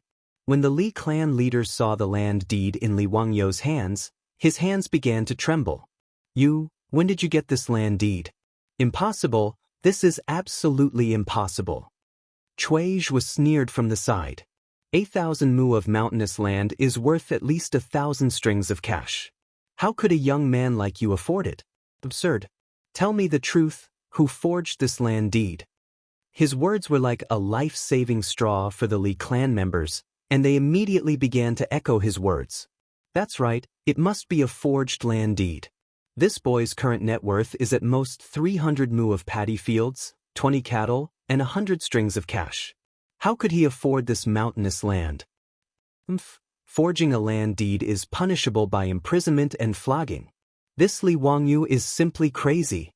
How funny. In Hu County, it said that Li Wangyu is extraordinarily intelligent, but I didn't think he would do such a stupid thing. Forging a land deed? Only he could think of something like that. If it weren't for the Cui Ming house, we really would have been fooled by this bastard. The words of Cui Zhuo and the Li clan members didn't move Li Wangyu. Instead, he smiled as if he was looking at a group of idiots. Before the Li clan members could finish mocking him, Yang Quan coughed softly. This land deed isn't forged. What? Yang Mingfu, what nonsense are you saying? Cui Zhuo was stunned and retorted. Yang Quan stroked his beard and said indifferently, this deed was personally handled by this county 3 days ago. This county naturally knows. His words stunned the people who were laughing at Li Wangyu, and they all fell silent. Li Wangyu actually bought the land on the hillside outside Zhou village. If that was the case, some of the Li clan clansmen who reacted quickly were already sweating profusely. If this was true, then the consequences would be too severe. Li Wangyu grinned at them and said, that's right. Did you see it clearly? That hillside belongs to the Li family. It's written in black and white, and the official seal is very clear. So, he then looked at the dumbstruck crowd and smiled even more happily. So, I'm sorry, but since that hillside belongs to the Li family, I'll have to ask all of you to move those unrelated graves away. Otherwise, if you continue to occupy my family's land, you'll ruin my family's feng shui. Li Wangyu's words were like a deep water bomb exploding, setting off huge waves. The Li clan leader and clan elders went crazy after hearing his words. Asking the Li clan to move their ancestral graves? This was no different from stabbing a few bloody holes in their bodies with a knife. You're so vicious. This old man will fight you to the death. The Li clan leader wanted to slam his head into Li Wangyu as soon as he finished speaking. Li Wangyu hurriedly dodged to the side. This old man was trying to extort money. The Li clan clansmen were also agitated and rushed forward.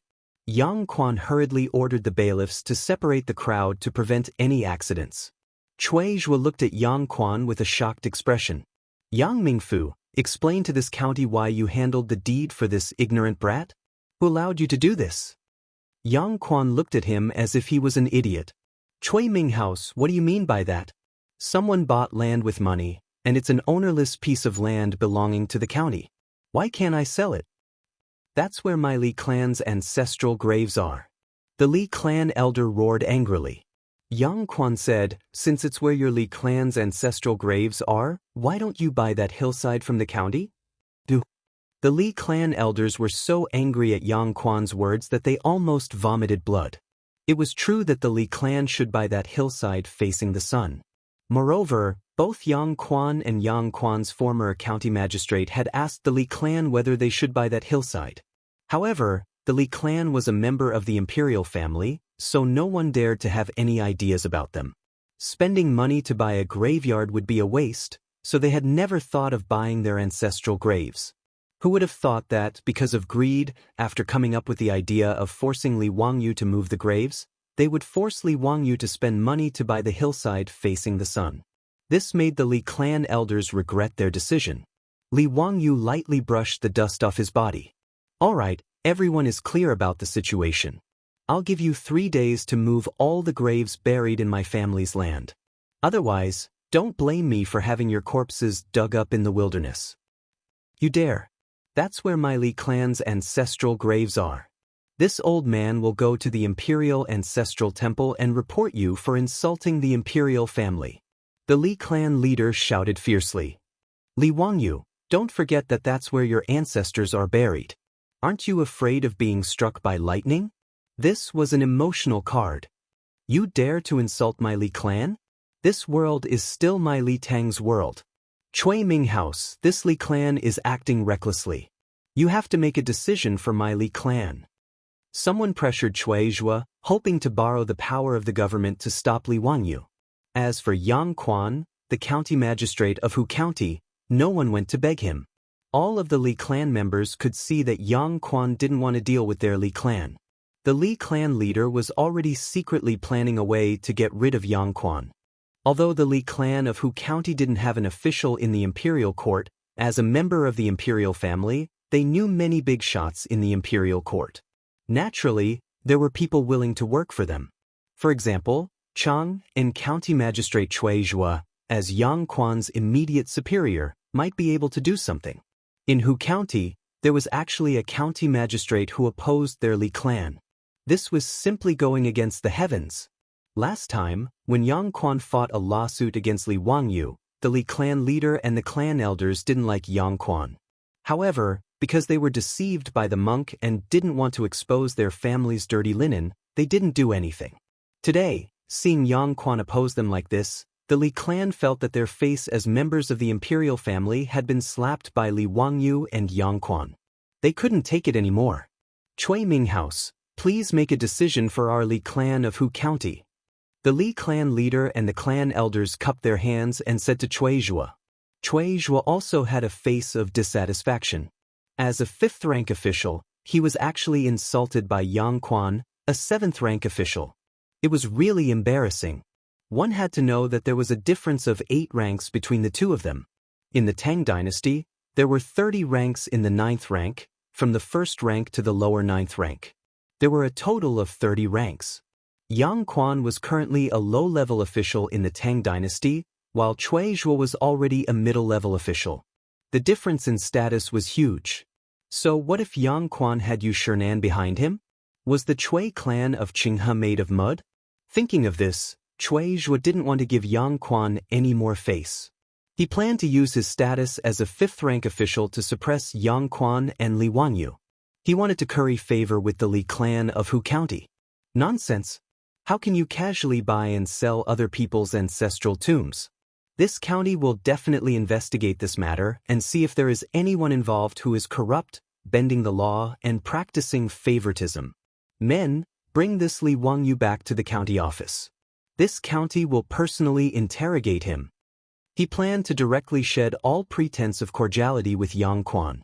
He didn't care about the rules of officialdom and forcefully intervened in Hu County's affairs. When Chui Zhua's words reversed black and white, Yang Quan and Li Wangyu's expressions turned cold. The Niu brothers and the villagers of Dingzhou village were in an uproar. The members of the Li clan were pleasantly surprised. Just as they were making a ruckus, they heard the sound of horse hooves coming from the road outside the village. A rough voice sounded. "Wah, nephew, I've come to see you, little kid." Chapter 109. Everyone looked over and saw a dozen strong horses galloping from the dirt road outside the village. When Li Wangyu saw the person in the lead, he felt a faint pain in his buttocks. The person who came was the Duke of Lu, Qing Yaojin. Behind him were 3 young men and more than a dozen bodyguards. Li Wangyu was very surprised. Why did this devil incarnate come to Dingzhou village? Did he want to find trouble with him again? He did not dare to be rude and quickly went forward to respectfully greet Qing Yaojin. "Uncle Cheng, how come you have time to come to this nephew's place today?" "Wah, today is the day off. I just heard that you brat made some pig slaughtering feast. I brought my sons to eat the rich. Pig slaughtering feast? This cheap meat can also make Qing Yaojin, the Duke of the Tang Dynasty, come here? Moreover, what do you mean by eating the rich? I am now in debt of more than 2,600 copper coins. You brought more than a dozen men to eat the rich. Does your conscience not hurt? Before Li Wangyu finished cursing in his heart, Qing Yaojin habitually used his large palm to slap Li Wangyu's shoulder. The slap almost made Li Wangyu's body go soft. This old man did not realize it and instead frowned. Nephew, your body is too weak. Yes, Uncle Qing is right. I will go back and train. Li Wangyu was sweating like a waterfall. Do you not know how heavy your hand is? Come, Laozi will introduce you to my 3 sons, Cheng Chumo, Cheng Chuliang and Cheng Chubi. In the future, you 4 brothers should get to know each other better. Qing Yaojin pointed at the 3 young men beside him. Li Wangyu looked up and almost bit his own tongue. This Qing Yaojin's genes were really strong. Those who did not know would think that Qing Yaojin's 3 sons were triplets. They looked almost exactly the same. Except for the beard and the wrinkles on their faces, they were almost identical copies of Qing Yaojin's triplets. Li Wangyu quickly greeted Qing Yaojin's 3 sons. Wangyu greets my 3 elder brothers. How, what elder brother? Call me big brother. Cheng Chumo, like Qing Yaojin, patted Li Wangyu's shoulder. Cheng Chuliang and Cheng Chubi did the same. They laughed heartily as they used their big hands to rub Li Wangyu's weak shoulders. F***ck. Did this bastard Qing Yaojin want to bring his 3 sons to kill me today? Li Wangyu was about to collapse. Also, why were the father and son of the Qing family so friendly? Qing Yaojin asked him to call him uncle the moment they met, and these 3 younger versions of Qing Yaojin asked him to call him brother. In the Tang Dynasty, titles such as uncle and elder brother were not used casually. They were reserved for relatives. Rubbing his numb shoulders, Li Wangyu could only smile bitterly and greet them again. Wangyu greets my 3 brothers. Virtuous nephew, what are you doing? Why are hundreds of people gathered together? After greeting, Qing Yaojin pointed to the crowd at the village entrance and asked. Li Wangyu smiled and briefly told Qing Yaojin what happened today. In the end, he pointed to Cui Zhuo and said, Uncle Qing, I'm afraid I can't treat you to a meal today. This county magistrate Cui is going to take me back to Chang and county for questioning. When he said this, Cui Zhuo was almost scared to death. After Qing Yaojin and his party appeared, Cui Zhuo's heart thumped. After hearing Qing Yaojin and his son greeting Li Wangyu so warmly, he felt his legs tremble. Of course, Cui Zhuo knew Qing Yaojin. Not only did he know him, but he was also very familiar with him. Because Qing Yaojin's second wife married the daughter of the Cui clan of Qinghe. Cui Zhuo was also born in the Cui clan of Qinghe, but the difference was that he was a collateral descendant of the Cui clan of Qinghe. Madame Qing Yaojin was the eldest daughter of the Cui clan of Qinghe, the eldest daughter of Cui Exin, the head of the Cui clan of Qinghe. The difference in status between the two was like clouds and mud. As one of the members of the Cui clan of Qinghe who was an official in Chang, and Cui Zhuo had to bring gifts to greet Madame Cheng at Duke Lu's mansion during festivals. Madame Cheng was just meeting the members of the Cui clan of Qinghe out of the family's needs. After a few words of encouragement, she sent them out and did not have much interaction with them. Qing Yaojin was at most familiar with the members of the Cui clan of Qinghe, but he could not even remember their names. You're that Cui something? Come here and tell me what you want to do with my nephew? Qing Yaojin glared at Cui Zhuo. Qing Yaojin glared at Cui Zhuo, and Cui Zhuo was so scared that he almost wet himself. He trembled as he came over and saluted Qing Yaojin. Lu, Duke Lu, it's a misunderstanding. It's all a misunderstanding. I didn't know Li Jia Xiaolang was your nephew. But he was so scared that he could not speak clearly. He did not understand how Li Zhou's son became Qing Yaojin's nephew. Was he blinded by lard just now? He actually wanted to arrest Li Wangyu and take him to the county government. No, it was all this damn Li clan's fault. Thinking of this, Cui Zhuo shot a fierce look at the Li clan leader and the elders. It was this group of bastards who wanted to frame him. Misunderstanding my ass. Tell me what you want to do. Qing Yaojin grabbed Cui Zhuo's collar and pulled him to his face. Duke Lu, please forgive me. I really didn't know. It was the Li clan of Hu County. They were greedy and wanted to humiliate your nephew. Cui Zhuo was completely confused. In order to get Qing Yaojin to forgive him, he did not hesitate to betray the Li clan. Compared to Qing Yaojin, the founding duke of the Tang Dynasty, the Li clan of Hu County was nothing. Cui Zhuo naturally knew which side he should side with. Qing Yaojin threw Cui Zhuo away in disgust. Go and apologize to my nephew. If he doesn't forgive you, you don't need to enter my Qing mansion anymore. Hearing his words, Cui Zhuo quickly got up from the ground. He did not care about the dust on his official robe and respectfully ran to Li Wangyu. Young Master Li, it's all this county's. He wanted to put on a show of authority, but he heard Qing Yaojin's soft snort. He quickly changed his words, it's all my fault. Please forgive me. The dignified fifth-rank county magistrate of Chang, and Count even called himself, my subordinate, in front of Li Wangyu. My subordinate was a humble way of saying that he was just someone who could run errands. Li Wangyu saw that Qing Yaojin knew this county magistrate Cui, so he was too lazy to argue with him. He disdainfully curled his lips. All right, there's nothing for you to do. He then turned to the clan leader and elders of the Li clan and shook the land deed in his hand. Everyone, if you don't come to move the graves in 3 days, don't blame me for finding someone to take action. Humph, don't say that I didn't warn you. Li Wangyu's words were like a hot slap on the face of the Li clan. The people of the Li clan did not expect the situation to suddenly change. Just a moment ago, Cui Zhuo was on their side, but now he changed his attitude. How did Duke Lu, Qing Yaojin, become Li Wangyu's uncle? Could it be that the Li clan of Hu County was really going to be forced to move their ancestral graves by Li Wangyu? That would be the end of the world. The Li clan leader angrily glared at the clan elder who came up with the idea of forcing Li Wangyu to move the graves. It was all because of this old bastard's good idea that things ended up like this. How were they going to deal with it now? Chapter 110. Qing Yaojin couldn't be bothered to interact with the Li clan and only watched coldly from the sidelines. Even so, it gave the Li clan enough pressure to make them not dare to cause any more trouble. Now the situation had changed. Li Wangyu had bought the location of the clan's tomb. Originally, they wanted to force Li Wangyu to move the tomb, but now it was Li Wangyu who was forcing the Li clan to move the tomb.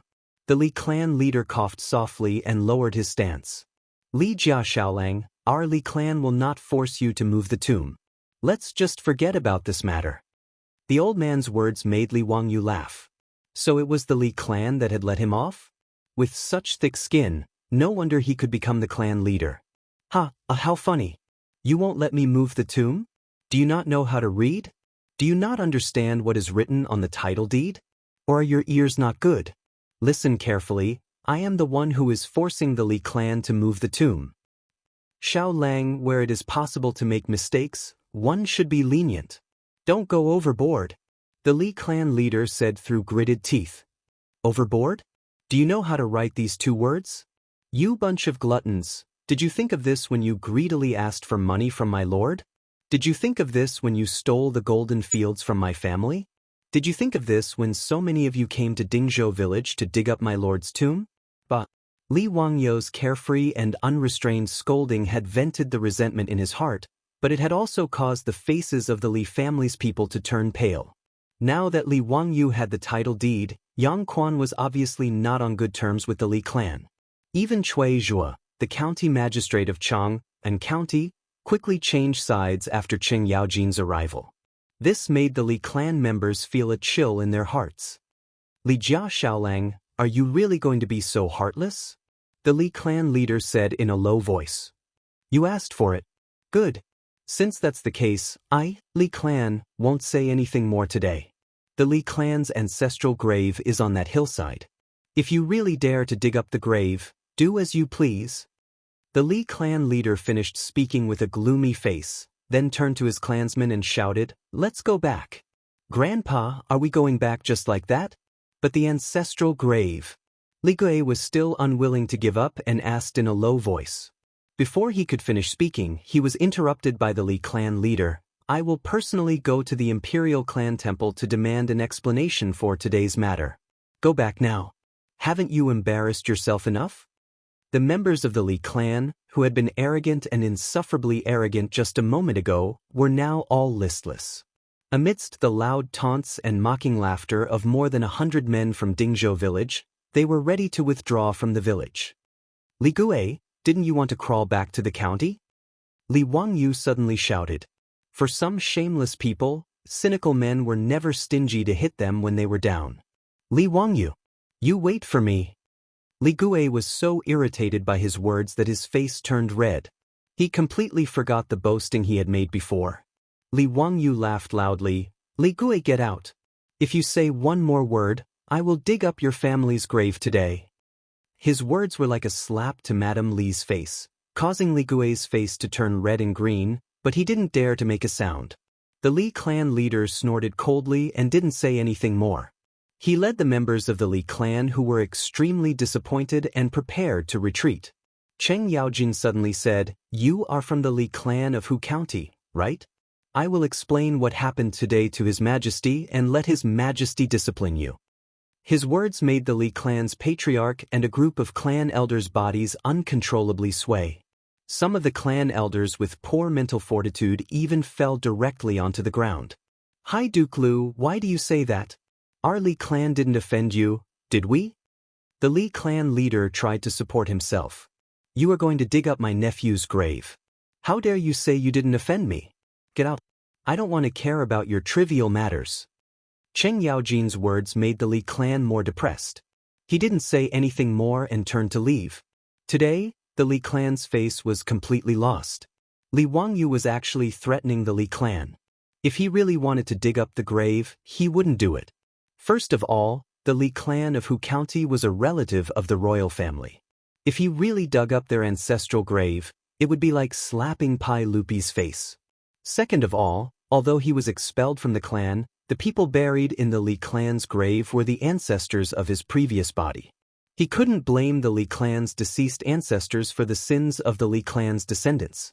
The Li clan leader naturally saw this point. That was why he said to Li Wangyu that it was up to him whether he dug up the grave or not. After the Li clan left, Li Wangyu repeatedly thanked the village chief and the villagers who came to help. After the crowd dispersed, Li Wangyu invited Cheng Yaojin and his son to his residence as guests. Yang Quan used work as an excuse and returned to the county office after greeting Cheng Yaojin. Cui Zhuo didn't want to leave, but seeing that Cheng Yaojin had no intention of keeping him, he could only follow Yang Quan and leave. For Cui Zhuo, today was like trying to steal a chicken only to end up losing the rice used to lure it. Originally, he wanted to curry favor with the Li clan of Hu County. In the end, not only did he not achieve his goal, but he also turned against the Li clan in front of everyone. Moreover, he also had a falling out with Yang Quan. The gains didn't make up for the losses. On the way back to Hu County, Cui Zhuo wanted to mend the rift between him and Yang Quan. No matter what, he didn't want to casually offend a big shot like Yu Shernan. "Brother Xuqing, just now I was confused. Brother Xuqing, please don't take it to heart. Cui Minghouse's words are too serious." Yang Quan calmly replied. "Who is that Li Wangyu? Isn't his father Li Zhou?" Cui Zhuo asked the question in his heart. Li Zhou was originally one of the big shots in the imperial court. However, after offending Pai Lupi, he lost his official position and died of illness. Cui Zhuo didn't take Li Wangyu seriously and only wanted to curry favor with the Li clan of Hu County. However, seeing Cheng Yaojin's attitude today, it was obvious that he had misjudged and that there was something he didn't know. Yang Quan looked at him and replied with deep meaning, "Cui Minghouse in Chang, and has never heard of Li Jia Shaolang?" "Xuqing, what do you mean?" Nothing. However, Li Jia Shaolang is quite famous in Chang. As the county magistrate of Chang, and Cui Minghouse actually doesn't know of him. This is surprising. Cui Zhuo really didn't know about the series of events that Li Wangyu had caused in Chang, and because his official rank was too low. Regardless of whether it was the poetry recital at Lake Tsujiang, the important ministers who were able to enter the waterside pavilion, or the guests who were able to attend Zhang Liangfu's birthday banquet, Cui Mingfu was still miles away from that level. Yang Quan didn't continue to say anything to him. After returning to Chang, and Zhuo went to inquire about the name Li Wangyu from Dingzhou village in Hu County. Although he didn't know much, it was enough to make him break out in a cold sweat again. He had kicked an iron plate this time. He couldn't help but feel lucky. If it wasn't for Qing Yaojin's sudden appearance, he was afraid that he would have brought Li Wangyu back to Chang and for interrogation. That would really be like poking a hornet's nest. Zhuo didn't think about how to repair the relationship with Li Wangyu in the future. However, in Dingzhou village, Li Wangyu was very depressed at this time. Chapter 111. Li Wangyu politely invited Qing Yaojin and his son into his house and immediately asked the Niu brothers to go to the village to buy a pig for him to slaughter and then send it to the kitchen. Since Qing Yaojin said that he wanted to eat a pig slaughter feast, Li Wangyu naturally would not refuse. In fact, the reason why Qing Yaojin suddenly brought his 3 sons to Dingzhou village today was not to eat cheap meat. It was just an excuse. Qing Yaojin, this fellow, seemed to be not stingy, but in fact, he was very shrewd. As the saying goes, his face was like a pig's and his heart was clear. He had already seen that Li Wangyu would not be a fish in a pond in the future. Naturally, he did not mind coming to the cold stove now to form a good karma. Of course, the premise was that Qing Yaojin really liked Li Wangyu. Otherwise, no matter how talented Li Wangyu was, the devil incarnate would not bring his 3 sons to Dingzhou village to eat rich people. Since Qing Yaojin brought his 3 sons to the door, the smile on Li Heng's old face never disappeared.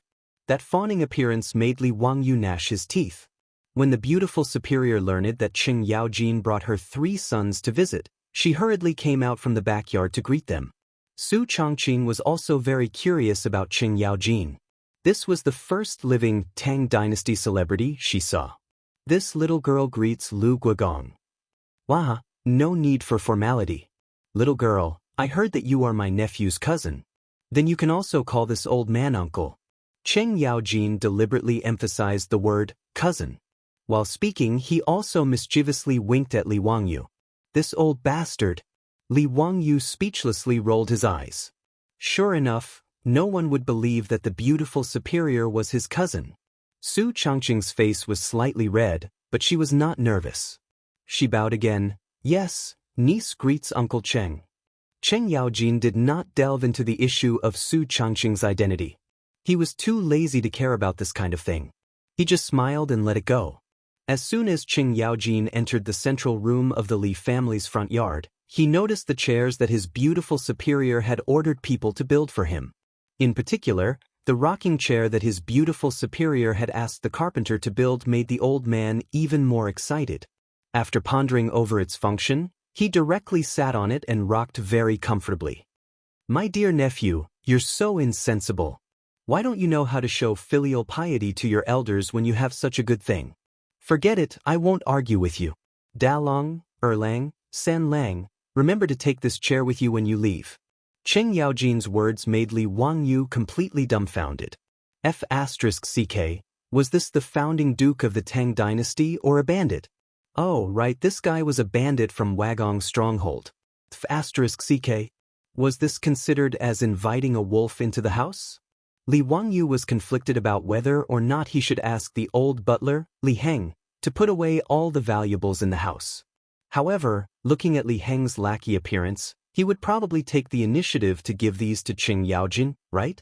Uncle Cheng, I've already asked my family to buy pigs and slaughter them. Since we have nothing to do, why don't we play mahjong? Li Wangyu suddenly rolled his eyes and came up with a bad idea. The Tang Dynasty naturally did not have mahjong, a national treasure, yet. The earliest records of mahjong in China were from the Ming and Qing dynasties. Mahjong was probably invented at that time.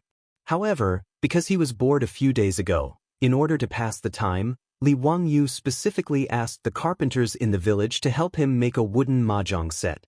Now, in the house, including the 4 maidservants, Li Heng, Perrin, and the Niu brothers had all learned to play mahjong as a recreational activity. Since they had nothing to do, Li Wangyu and Su Chongqing had the people in the house accompany them to play mahjong. Li Wangyu was angry with Qing Yaojin, this old fellow, who came to his house to eat and take things.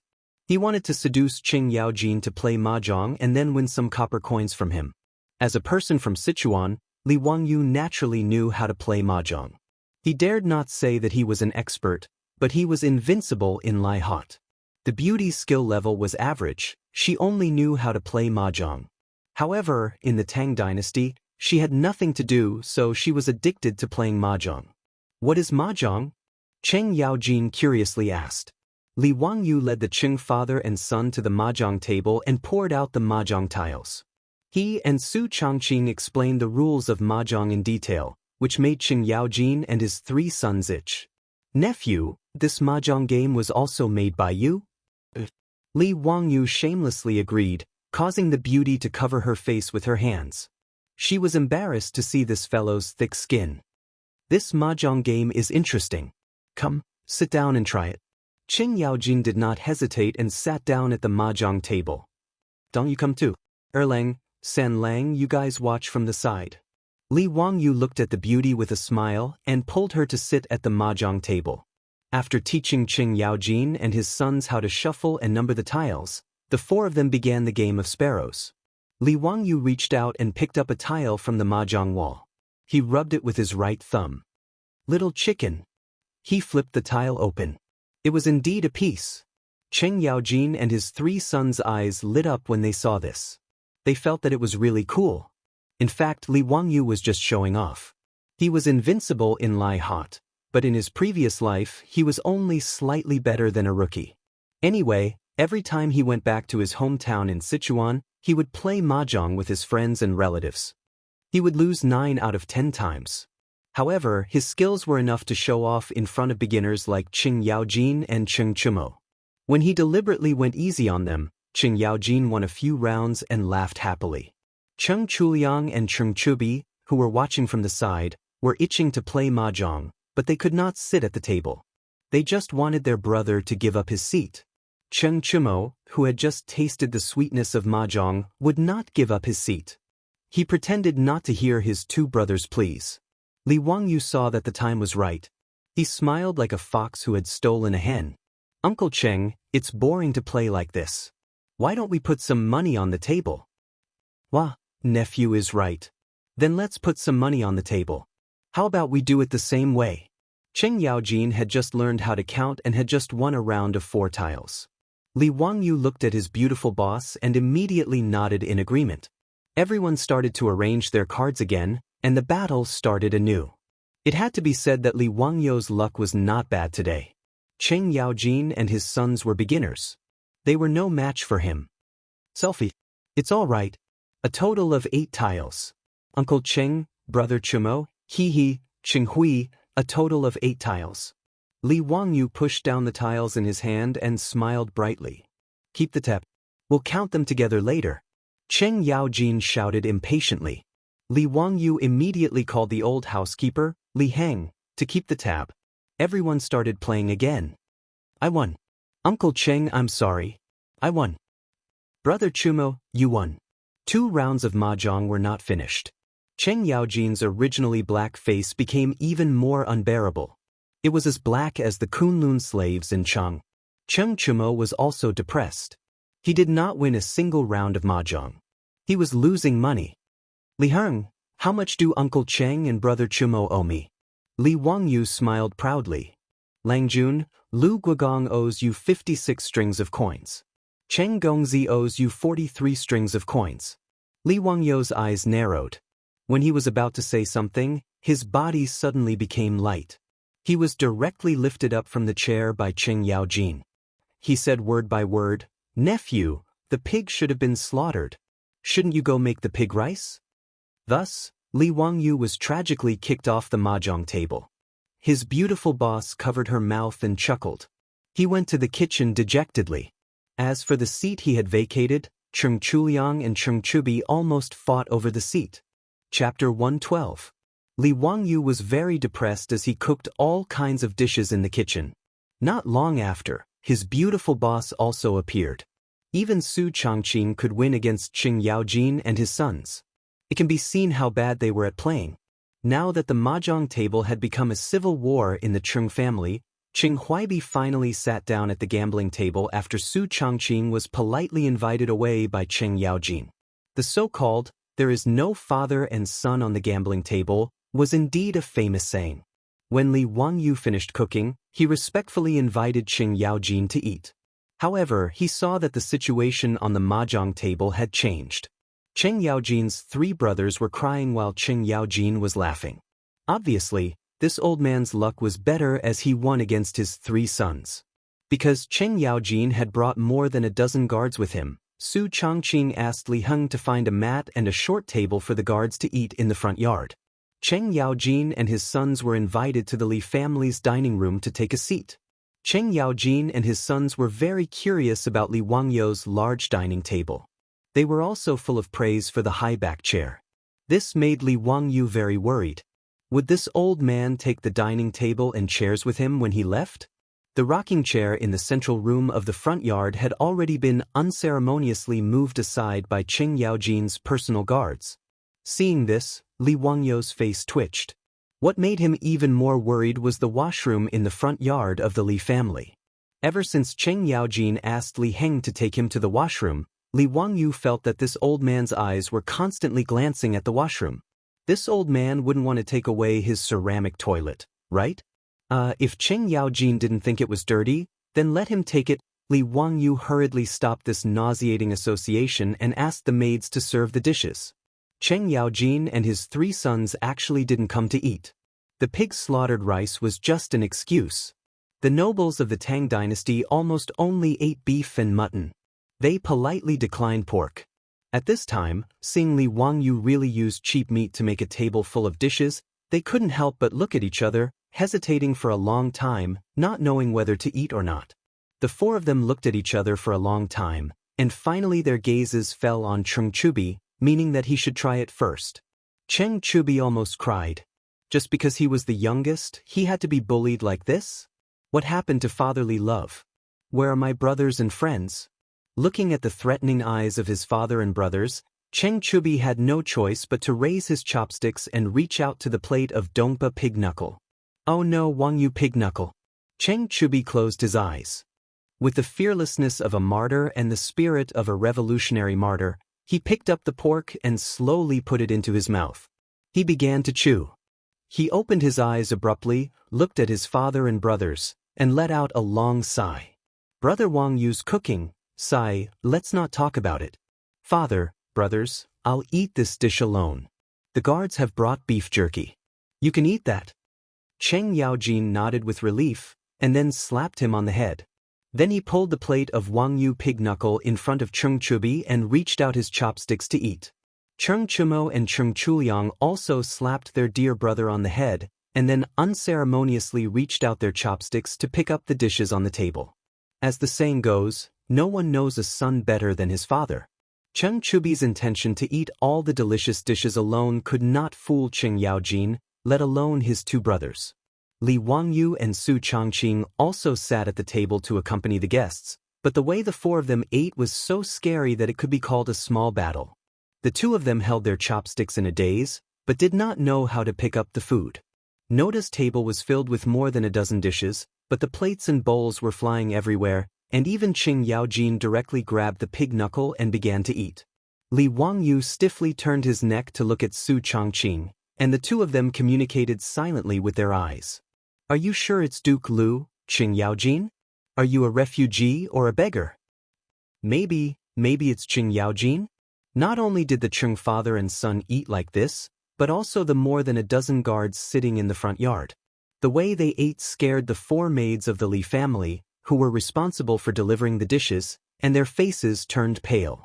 The little girl Perrin hid at the side and whispered, "The Duke of the Tang Dynasty is so pitiful. It feels like they haven't eaten for many days." Her words were heard by Li Heng and the Niu brothers. The 3 of them tacitly nodded, thinking that Perrin was right. The old housekeeper Li Heng also felt that his Longjuan's unwillingness to become an official was the right decision. The officials of the Tang Dynasty were so pitiful that they could eat so much meat and end up in such a miserable state. Qing Yaojin, and his guards were all very happy after eating the pig rice. What made Li Wangyu even more speechless was that Qing Yaojin and his guards actually ate an entire pig. Li Wangyu could not help but wipe the sweat from his forehead. Last time, he invited more than 500 people in the village to eat the pig rice, but only 2 pigs were slaughtered. Were the Qing father and son and his guards reincarnated from starvation? After eating and drinking to his heart's content, Qing Yaojin went back home. Before he left, he did not forget to slap Li Wangyu's shoulder with his big palm. "Wah, nephew, your house is really good. I will come often." His words made Li Wangyu, who was almost unable to stand because of the heavy blow to his shoulder, almost fall to the ground. Fuck, come often? Was this Qing Yaojin afraid that he would not go bankrupt fast enough? Cheng Chumo and his 2 brothers each gave Li Wangyu a warm bear hug, making him feel as if he could hear the sound of his ribs cracking. The Qing father and son must be his enemies from his previous life. Li Wangyu was very sure of this. "Brother Wangyu, from now on, your business is our business. If anyone dares to bully you, tell them our names and we will beat the shit out of them," Cheng Chumo said very righteously. Cheng Chuliang and Cheng Chubi also nodded seriously, thinking that their brother was right. "Yes, Brother Wangyu is the Cheng family's brother from now on. Brother Wang, next time Big Brother will go with you to Hu County and beat those bastards to death." Wangyu thanks 3 brothers. Li Wangyu said with a smile. Although Cheng Yaojin was not a good person, these 3 brothers were very loyal. One must know that the Tang people were very serious about their promises. Once they made a promise, they must fulfill it. Cheng Chumo's words were not like those drunk friends in the future who patted each other's chests and bragged. Since the Cheng brothers said so, then they really regarded Li Wangyu as their brother. Li Wangyu also felt that the Cheng brothers were very pleasing to the eye. He was happy to make friends with these top playboys in the Tang Dynasty. Compared to the Cheng brothers, that Li Gui from the Hu County Li clan was not even worth a fart. Under Li Wangyu's tearful gaze, the Qing father and son rode back to Cheng. Li Wangyu's tearful gaze was not because he was reluctant to part with Cheng Chumo and his brothers, but because that old bastard Qing Yaojin not only took away his rocking chair, but also the mahjong table and the most precious mahjong set in the history of the Tang Dynasty.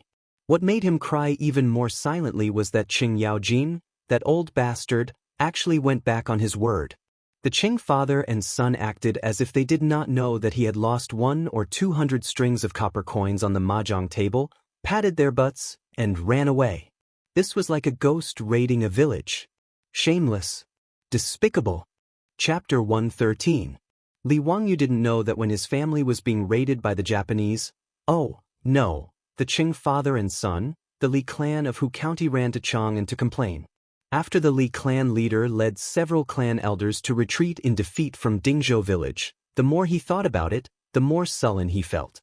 He felt that he had lost face and his face was burning with pain. They didn't think that they did anything wrong today. It was all the fault of that damned Li Wangyu and the county magistrate, Yang Quan. Even the farm workers in Dingzhou village dared to go against the Li clan. They deserved to die.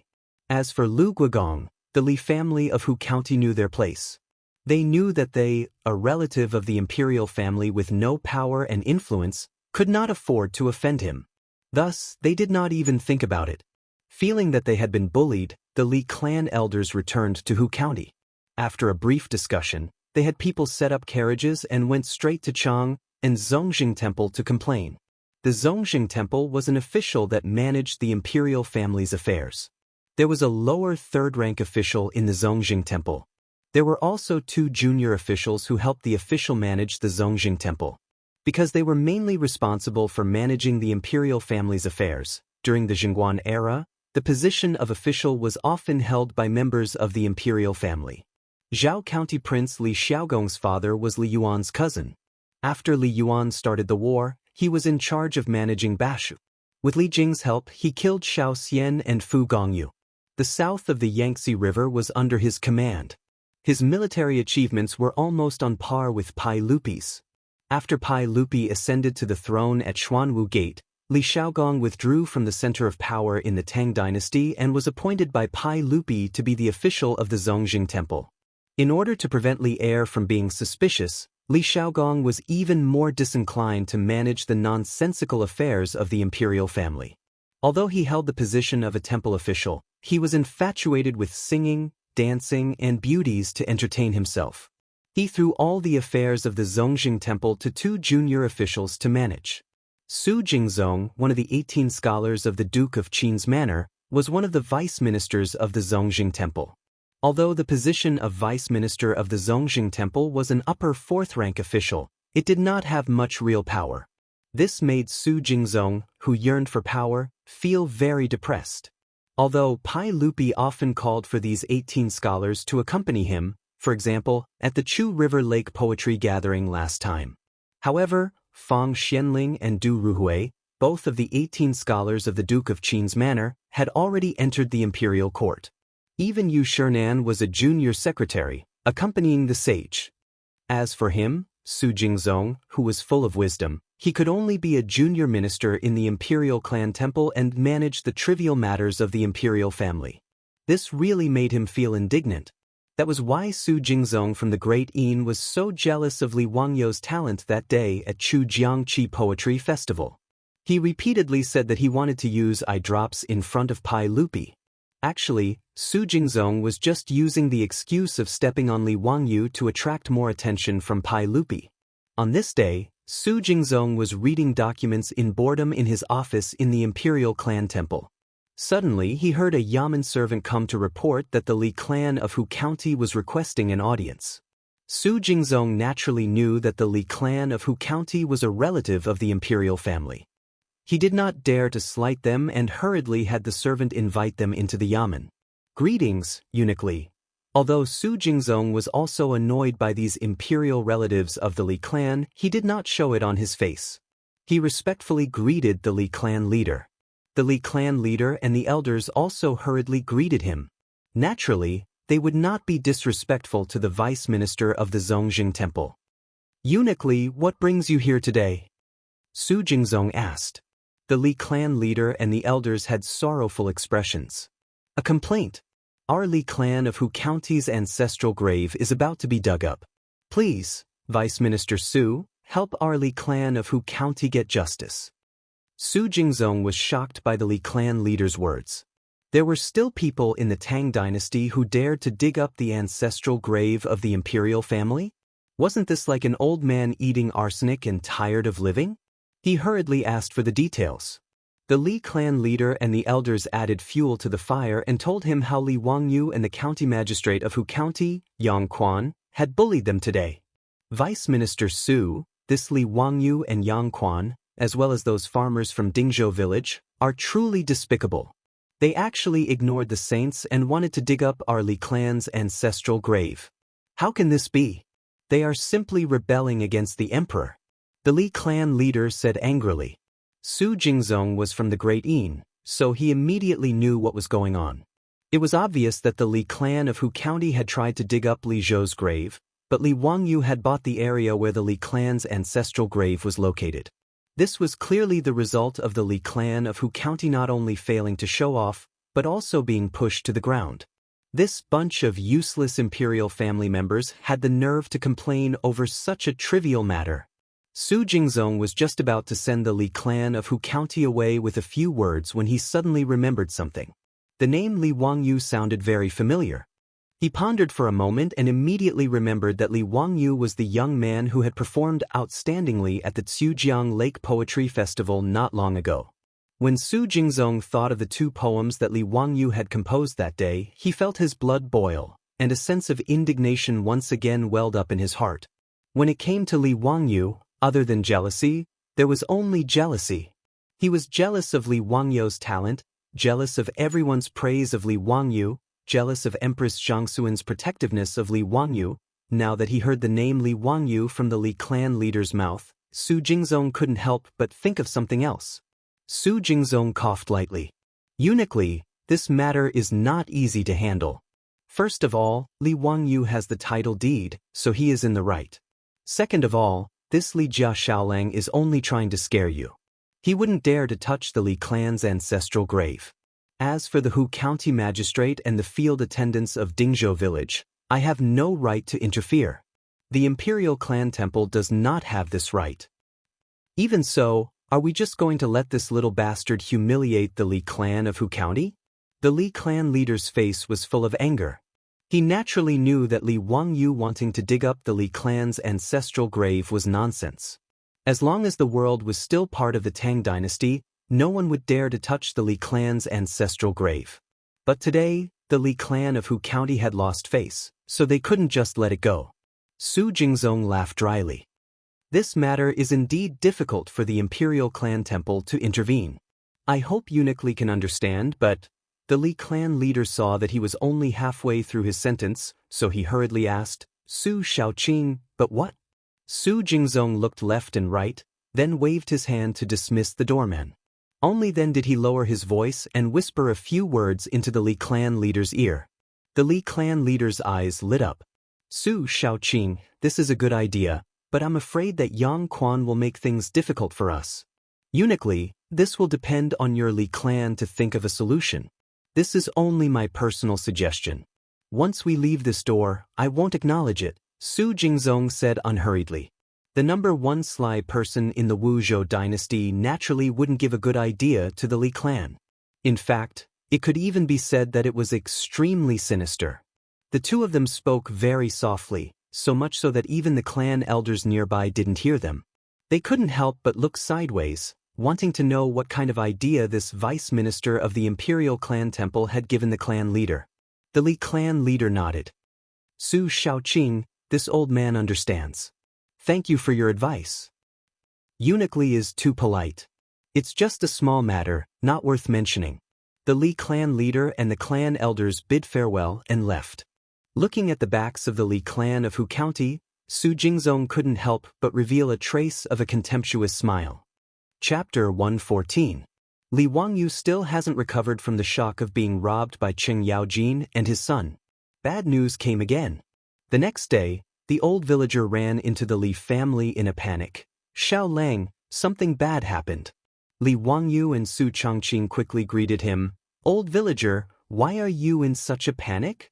Just now, the county government official sent me a letter saying that this year, it's my turn to rent the village clothes.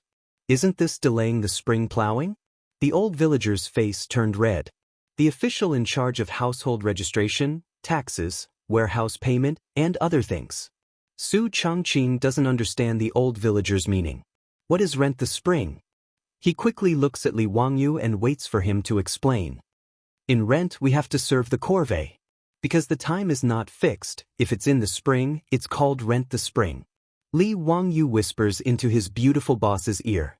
According to the rent, every man has to serve the corvée for 20 days a year, which is official service. After explaining to Su Changqing, Li Wangyu looks at the old villager. Old villager, didn't Yang Mingfu agree to cut this year's rent by half? Why does he suddenly want to conscript corvée? The old villager gasps. This time, it's not the Hu County government that wants to conscript us. It's the Chang and county government. Li Wangyu immediately thinks of Chang and County Magistrate Chui from yesterday. Is he behind this? Without waiting for him to ask, the old villager tells Li Wangyu and Su Changqing another terrible news. After Li Wangyu was removed from the Li family, he is now a white man. He also needs to serve the corvée. This time, he is one of the white men in the village who will serve the corvée. Li Wangyu is dumbfounded, but I'm not a middle-aged man. In the early Tang Dynasty, men above the age of 16 were middle-aged men, and above the age of 21 were adult men.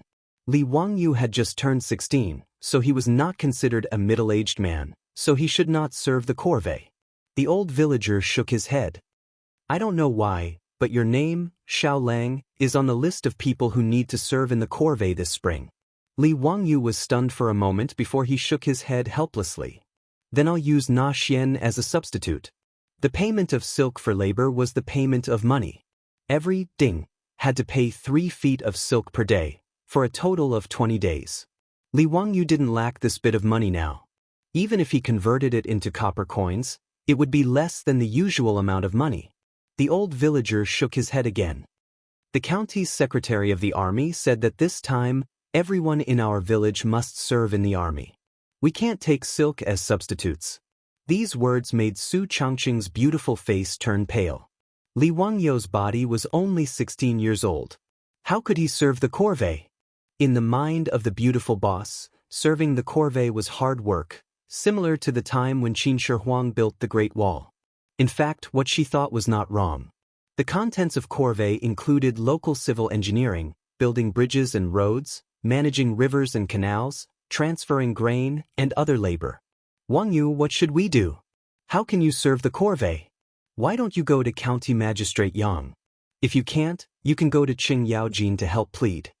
Su Changqing was so anxious that he was about to cry. Li Wangyu also pondered over this matter. Why did it seem that there was something fishy about it? Changqing, don't worry. I'll go to the county office right away. First, I'll ask Yang Mingfu what's going on. Su Changqing quickly nodded and asked him to inquire. Without waiting for Li Wangyu to take the horse out, Yang Quan angrily came to the door. Ming House, you came at the right time. Why am I involved in this transfer of spring? And why am I not allowed to take in silk? Li Wangyu saw Yang Quan and quickly asked. Yang Quan angrily said, Ziyo, I had a big argument with the Chang and county magistrate because of this. He did it on purpose. That bastard. But I've never met the Chang and county magistrate before. Why did he do this? Li Wangyu was puzzled. Yang Quan said, the Chang and county magistrate's surname is also Li. Do you understand? Li Wangyu slapped his forehead. Is he from the Li clan of Hu County? That's right. I don't know which bastard came up with such a wicked idea for the Li clan of Hu County to include you as a middle-aged man and force you to serve the corvée. Li Wangyu was puzzled. Don't middle-aged men have to be above 16 years old? Yang Quan shook his head. The Li family's magistrate said that your nominal age is already 17, so you're considered a middle-aged man. Nominal age? Li Wangyu was speechless. How could this age be calculated like that? Sure enough, the word official was divided into two parts. He could say whatever he wanted. The old villager carefully asked, Ming House, I heard that the transfer of spring this time is for us to transport grain? Transporting grain meant transferring grain to the Chao Valley. It would have been better if the old villager didn't mention this. Now that he mentioned it, Yang Quan was even angrier. That's right. That bastard gave you 20 days of corvée labor to transport grain from Chang and to Yinzhou. Li Wangyu didn't know where Yinzhou was, so he asked Yang Quan about it. He estimated that it should be around Yulin City and Miji in the future. It wasn't too far, about 400 kilometers away. In the future, it would only take 4 hours on the highway. Although the old villager had never been to Yinzhou, he knew the approximate distance. After a rough calculation, he heaved a sigh of relief. Not bad. It's about 800 to 900 kilometers away. The ox cart will take about 10 days to get there. 20 days is enough for a round trip. Yang Quan coldly snorted, Do you know how much grain your village is required to transport this time? His words stunned the old villager.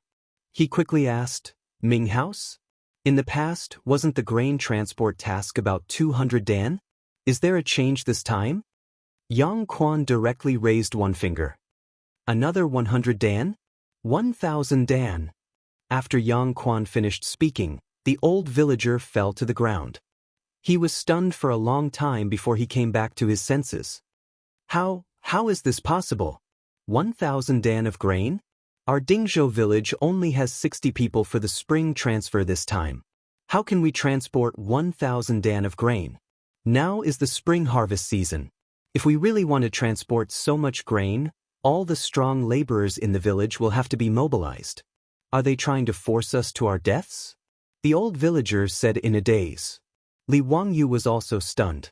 For long-distance transportation, the ox cart could only carry 800 jin of grain at most, which was about 80 dan.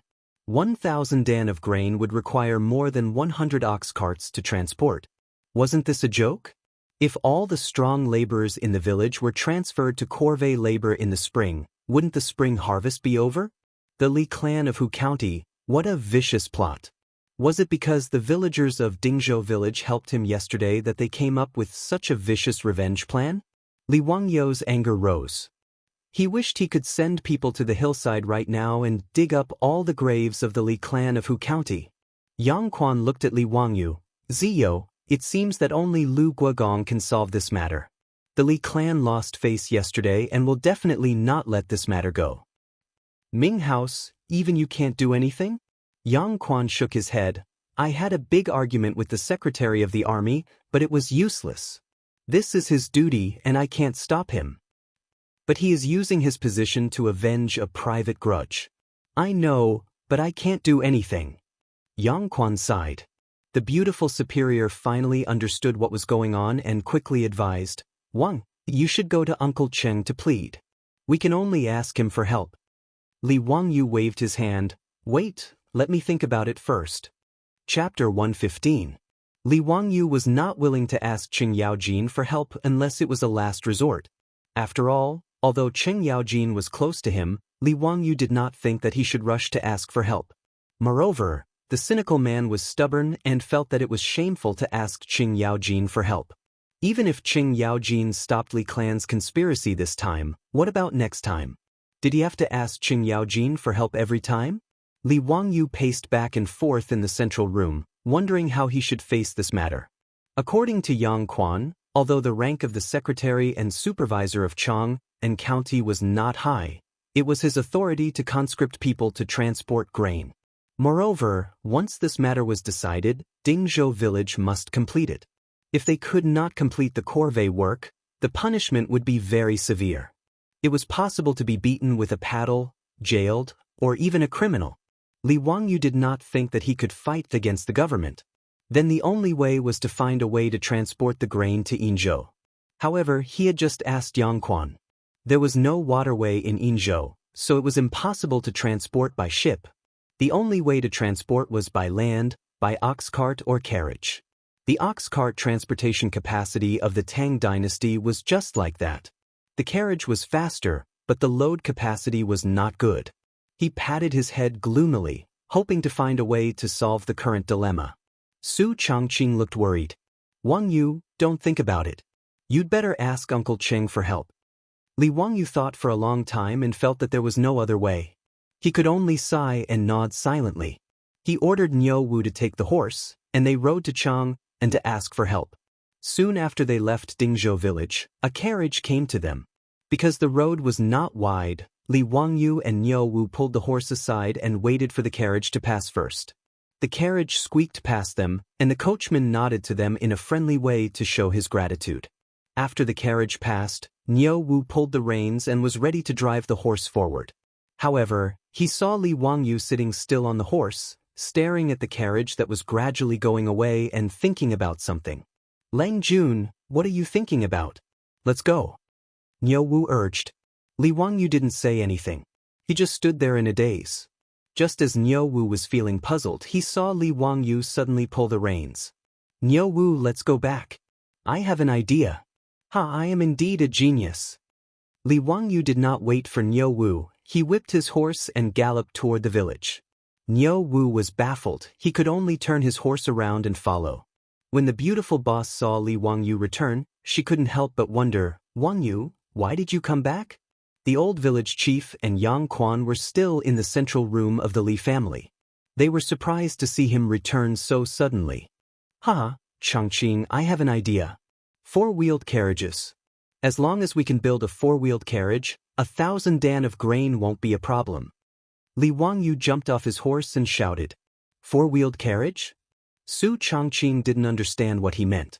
The old village chief and Yang Quan were also confused by Li Wangyu's words. What is a 4-wheeled carriage? 4-wheeled carriages were rarely seen in China since ancient times. However, in the Song Dynasty, there were 4-wheeled carriages along the river during the Qingming festival. However, that kind of 4-wheeled carriage was different from the Western ones. Its 4 wheels were installed on a fixed frame, so it couldn't be turned. The problem of turning was solved by the strength of the 4 oxen. That's right. This was the reason why Chinese carriages and oxen carriages had 2 wheels since ancient times. They didn't invent bogies. Since the Roman era, 4-wheeled carriages with bogies appeared in the West. However, in the East, there was a detour in this regard. When Li Wangyu saw the Tang Dynasty carriage, he felt that something was wrong. After thinking for a long time, he suddenly realized that it was because the carriage and oxen carriage of the Tang Dynasty only had 2 wheels. In terms of load, 4-wheeled carriages were much heavier than 2-wheeled carriages. Li Wangyu remembered that the Napoleon army in Europe relied on four-wheeled carriages to solve the problem of transporting military supplies. At that time, each carriage with 4 horses could carry up to 1.5 tons. It was equivalent to a four-wheeled carriage carrying 30 dawn of grain. 1,000 dawn of grain could be easily carried away by more than 30 four-wheeled carriages. Moreover, the speed of a four-wheeled carriage was much faster than an oxen carriage. An oxen carriage could only go 7 to 8 kilometers per hour, while a carriage could go up to 20 kilometers per hour. If the carriage traveled for 8 hours a day, it would be 160 kilometers. From Chang and City to Yinzhou City, it would only take about 3 days. Ming House, when does the secretary and the army want us to set off? Li Wangyu asked. He needed time to gather people to test the carriage. 5 days later, we will set off from Chang and City. Can the oxen used to transport grain be replaced by horses? I need more than 100 horses. Li Wangyu asked again. Yang Quan frowned. Of course you can. After all, oxen are more precious than horses. Could it be that you want to use carriages to transport grain? Horses are not as strong as oxen. That's right, Xiaolang. You can't joke about this. A carriage can only carry 5 to 6 dawn of grain, while an oxen carriage can carry 10 dawn. If we use carriages, the village will need to mobilize more people. This is absolutely not acceptable. The old villager hurriedly advised. Don't worry. I can build a carriage that can carry 30 dawn of grain. I will go find Carpenter Lu now. Li Wangyu finished speaking, turned around and ran out. His words made Yang Zhua and the old village chief look at each other in dismay. Could it be that this Li family's young man had lost his mind? A carriage carrying 30 dawn of grain? How is this possible? Even an oxen carriage pulled by 4 oxen could not carry so much grain, let alone horses. Ming House, you see. The old villager looked at Yang Quan, hoping that he could persuade Li Wangyu. This matter was related to the survival of Dingzhou village. Li Jia Xiaolong's temper could not be allowed to act recklessly. However, the beautiful boss on the side understood Li Wangyu's words. Her eyes could not help but brighten. Although she did not know how much grain a four-wheeled carriage could carry, she knew that four-wheeled carriages would replace 2-horse carriages. Moreover, when she traveled abroad in the future, she also rode a four-wheeled carriage that pulled tourists for sightseeing. 2 strong horses could carry more than a dozen tourists around. It was much more powerful than the oxen carriages of the Tang Dynasty. Yang Quan and the old villager naturally did not know about this. After Li Wangyu ran out, the 2 of them were restless. They did not know what Li Wangyu wanted to do. The old villager led the way, and the 2 of them walked to Carpenter Lu's house. They wanted to see what Li Wangyu's four-wheeled carriage was with their own eyes. In Carpenter Lu's house, Li Wangyu was holding a charcoal pencil and was busy writing and drawing on a piece of paper. As he wrote, he was talking to Carpenter Lu. Carpenter Lu's 3 sons were watching by the side. Yang Quan and the old villager did not know what was going on, so they could only stand aside and watch. After a long time, Li Wangyu finally put down the charcoal pencil. Carpenter Lu and his 3 sons listened with excitement. Xiaolang, you are really a literary star that came down from the heavens. You even know about this magical item. I will try it with my sons immediately. If we succeed, Xiaolang, you will have made a great contribution to the people. Carpenter Lu sighed. Chapter 116. In fact, the four-wheeled carriage was not complicated. The key was the steering mechanism. The steering mechanism was not difficult either. It was just a thin layer of paper. Once it was exposed, it would no longer be mysterious. The front axle of the four-wheeled carriage was connected to the chassis through a rotating pivot. This way, the front wheels could turn. The front wheels of the carriage were smaller than the rear wheels. The front wheels were responsible for steering, while the rear wheels carried the weight. Since it was a four-wheeled carriage, the load capacity of the carriage would be higher than that of 2 wheels. This was without a doubt. As for the shock absorbers and springs of the carriages of the future, Li Wangyu did not have any extravagant hopes. After all, it was a carriage used to transport goods. There was no need to consider comfort. It was not strange that he knew the structure of this carriage. When he was young, the village had a cooperative carriage to transport goods. The few naughty children loved to ride in the carriage. That carriage had broken down several times. Every time it was repaired, Li Wangyu would look at it from the side. After a while, he figured out what was going on with this carriage. Carpenter Lu and his 3 sons' craftsmanship was really good. In addition, the family just happened to help people build ox carriages. The wheels and other things were ready-made. He took his 3 sons and used 2 hours to process a set of steering mechanism for the carriage. He found the chassis of the ox carriage and installed it. Not long after, the first 4-wheeled carriage of the Tang Dynasty was built. Because it was temporarily modified from the chassis and wheels of the ox carriage, it looked a little strange. The old villager walked around the 4-wheeled carriage a few times. He had a look of disbelief. "Xiaolang, is this what you said? A carriage that can pull 30 pickles? Don't joke around. This is impossible." Li Wangyu laughed. "Try it and you will know." Everyone pushed this extremely simple 4-wheeled carriage back to Li Wangyu's house. It attracted a lot of attention from the villagers. "What kind of carriage is this? It looks strange. Why does it have 4 wheels? How can these 4 wheels be used? Maybe it's Li Jia Xiaolang's new toy. We'll know when we see it." The 4-wheeled carriage was pushed to the entrance of Li Wangyu's residence. Li Wangyu didn't have time to feel sorry for his 2 horses. He even brought the 2 horses that Yang Quan and his entourage rode over and had Carpenter Lu harness them. Following which, he called for the Ox brothers to help move the grain. There were more than 300 dan of grain stored at home, and he asked them to move 30 dan of grain out for the experiment. These grains were all packed in gunny sacks, and each sack was worth 1 stone. The villagers who were watching the excitement also came over to help. Soon, a total of 30 dan of grain was piled on top of the carriage, forming a small mountain. This made the villagers, who were watching the show, burst into discussions. "What is Li Jia Xiaolang trying to do? You're not thinking of using these 4 horses to pull the carriage, are you? Impossible, that's 30 dan of grain. Even 4 oxen wouldn't be able to move it, isn't it? Who has ever seen so many things made of horse? What's more, this carriage looks strange. It has 4 wheels. Say, it's really strange. I bet that the horses won't be able to move it. It's more likely that the gods will appear." Yang Quan and the old villager also didn't believe it.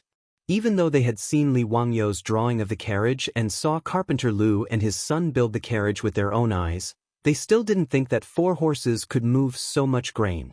Li Wangyu pulled Niu Wu. "Erlang, do you know how to drive a carriage? Then you sit on it and try to drive the carriage." Li Wangyu pushed Niu Wu onto the carriage. Niu Wu's face was strange. "Leng Jun, are we really going? I'm afraid that these 4 horses will be tired to death.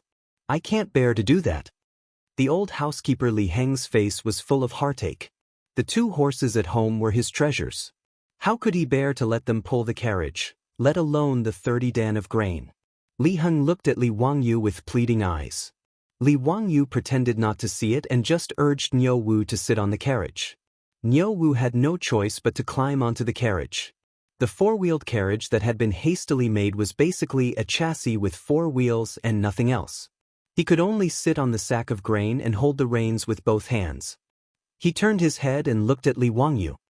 "Lang Jun, I'm really going to drive it?" Yes, hurry up. Why are you dilly-dallying?" Li Wangyu urged again. Niu Wu had no choice but to shake the reins and make a jia sound to urge the horses to move. Under everyone's surprised gaze, the 4 horses lowered their necks and exerted force with their 4 legs. Miraculously, the carriage began to move slowly. Moved. This carriage actually moved. My God! 4 horses can actually carry 30 dawn of grain? My child's mother, am I not awake? Li Jia Xiaolang, I'm afraid he's really an immortal, right? Did he cast an immortal spell on the carriage? Hurry up, this carriage is really moving. Niu Wu drove the carriage full of grain and actually started to jog on the village road. The surrounding villagers all followed, wanting to see why this carriage was so miraculous. Lang Jun, how does this carriage make a turn? Niu Wu suddenly shouted from the carriage. It's the same as an ordinary carriage. There's no difference. Niu Wu drove the carriage around the village and then turned under the elm tree at the entrance of the village and ran back. Lang Jun, this carriage is too miraculous. It can really move 30 dan of grain. Moreover, it's no different from an ordinary two-wheeled carriage. Oh no, it should be easier to drive. Just now, it made a turn even easier than a two-wheeled carriage. Niu Wu stopped the carriage and excitedly jumped down from the carriage and shouted loudly. Yang Quan and the old villager were stunned by this scene. Ming House, does this spring corvée work have to be completed for 20 days? If we complete this task of transporting grain in advance, what will happen? Li Wangyu saw that the four-wheeled carriage was successful and suddenly thought of something. He quickly pulled Yang Quan and asked, "Of course not. Your corvée work this time is to transport grain. When the grain is transported, the corvée work will be completed." Yang Quan casually replied, his eyes never leaving the four-wheeled carriage. The next moment, Yang Quan excitedly grabbed Li Wangyu's arm and said, "Ziyo, you can actually make such a magical weapon? If all the carriages in the Tang Dynasty were like this, do you know how useful it would be? Quickly give the carriage blueprint to me, I want to submit it to the imperial court." Li Wangyu helplessly rolled his eyes. F***CK, you want to take away all the good things I have. Do you have any shame? Why are all the officials of the Tang Dynasty like this? Ming House, I can't give you the blueprint of the four-wheeled carriage. Why is that? Yang Quan was puzzled. Li Wangyu smiled and said, "Wait until we finish this spring corvée work." Yang Quan was stunned. Thinking of his question just now, he suddenly understood. He pointed at Li Wangyu and said with a smile, "Ziyo, okay, I understand. Then I will wait for a few more days." Li Wangyu's words made Yang Quan immediately understand what he wanted to do. However, he was not prepared to oppose. As the saying goes, it is impolite not to reciprocate. Since Li Clan used such a shameless method first, then Li Wangyu should fight back a little. Chapter 117. After confirming that the four-wheeled carriage was indeed feasible, the old village was so excited that he almost knelt down in front of Li Wangyu. He originally thought that they would not be able to escape this calamity and that all of the strong laborers in the village would be sent to carry out the task of transporting grain in the spring. However, he did not expect that Li Wangyu would be able to create a magical weapon like the four-wheeled carriage. The poisonous trap that the Li clan of Hu County had set for Dingzhou village was actually so easily resolved by Li Wangyu. This was the idea that Su Jingzong had given to the Li clan. Ever since Li Zhou passed away, the Li clan of Hu County only had a few 7th rank and 8th rank officials left in the court. The one with the highest rank was the member of the clan who was in charge of the army in Chang and County. Su Jingzong was naturally very clear about the situation of the Li clan of Hu County. After all, he was the vice minister of the imperial clan and was responsible for managing these relatives of the imperial clan. As a result, Su Jingzong gave the Li clan leaders such a desperate plan. Right now was the time for spring. He had the Li clan secretary of the Li clan conscript corvée labor in Dingzhou village and pushed the task of transporting grain to Dingzhou village. Even if Dingzhou village wanted to report this matter, they could not say a single word. Transporting 1,000 dan of grain and a distance of 800 li was completely in line with the regulations of corvée labor in the spring. However, due to the busy farming season, the county yamen would not do this under normal circumstances as it would delay the farming season. If the corvée labor of a village was conscripted once a year, if it was a task of transporting grain, 200 dan or 1,000 dan were all in line with the regulations. However, if the Dingzhou village's corvée wanted to complete the task of transporting grain, they would have to use all of the strong laborers in the village. If the Li clan thought of a way to do something else, such as changing the ones pulling the carriage to old cows or sick cows, then the Dingzhou village's corvée labor would be even more difficult. At that time, even if the entire village was mobilized, they might not be able to transport 1,000 dan of grain to Yinzhou in 20 days. If they couldn't complete the task within 20 days, they would be sent to jail by the county magistrate and would be punished with a paddle. This group of villagers, including Li Wangyu, who had offended the Li clan of Hu County, would not be able to escape. Even if they did not die, they would be skinned alive. At this time, the old villager didn't have time to say more. There were only 5 days left before they set off. Now they must hurry up and start making the four-wheeled carriage. He loudly informed the villagers of the spring transfer of corvée labor, which immediately caused an uproar in the village. What? Muramesa, are you sure? Asking us to transport 1,000 dan of grain per village? Are you trying to force us to our deaths? Dog officials of Chang and County. They will die a horrible death. Someone ignored Yang Quan's presence and directly scolded the two words dog official, which made Yang Quan speechless and could only pretend that he didn't hear it. Old village chief, this is the spring plowing season. How can we transfer so many strong laborers? If the spring plowing is delayed, it will all be over.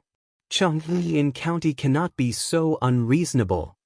Yang Mingfu, you have to make a decision for us. Isn't this spring transfer going to force more than 100 families of Dingzhou village to their deaths? There were even villagers who immediately knelt down to plead for Yang Quan. The village was in a mess. The old villager quickly jumped onto the four-wheeled carriage piled with grain and shouted with all his strength, "Quiet, quiet, listen to me." With great difficulty, the villagers finally quieted down. The old villager pointed at the carriage under him and shouted, "You cowards, what are you making a fuss about? Do you see what this is? With this four-wheeled carriage made by Li Jia Shaolang, are you afraid that we won't be able to complete the task? Let me tell you, the grain transport this time is very easy. It will take less than 10 days to go back and forth. Not only will it not delay the harvest, but it will also give us a lot of time." With his shout, the villagers of Dingzhou village abruptly reacted. Wasn't it true? Everyone had seen the four-wheeled carriage just now. 4 horses were pulling 30 dan of grain along the way. A quick-witted villager immediately calculated, 1 carriage is 30 dan of grain. 1,000 dan of grain is only 30 carriages. 1 carriage can carry 2 people. Then our village only needs to send 60 or 70 people. Is that right, villager? Yes, that's right. The villagers of Dingzhou village became noisy again. Just now, they were all ashen-faced, but now they were all smiling. The old villager shouted again, "Quiet, the matter is not finished yet. This four-wheeled carriage is good, but there is only one. We will set off in 5 days. We have to make 30 carriages in these 5 days. All the strong laborers in the village, put down what you are doing and listen to Carpenter Lu's command to make the four-wheeled carriage. Do you hear me?" The villagers hurriedly nodded in agreement. This was related to their own interests, so naturally, no one would refuse. All the villagers, young and old, were busy under the command of Carpenter Lu and his 3 sons. To make 30 four-wheeled carriages in 5 days, time was very tight. Fortunately, this was just a carriage for transporting grain. Other than the chassis, the carriage, and the steering mechanism, there was no need for anything else. The village immediately became lively. Some went to the mountains to cut wood, some went to transport wood, and some went to help Carpenter Lu's family pull the saw.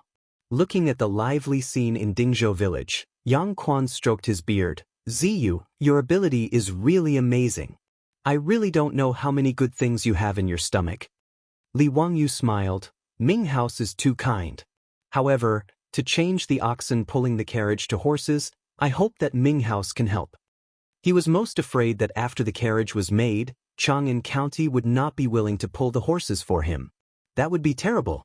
"Ziyu, don't worry. Leave this to me. I promise to give you the horses in 5 days." Yang Quan assured him. Originally, Chang'an County needed to prepare more than 100 oxen carriages and more than 200 oxen pulling the carriages. Now that it was changed to more than 100 horses, Yang Quan dared to guarantee that Chang'an County would not refuse. 5 days passed quickly. With the efforts of the villagers, more than 30 four-wheeled carriages were made. In order to save time, they did not even have time to plane the shafts of the carriages. They simply made them from logs cut down from the mountains. Even the bark was not removed. These 30 four-wheeled carriages looked shabby and rough. However, these carriages had all been tested.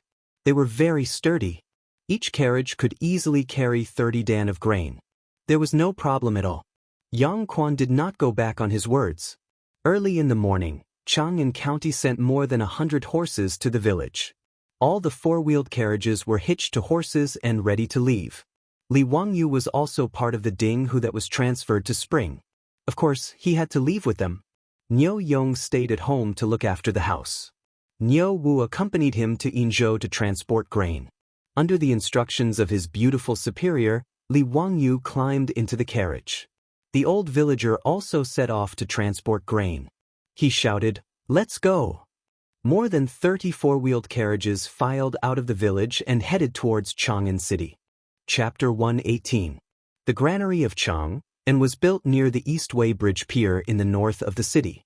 The huge Chang'an Granary took up almost 1,000 acres of land and was very large in scale. After the grain was transported from the Wei River to Chang, and it was transported to the nearby Chang'an Granary. The grain stored here not only had to supply the millions of people in Chang, but it also had to be transported to the entire Guanyi circuit and Longyu. In the entire history of Wuxia, transporting grain was the most troublesome problem. Due to the limitations of transportation, when transporting 100 don of grain, people and horses would eat on the way. In the end, only 70 to 80% of the grain would be transported to the destination. Furthermore, the further the distance, the greater the consumption.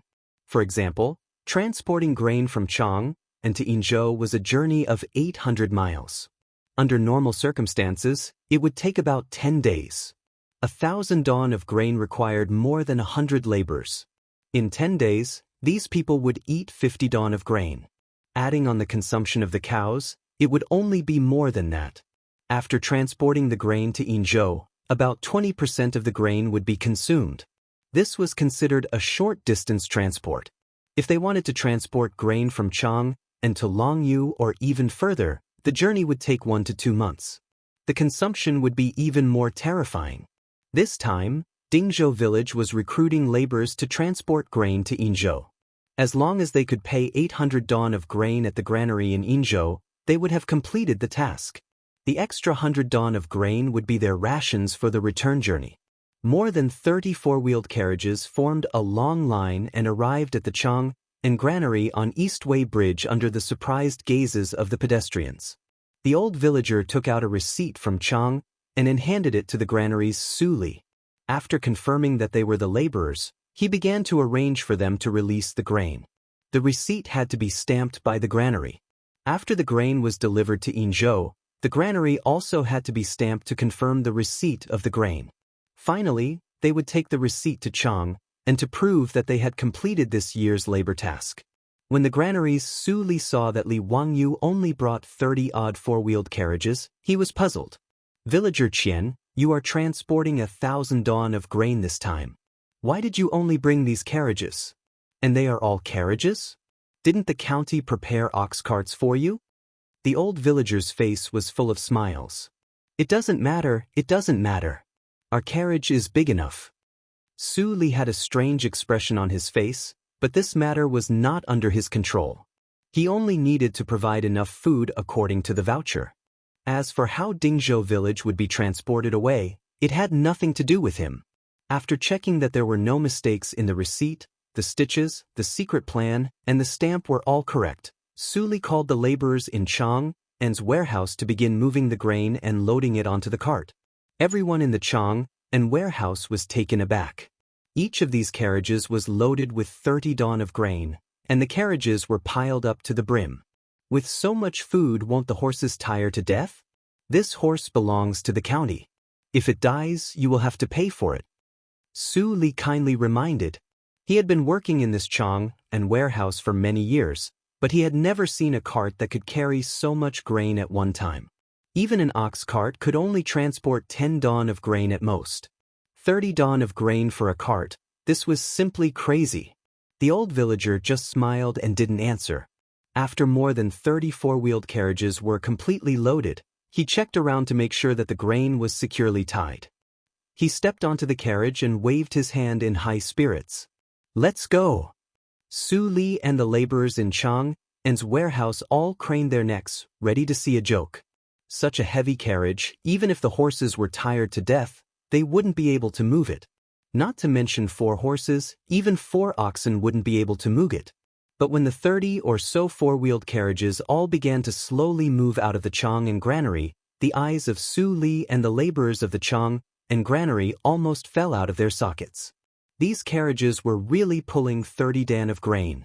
The four-wheeled carriages drove on the courier road and headed north in the direction of Yinzhou. This was the first time Li Wangyu had traveled so far in the Tang Dynasty.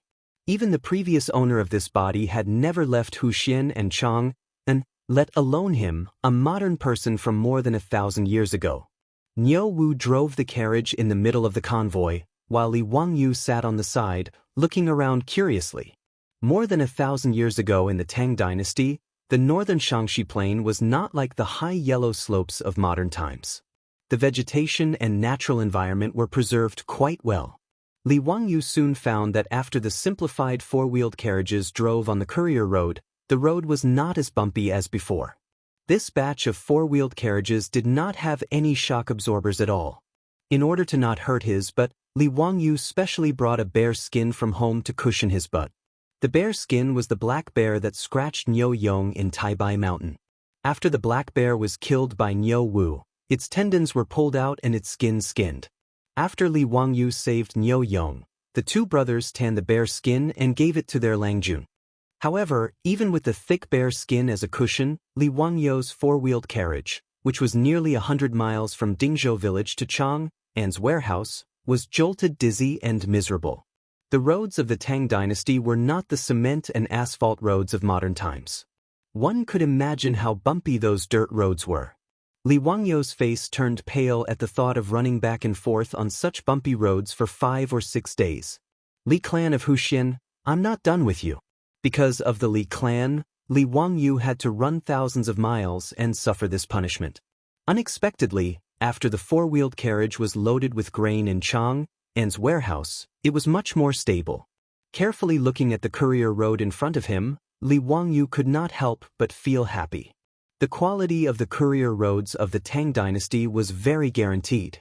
With Chang An as the center, the Tang Dynasty built an extremely dense road network. The county annals of Yuanhe County written by the Tang Dynasty's Li Jifu clearly recorded in detail the so-called 8 destinations of the various states of the Tang Dynasty, which were the road conditions and mileage that extended in all directions with the place as the center. These courier roads were generally paved with bluestone or cobblestone, and the roads were very smooth. The main purpose was to transport grain, march, and deliver documents. It was a bit similar to the national roads of modern times. Ever since Qin Shi Huang unified the 6 states, the roads and documents were the same. After that, the wheelbases of the carriages and ox carts were the same specifications and the same width. In this way, after the wheels repeatedly rolled over, the courier road would form 2 hard lanes with the same width as the wheels, a bit like the railway tracks of modern times. The four-wheeled carriage's wheels could significantly reduce the consumption of horsepower and axle wear and tear. It was like a modern car driving on an asphalt road, relaxed and comfortable. The convoy of more than 30 four-wheeled carriages from Dingzhou village ran quite smoothly on the courier road.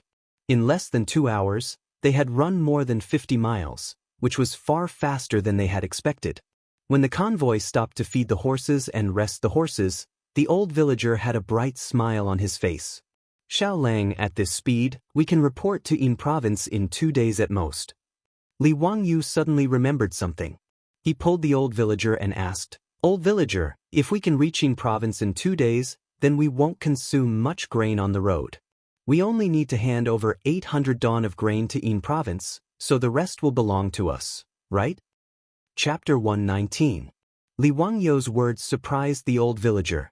He had never considered this kind of thing before. It turned out that when serving as corvée laborers, what everyone was most afraid of was the task of transporting grain. Not to mention the 20 days of traveling back and forth, the grain might not even be enough to eat. If there was a rainstorm on the road and they couldn't arrive on time, the people and horses would chew. In the end, they would have to pay for the extra grain from their own pockets. With the speed of the four-wheeled carriage and the small number of people, the 200 dan of grain would only be eaten on the road. The old villager wasn't sure how to deal with the remaining 100 dan of grain. The extra grain should belong to us, right? The old villager replied. After all, They only needed to pay 800 dan of grain when they reached Yin province. The government didn't care about the remaining grain. That's good. When we reach Yin province, we can sell the extra grain for money to subsidize everyone's hard work. Li Wangyu said with a smile. When the Dingzhou villagers heard this, their eyes couldn't help but light up. Li Jia Xiaolong's words were reasonable. The 100 dan of grain was worth a lot of money. If they sold it in Yin province, then each of the 70 people would be able to get a few strings of copper coins. Li Wangyu didn't think about transporting the 100 dan of grain back to the village. After all, they were about to face the locust plague. No matter how good the copper coins were, it was not as good as the grain. However, the 100 dan of grain was the official grain for the corvée laborers. If they directly transported it back to the village, they were afraid that it would be troublesome, so they dropped the idea. Everyone looked at the old villager with eager eyes. After all, this matter still needed the old villager's approval. The old villager thought for a moment and nodded his head in agreement. The enthusiasm of these people was even higher. When they thought about how they could earn a few strings of copper coins, everyone felt as if a meat pie had fallen from the sky. However, Li Wangyu spoke again. Everyone, although we are the only ones conscripting corvée laborers this time, everyone in the village, old and young, has contributed. The money from selling the grain should be distributed to each household. I suggest that the money from the sale of grain be taken by each household, and the rest be divided equally among the families in the village. Is that okay? That's only natural. Without the help of the various families in the village, it would have been impossible to build these 30-odd carriages. I support Xiaolang's opinion. I agree. Let's do as Xiaolang says. It's fair and reasonable. We have no objections. The old villager nodded in agreement, and the matter was settled. After resting for an hour, everyone got on the carriage again and headed towards the Yin province. Before sunset, Dingzhou village's grain transport team had already traveled 300 li in one breath, nearly half of the journey. The old villager pointed at the relay station in front of them and said, "Tonight, we will stay in that relay station. Let's drive the carriage over." Everyone agreed and drove the convoy to the relay station not far away. The relay station they were planning to stay at was a third-class relay station. Just as the caravan arrived at the entrance of the relay station, a courier ran out. "What do you do?" "We came from Chang and city to transport grain to the Yin province. This is our certificate." The old villager quickly jumped off the carriage and handed the certificate to the courier. When transporting grain, one had to stay overnight at the relay station to ensure the safety of the grain. After the courier checked the certificate, he let them into the relay station. The relay stations of the Tang Dynasty were divided into 6 classes. The first class had 20 courier, the second class had 15 courier, the third class had fewer courier, and the sixth class had 2 to 3 courier. The relay station also had farmland. According to the Sufu Yuan Ge, the upper-class relay station of the Tang Dynasty had 2,400 mu of farmland, and the lower-class relay station had 720 mu of farmland. These fields were used to grow alfalfa to solve the problem of feed for the cattle and horses. The other harvests were also used for the daily expenses of the relay station. The relay station occupied a large area, about a few dozen mu. The 20-odd rooms were used for the accommodation of the officials. Just the barn alone could easily accommodate a few hundred cattle and horses. After Li Wangyu's caravan drove into the relay station, the courier pointed out an area for them to park, and everyone started to get busy. They unloaded all the horses from the carriages and led them to the barn to feed them. The other thing was to start a fire and cook to solve their food problem. The relay station would provide horse feed for free, but people like them had to prepare their own food. The relay station would not provide that. The relay station would not even provide a room for them to stay, so they could only sleep in the courtyard of the relay station. It would be fine if it didn't rain, but if it did, they could only squeeze into the barn and make do for the night. Luckily, the weather was clear today, so there was no need to worry about rain. Everyone took the blankets they brought from the carriages and laid them out in the courtyard. They lit a fire to warm themselves up and prepared to sleep. After rushing around for a day, even if it was just a carriage, everyone was exhausted. Just as they were about to sleep, They heard someone calling outside the relay station. The courier mumbled to himself as he went to open the door. It was a man with a face full of vicissitudes. He was dressed like a scholar, but his clothes were shabby. He led an old donkey to the relay station. "Do you have any proof?" the courier asked. This proof naturally referred to the proof that one could stay in the relay station. The Tang Dynasty had 4 kinds of proof. The first was a silver medal, which was issued by the province and written with the words, "Imperial Horse Silver Medal." The second was a horn talisman, the third was a voucher, and the fourth was a transmission talisman. The last 2 were paper certificates, and the one in the old village chief's hand was a voucher. Only with these certificates could one pass through the relay stations and passes of the country without any obstruction. The man took out a transmission talisman and handed it over. The transmission talisman was a talisman to pass through. The postman inspected him for a bit before letting him in. However, he did not have a pleasant expression on his face. "Bring the donkey to the barn yourself. Then, like them, find a place to sleep." He pointed at Li Wangyou's caravan and said. Obviously, he meant to let the man sleep in the open air. Niu Wu laughed mockingly. It seems that he is also a scholar in dire straits. He has no official position, and the relay station does not provide food and lodging. Li Wangyou nodded. The relay station of the Tang Dynasty only provided food and lodging for civil servants, although one could enter the relay station to rest with a certificate. This young scholar was obviously not an official, which was why the courier had such an attitude. After the man thanked the courier, he led the old donkey to the barn and leaned against the pillar next to the barn, planning to sleep with his clothes on. Li Wangyou saw that he did not have any luggage, let alone any bedding. It was early spring in March and the weather was still relatively cold. If he spent the night like this, he might suffer. His heart softened and he called out, "This gentleman, come and sleep with us." Li Wangyou signaled Niu Wu to help the young scholar get another bedding. When they went out, the beautiful boss was afraid that Li Wangyou would not be able to sleep well, so she asked Perrin to prepare another bedding for Li Wangyou. The scholar was very surprised and a little embarrassed. After dawdling for a long time, he walked over and cupped his hands to Li Wangyou. "I am Ma Zhou from Chiping, Qinghe. My courtesy name is Bin Wang. How should I address Xiao Lang?" "Ma Zhou?" Li Wangyou felt that this name was very familiar.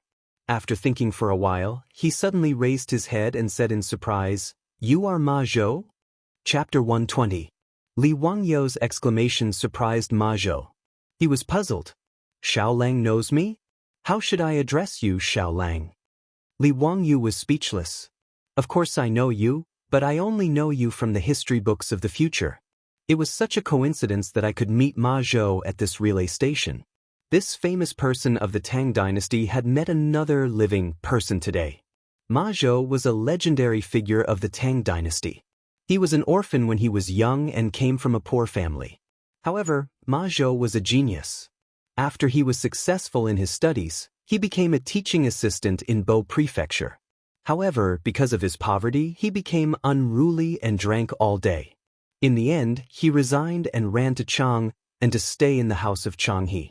In the 5th year of Zhengguan, Pai Lupi ordered hundreds of officials to write a memorial to discuss the gains and losses of the imperial court.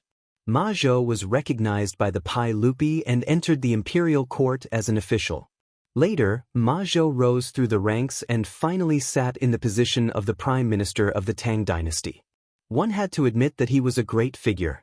Li Wangyou did not know how to answer Ma Zhou's question. He quickly changed the topic.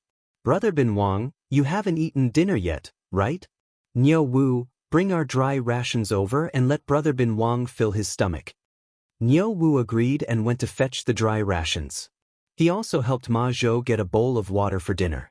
Ma Zhou smiled embarrassedly. He was about to decline when he heard his stomach growling. This made him even more embarrassed. Li Wangyou smiled and stuffed the dry rations into his hands. He sat beside him and started chatting.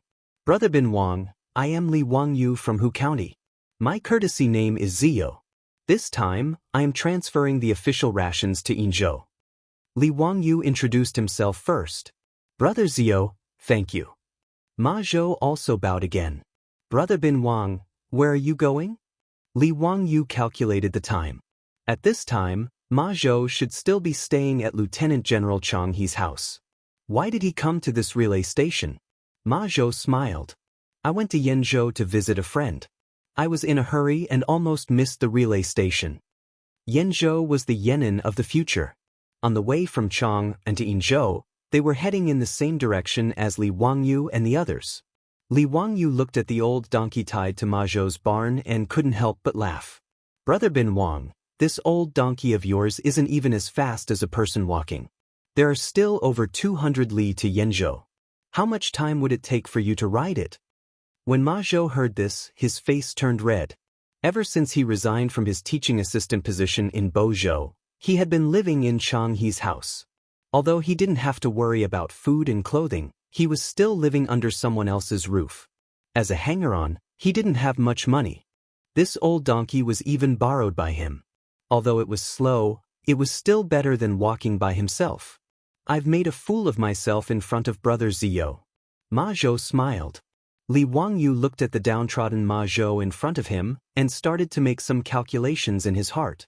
His luck was so good to be able to meet Ma Zhou at this time. Naturally, he had to build a good relationship with him.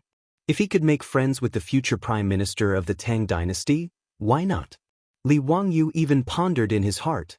Looking at Ma Zhou's current state, it was obvious that he wasn't in an important position in Chang He's residence. Was it possible for him to kidnap him to Dingzhou village first? After the locust plague, he and Su Changqing had planned many properties in their minds. However, there were only so many people in his house. He didn't have enough manpower.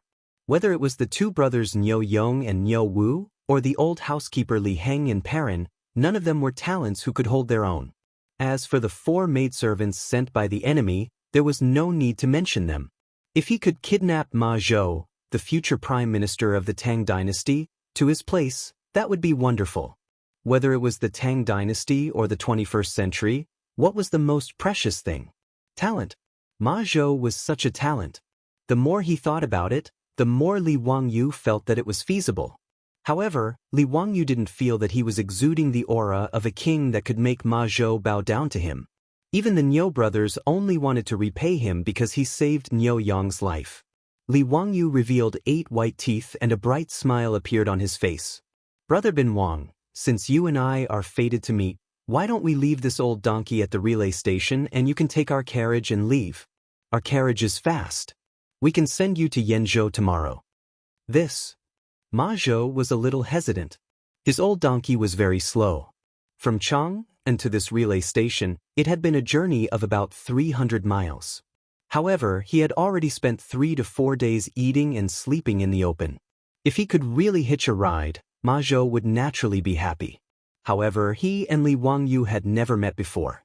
At this moment, they were just strangers who had met by chance. How could he be so shameless as to hitch a ride? Brother Bin Wang, along the way, I can also ask you for advice on poems and songs. Please don't decline. Li Wangyu added fuel to the fire. These words surprised Ma Zhou. He thought that Xiao Lang was just an ordinary farmer. How could he know poetry? Li Wangyu of Hu County? Only then did Ma Zhou realize that this name was very familiar. After thinking carefully, he suddenly stood up and bowed. May I ask if you are the Li Ziyou who wrote On Yang Quan and Journey to the Gallant? Li Wangyu's plagiarized poems had already spread throughout Chang. There wasn't a single Confucian scholar who didn't know how to recite them. Ma Zhou liked them even more. He copied these poems down and recited them all day long. He always regretted that he didn't have the opportunity to meet Li Ziyou. He often sighed at how talented he was to be able to write such famous works. When he heard Li Wangyu's self-introduction, he didn't realize that this young farmer who was conscripted to serve the corvée was the author of these poems. Li Wangyu also stood up and bowed. This is my humble work. I hope Brother Bin Wang can give me some pointers. After confirming that the young man in front of him was really the Li Ziyou that he had been thinking about day and night, Ma Zhou was somewhat at a loss. He never thought that the person who could write such famous poems would be such a young man. I don't dare. Ziyou's poems are majestic and exquisite. I should be the one asking Ziyou for advice. Li Wangyu laughed in his heart and prepared to use his deception. If he didn't trick Ma Zhou into going to Dingzhou village, it wouldn't be considered a success. Last time, he failed to trick the medicine king Sun Simiao. No matter what, he couldn't let Ma Zhou go. Li Wangyu pulled Ma Zhou and didn't care about sleeping. The two sat by the bonfire and began to talk. As a modern transmigrator, although Li Wangyu was just an ordinary university student, after experiencing the explosion of information in the future, the amount of knowledge in his mind could be said to be astronomical and geographical in the Tang Dynasty. After a long conversation with Ma Zhou, Li Wangyu fully displayed the eloquence that he had honed in his university dormitory. His eloquence flowed like a torrential river. He had successfully hoodwinked Ma Zhou with his lies. Ma Zhou thought of Li Wangyu as a celestial being. "Ziyo, you have such great talent. Why don't you become an official?" "Ha, I only want to give my love to mountains and rivers. I have no interest in officialdom. But Brother Bin Wang, I see that you have the talent to be a minister. In the future, you will definitely be able to become a minister. Ziyo has overpraised me. But what do you mean by becoming a minister?" Ma Zhou didn't understand and asked. Li Wangyu was at a loss for words. He forgot that there were only great scholars in the Ming Dynasty. In the Tang Dynasty, there was no such thing as becoming a minister. The next morning, Ma Zhou didn't hesitate to leave the old donkey at the relay station. He nimbly climbed into Li Wangyu's carriage, afraid that he would miss the opportunity to talk to Li Wangyu. The four-wheeled carriages filed out of the relay station and sped towards Yinzhou. Chapter 121. While Li Wangyu was fooling Ma Zhou, an unexpected visitor came to the Li family of Dingzhou village. The medicine king, Sun Simiao, actually came back to pay a visit. He even brought a middle-aged Taoist with him. After being informed by the old housekeeper Li Heng, the beautiful boss came out to greet Sun Simiao as the lady of the house. She warmly welcomed Sun Simiao into the central room in the front yard and served him tea. After living in the Tang Dynasty for more than half a month, Su Chongqing had slowly gotten used to the way the Tang spoke. "Old immortal son, what brings you here today?" Sun Simiao smiled and said, "I'm very interested in the penicillin that the Li family kid talked about. I went to deal with some secular affairs a few days ago and collected some copper coins. I want to build a Taoist temple in Dingzhou village to study penicillin. I wonder if you'll welcome me?" His words surprised and delighted the beautiful boss. The king of medicine was willing to build a Taoist temple in Dingzhou village? That would be a great thing. "Old immortal son, you're willing to build a Taoist temple in our Dingzhou village? That's great. Have you decided where to build it?" Sun Simiao twirled his beard and smiled. "Not yet. I plan to go to the county government of Huxian and ask them to allocate a piece of land for me to build a Taoist temple." At this time, Sun Simiao was quite famous. After Pai Lupi ascended the throne, he invited Sun Simiao to the court and wanted him to stay in Chang. However, Sun Simiao refused. The old Taoist was dedicated to Taoism and walked the path of medicine to become an immortal. He was not willing to stay in Chang and to treat the rich and powerful. For this reason, Pai Lupi felt very regretful and compared Sun Simiao to an immortal like Guangchengzi. Therefore, if Sun Simiao went to the county to ask Yang Quan for a piece of land to build a Taoist temple, Yang Quan would naturally agree. The beautiful boss blinked her beautiful eyes and immediately said, "Old immortal, my family owns a hillside facing the sun outside the village. I don't know if it's suitable. If it's possible, old immortal, you don't have to go to the county. You can just build a Taoist temple on my land. That hillside is more than 1,000 mu. It's very spacious." Sun Simiao didn't expect that Li Wangyu actually owned a mountain slope. After pondering for a moment, he nodded and said, "In that case, thank you for your kindness. Let's go take a look first. If it's suitable, I won't be polite." He then pointed at the middle-aged Taoist beside him and said, "This is my disciple, Lu Shenwei.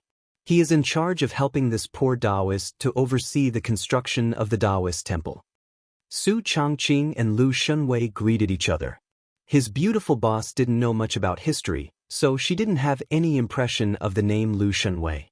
If Li Wangyu was at home, he would tell her that this Lu Shenwei was Sun Simiao's eldest disciple. His skills were quite outstanding, and he could be considered half a genius doctor. The reason why Su Changqing suggested to let Sun Simiao build a Taoist temple was because of a flash of inspiration. Although Li Wangyu had bought the mountain slope, temporarily dispelling the idea of the Li clan of Hu County moving Li Zhou's tombs, Sun Simiao was still a hot potato. However, this mountain was still a hot potato in his hands. He couldn't throw it away, but he couldn't take it either.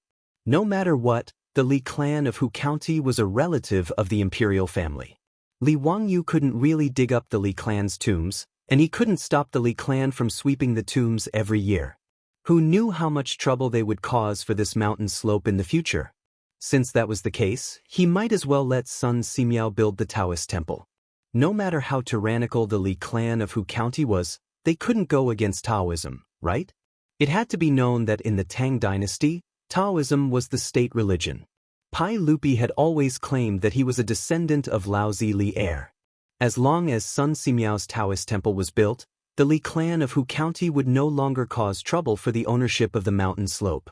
Although Li Wangyu had spent 1,000 strings of cash to buy the mountain slope, Su Changqing didn't feel that there was anything to be reluctant about. Sun Simiao's Taoist temple was built on his land. What was there to worry about if they fell sick and couldn't find the king of medicine to treat them? This was killing 2 birds with 1 stone, so his beautiful boss would naturally do it. Sun Simiao took his disciple Lu Shenwei to see the mountain slope under the guidance of the old steward Li Heng. He was quite satisfied. With this matter settled, Sun Simiao returned to Mount Taibai to cultivate. He left the matter of building the Taoist temple to his disciple Lu Shenwei. He would only wait until the Taoist temple was completed before moving it down from the mountain. The reason Sun Simiao disappeared a while ago wasn't because he returned to Mount Taibai, but because he wandered around the Taoist sects to raise funds.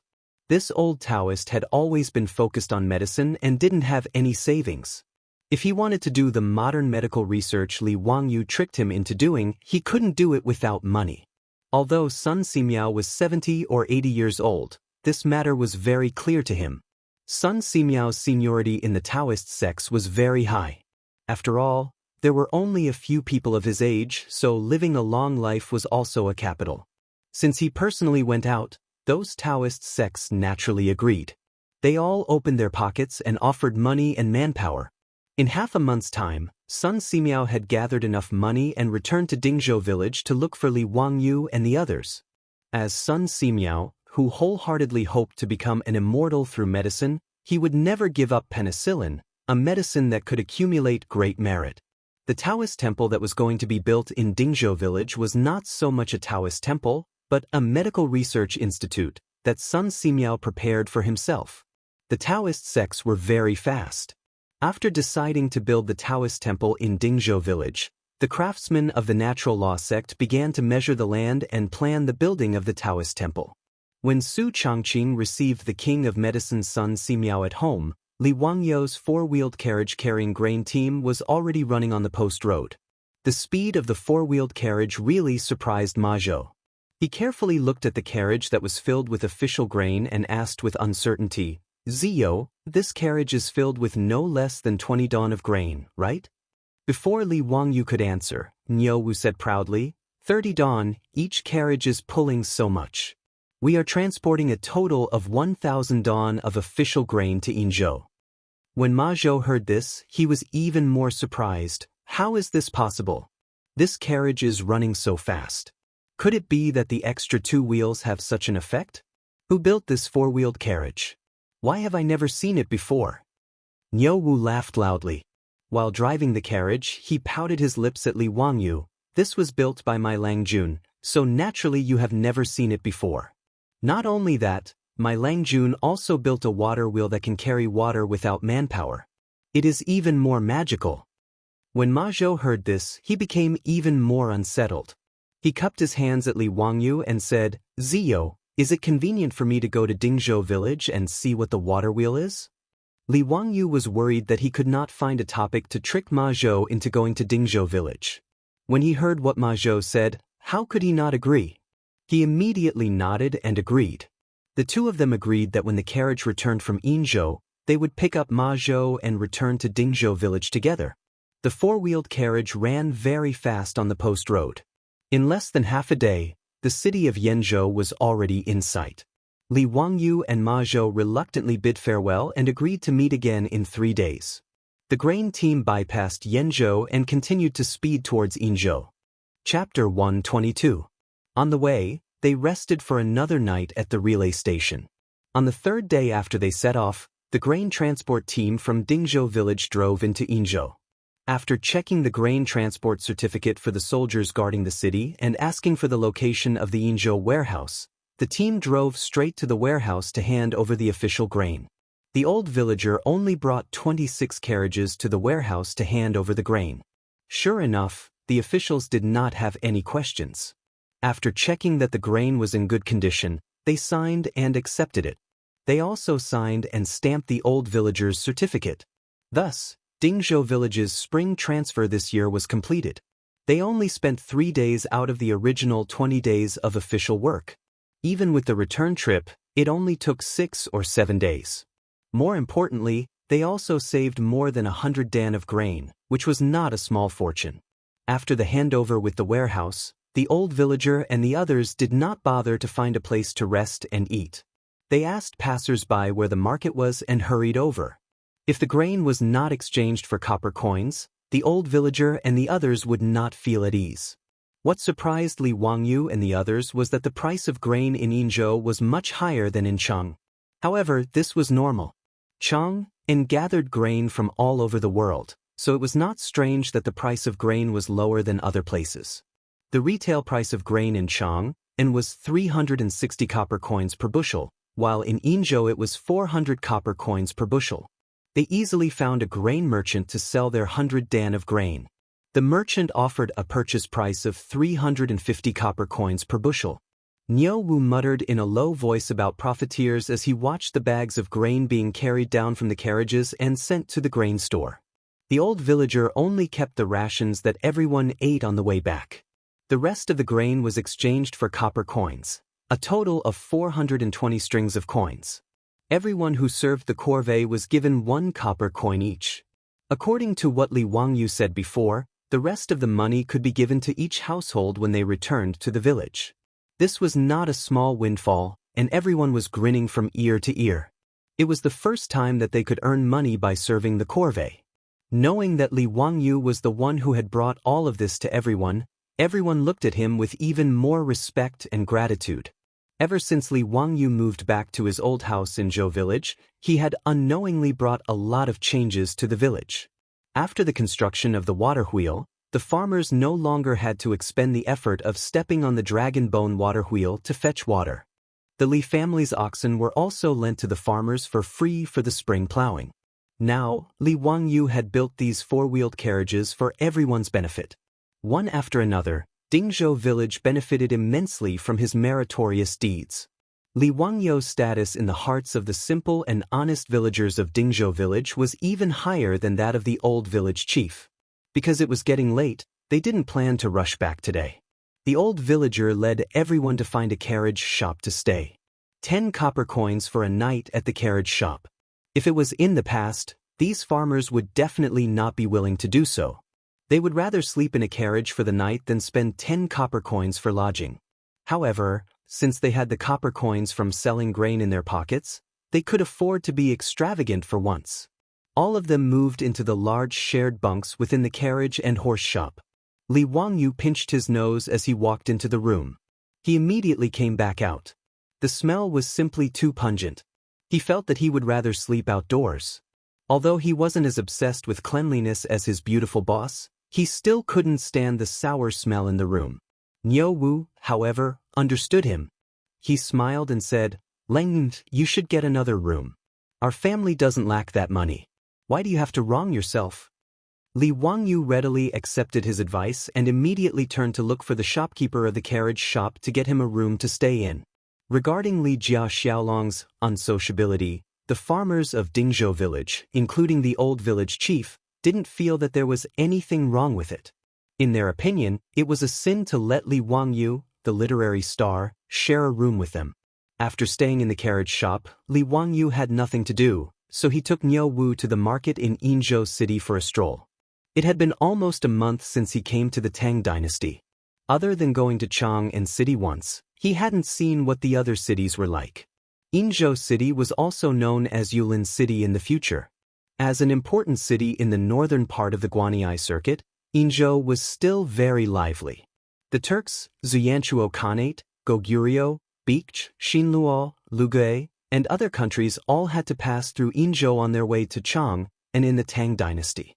Therefore, although Yinzhou's trade couldn't be compared to Chang, and it was still quite prosperous. Li Wangyu and Niu Wu walked around the market. From time to time, they would buy some snacks to eat as they walked. As they were strolling, they heard a merchant arguing with someone not far away. Li Wangyu curiously went over. It turned out that the merchant had a batch of goods to be shipped to Chang. He was discussing the transportation with the caravan in Yinzhou City. Li Wangyu saw the manager of the caravan shaking his head.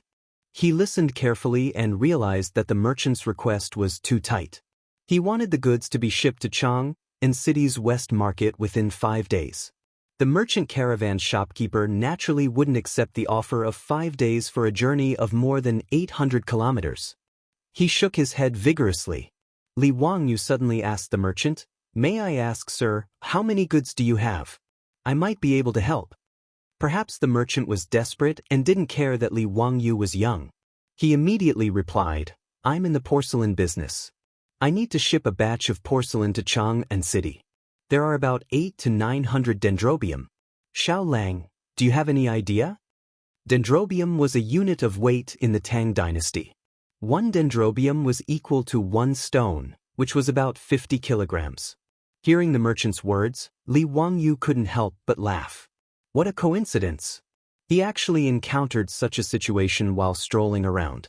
Before he could say anything, the shopkeeper of the caravan beside him said, "Shopkeeper Ma, you're being too impatient. How can this young man help you transport the goods to Chang, and within 5 days? He's not a god. I think you should send someone to Chang and city first and apologize to the merchant. Then, compensate him with some copper coins and ask him to wait a few more days. I can promise you that I'll deliver all the porcelain to you within 10 days. The porcelain merchant called manager Ma looked depressed. Compensation is a small matter. But won't the Ma family's reputation be ruined? My Ma family's porcelain has never been so untrustworthy. The other merchants were discussing. Manager Ma is really unlucky. His porcelain kiln collapsed for no reason. All the porcelain that was about to be shipped out of the kiln was destroyed. Isn't that right? This is an unexpected disaster. Manager Ma has been in business for many years and has never missed a delivery time. The Ma family's porcelain is also one of the best in the Guanyi circuit. Their shop in Chang and city's west city is an old shop. If the delivery time is missed, it'll be difficult for the merchant to make a fuss. If you ask me, I'll just have to pay more copper coins." Li Wangyu stood to the side and listened to the others with a smile. He roughly understood what was going on and said again, "Manager Ma, if I can help you deliver the goods within 5 days, how much can you pay me?" His words stunned the shopkeeper of the caravan and the surrounding merchants who were watching the commotion. This kid didn't know how to brag. Chapter 123. The shopkeeper of the caravan was unwilling to lose his business. He and shopkeeper Ma had been business partners for a long time. Usually, the Ma family's porcelain was shipped to Chang and through them. This time, the shopkeeper of the caravan shook his head because of the incident at the Ma family's kiln. Of course, the porcelain could not be delivered in 5 days. That was why he tried to persuade shopkeeper Ma to delay the delivery time. Li Wangyu suddenly interfered. Shopkeeper Ma was unwilling to accept it and did not believe that someone could deliver the goods in 5 days. "Young man, what nonsense are you talking about? This is not 1 or 2 pieces of porcelain that can be delivered by horse carriage. 800 to 900 dendrites of porcelain can only be delivered by ox cart. How can it be delivered to Chang, and in 5 days?" Not only did the shopkeeper of the caravan not believe it, but the surrounding merchants also did not believe it. They all began to blame Li Wangyu for boasting. "Xiao Lang, don't joke around. Shopkeeper Ma is so anxious. Why are you still making fun of him? How can you make such a promise? How can the reputation of the Ma family's porcelain be taken lightly? Delivering 700 to 800 dendrites of porcelain to Chang and in 5 days? Only the gods can do that. Shopkeeper Ma, you should send someone to Chang and to appease the barbarian merchant. A few days won't make a difference. Yes, don't be foolish and listen to this young man's boasting. It will be a big deal if your reputation is ruined. Hearing everyone's words, Shopkeeper Ma didn't dare to believe Li Wangyou's words, but he still had a trace of hope in his heart, hoping that Li Wangyou's words were true. Mr. Xiaolang, do you really have a way to deliver the porcelain to Chang, and in 5 days? Shopkeeper Ma decided to ask clearly. Li Wangyou's words were his only hope. Li Wangyou smiled and nodded. Of course, as long as the transportation is reasonable. Don't worry, Shopkeeper Ma. I promise to deliver the porcelain to Chang, and in 5 days. Although he said it with certainty, Shopkeeper Ma still hesitated. He could not believe Li Wangyou's words. The shopkeeper of the caravan was even more furious. Young man, how can you be so ungrateful? How dare you boast like that? That's right. You think you can deliver it within 5 days just because you said so? On what basis? This young man's accent clearly doesn't belong to the Yin province. Shopkeeper Ma, be careful not to be deceived. Li Wangyou smiled even more happily in the face of everyone's accusations. Who says I don't have proof? Wait a moment. He pulled Niu Wu over and whispered a few words in his ear.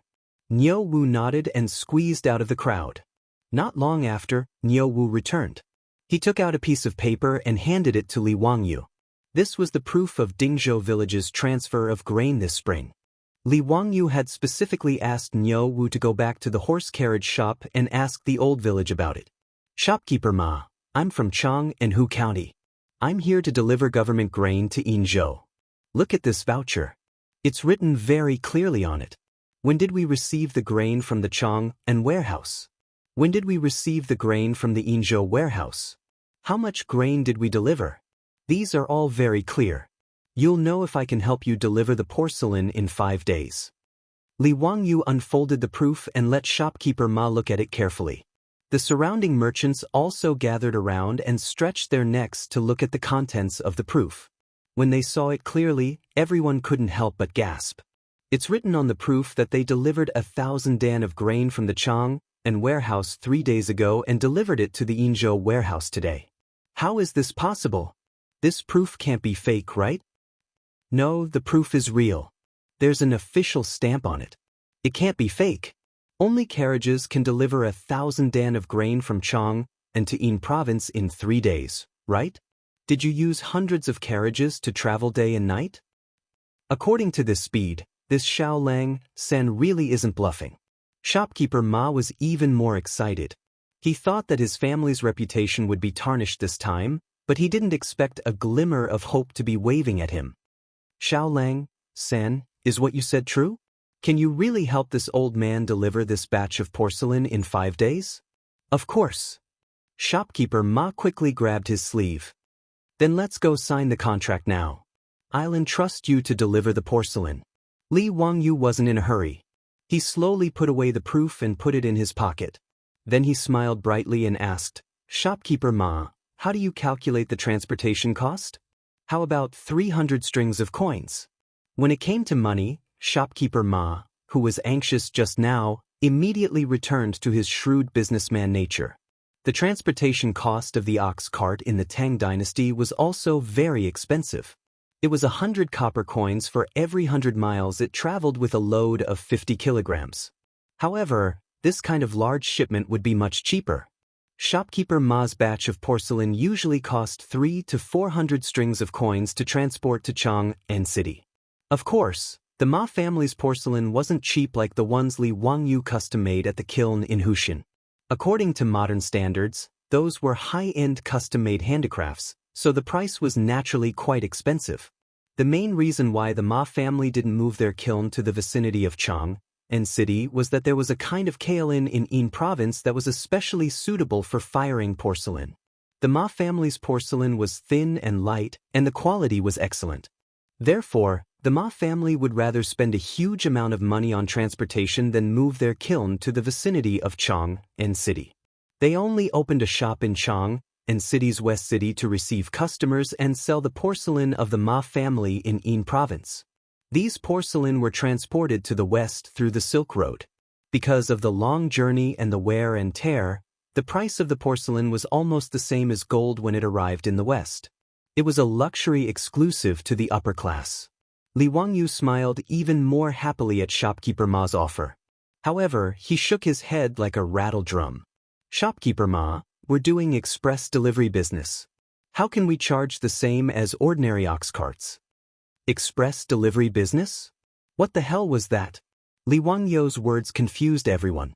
They had never heard of express delivery business. What did he mean?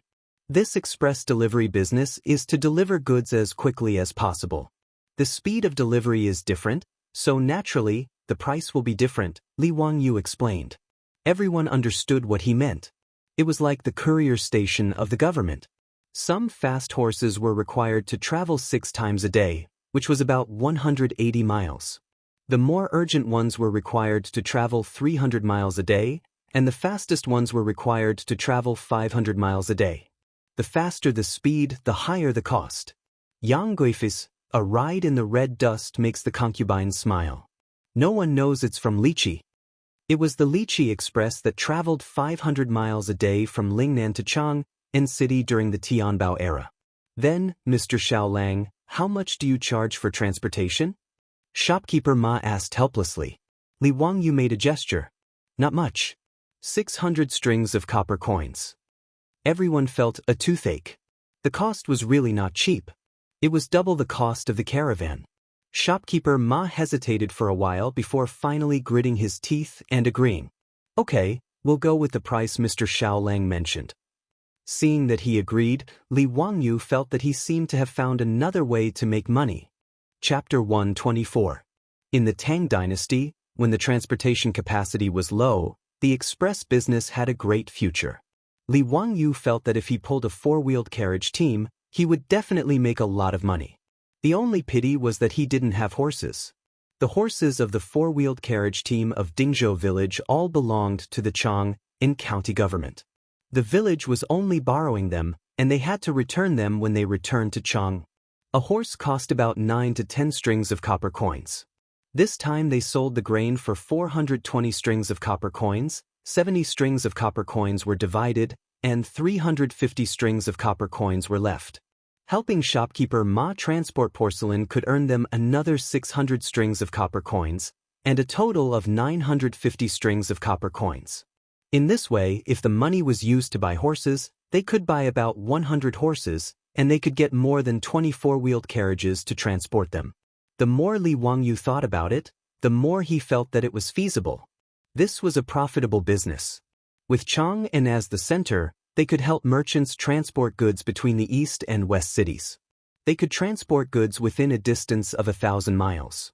After making money, they could continue to buy horses. It wouldn't be long before the transportation industry of Chang'an City was taken over by Dingzhou village. At that time, they could eat Wangyu's elbow and throw it away. It was beautiful. After making an agreement with shopkeeper Ma, they would go to the Ma family's kiln to transport porcelain the next morning. Li Wangyu hurried back to the carriage shop with Niu Wu. He found the old villager, pulled him into his room, and told him what had just happened. When the old villager heard that Li Wangyu actually went out for a stroll and found a job for the team to transport goods back to Chang'an, his face wrinkled like a chrysanthemum.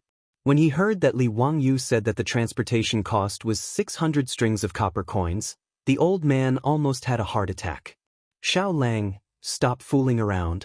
How can you give so much money? Just let us transport goods? The old villager shook his head, thinking that Li Wangyu was joking with him. Li Wangyu smiled and stared at him without saying anything. The old villager was speechless. He asked in disbelief, "Are you really going to give me 600 strings of cash?" "That's right. I'll go and pick up the goods tomorrow morning. If you deliver them to Chang'an within 5 days, I'll pay you 600 strings of cash. Here's the contract." Li Wangyu took out the shipping contract he had signed with shopkeeper Ma. The old villager hurriedly took it and read it carefully several times before he finally believed that it was not a joke. "Oh my God, isn't this a pie falling from the sky? It won't take 5 days. It'll be delivered in 3 days." The old villager said excitedly. Li Wangyu shook his head. We can't be so sure. What if we run into something special along the way? For example, if there's a rainstorm or something that delays the journey, you'll have to pay for it. That's true. You can't be so sure. Xiao Lang, you're so thoughtful. The old villager nodded repeatedly. Li Wangyu asked again, Old village chief, what do you think of this matter? What do you mean? This business of transporting goods. Can we do it? The old villager was stunned. Of course we can do it. This business is like picking up money. Unfortunately, this is the only time. When we return to Chang, and the horses will have to be returned to the county government. Li Wangyu smiled and pointed to the contract on the table. Isn't this money? We'll buy horses and transport them ourselves. We'll pick up goods for the merchants in Chang. What do you think? His words stunned the old villager for a long time. This old man had been facing the yellow soil and the sky all his life. When he suddenly heard Li Wangyu say that he wanted the villagers to pick up goods, he was a little stunned. However, the old man quickly understood Li Wangyu's idea. He was so excited that his beard was about to curl up. Xiao Lang, this is a good idea. Haha, with little Lang's four-wheeled carriage, we can buy a batch of horses, and then we can start a transportation business. TSK, this will make more money than the farmers. That's right. I think we should not divide the 300 strings of copper coins. We can use all of it to buy horses. Let's treat it as a partnership between all the households in the village. We'll divide the money after we make money. The old villager immediately nodded. I think it's okay. We'll do as you say. After the two discussed this matter, the old villager and Li Wangyu returned to the datong shop.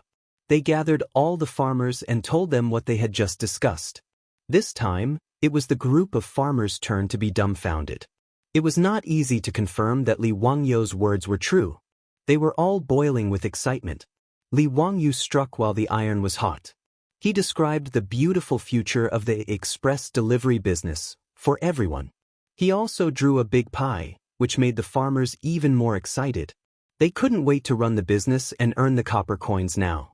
After a long time, everyone unanimously agreed that they would not divide the money.